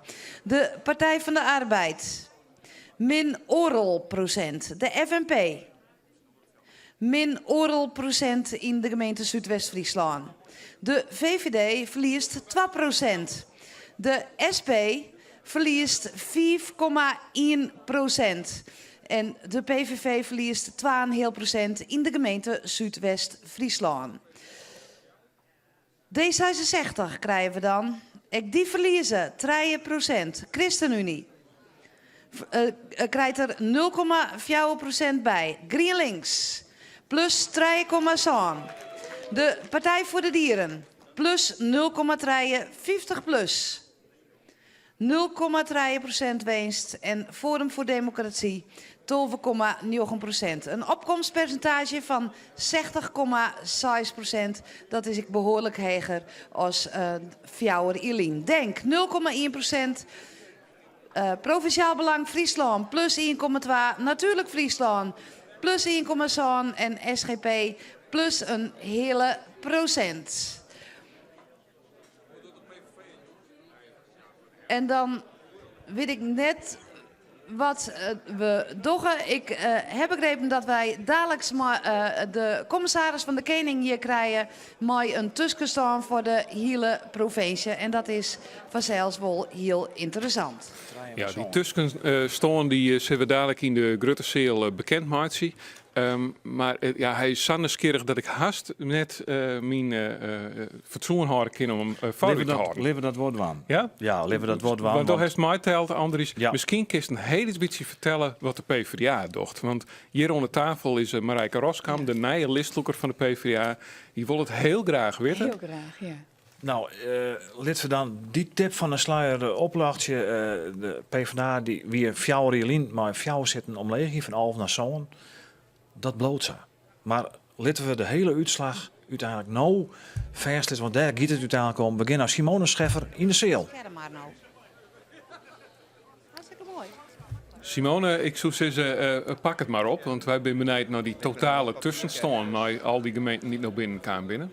Nou, die komen hier nou op het grote scherm achter. Arno Brok, de commissaris van de Koning, stiet hier bij mij.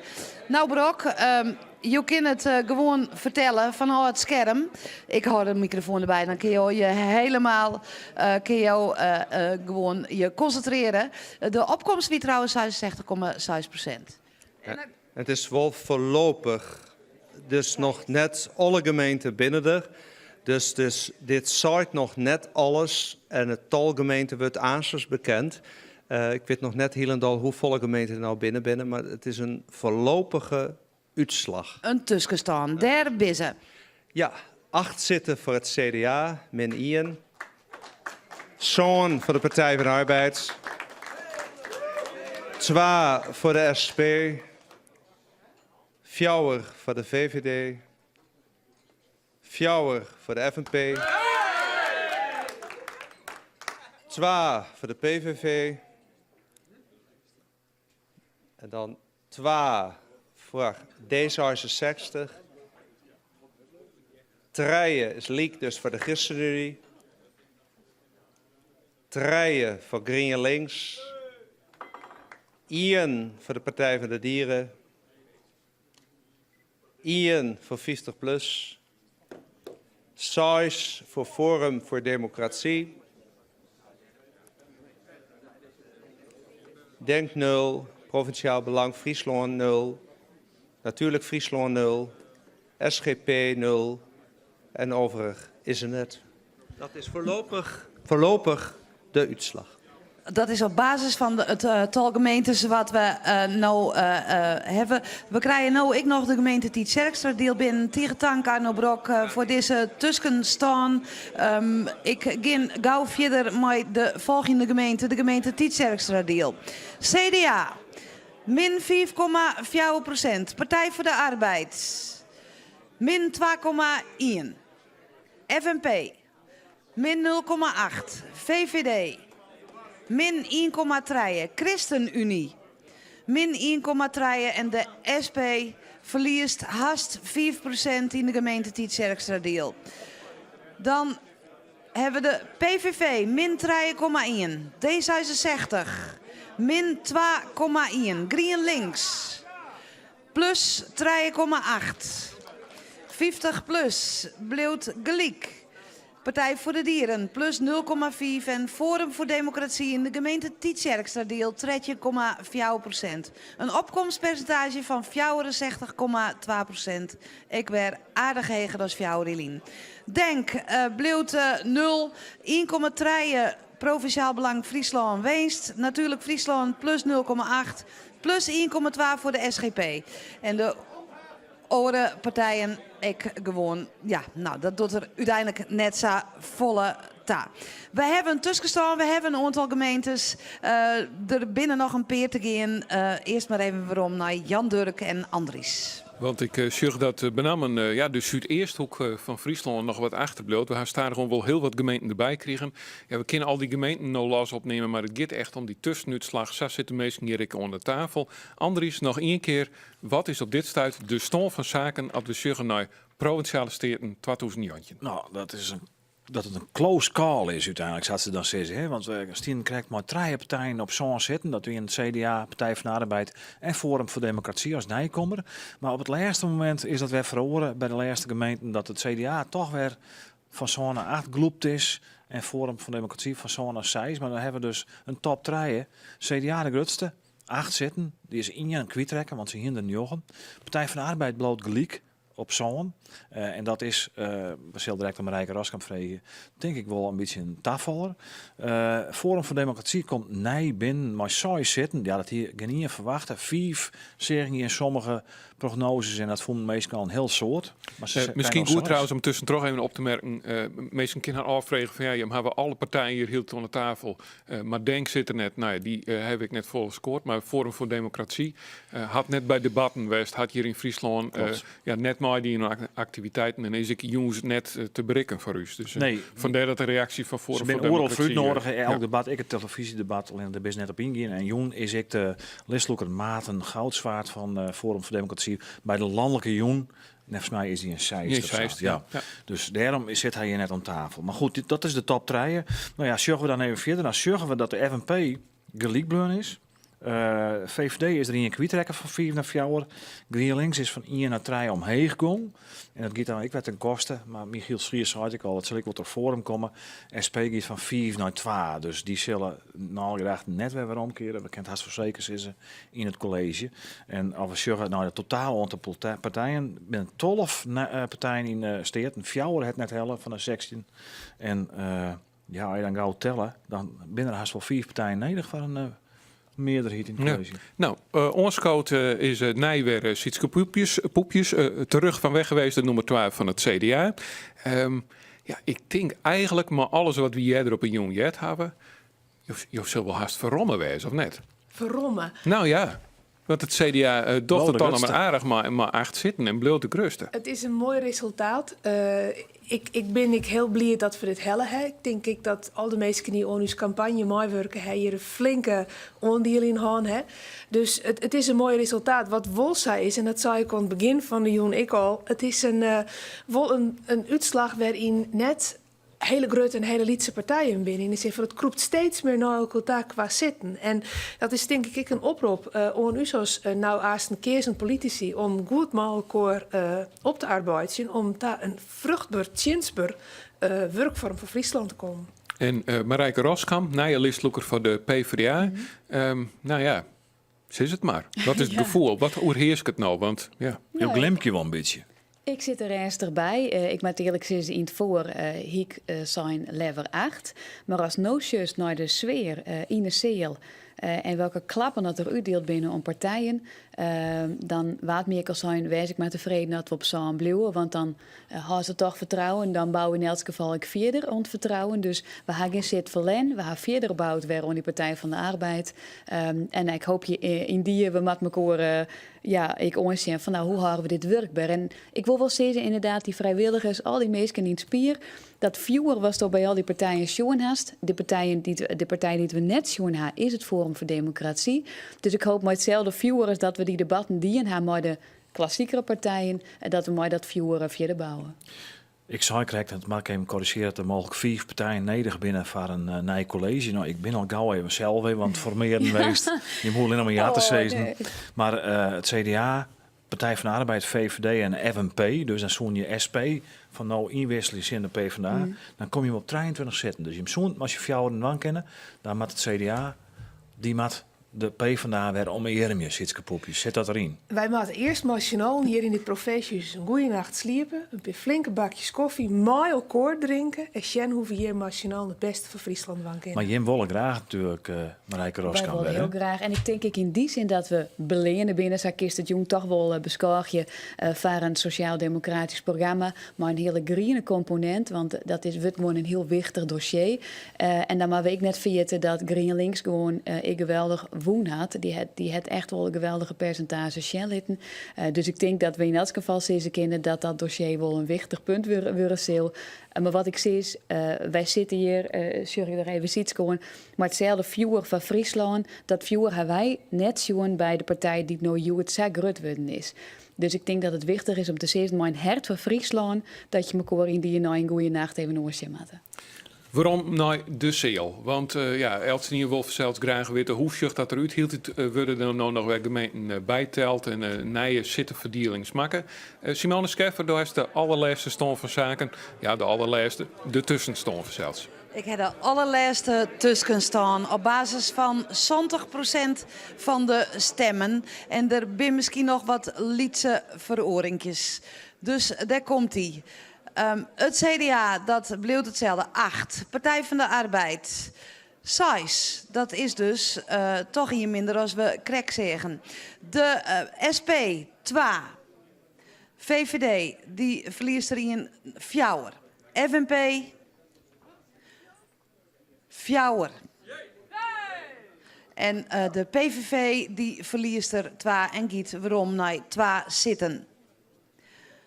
De ChristenUnie, het 3 zitten bleef gelijk. D66, 2 zitten, 1 verlies. GroenLinks, giet naar 4 zitten. Op basis van 70% van de telde stemmen. Partij voor de Dieren, 1 zit.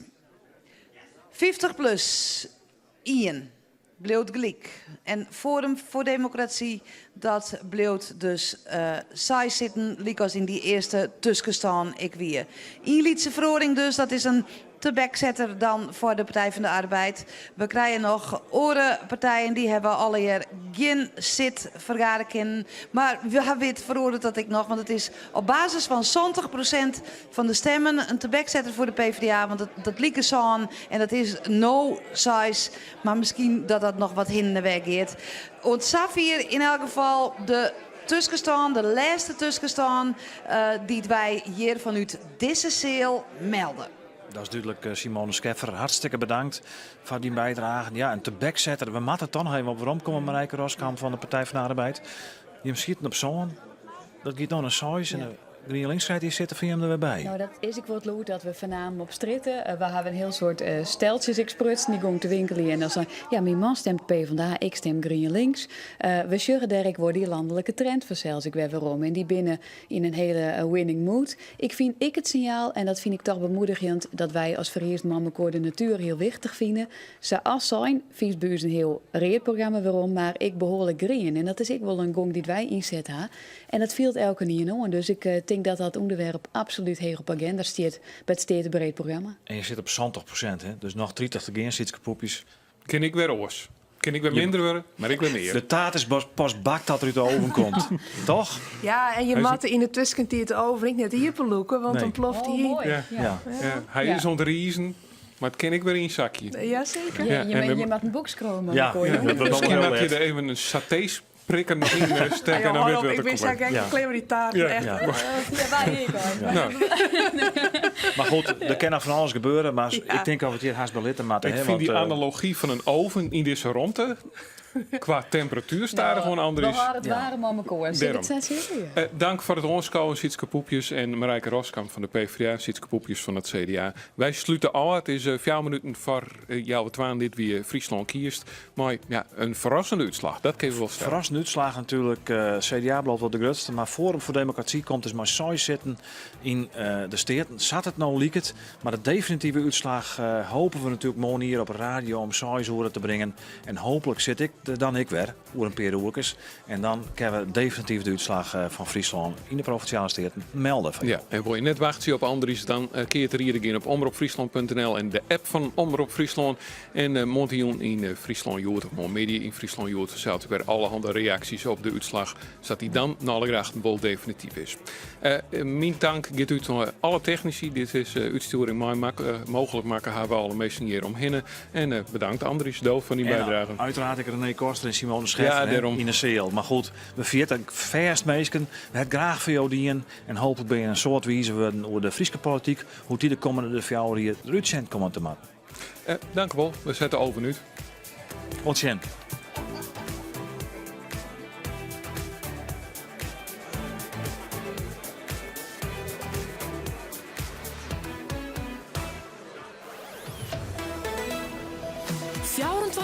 Dijs op omroepfriesland.nl, de Omroep app en 92.2 FM. Omroep Friesland. Oorstemt op Dij.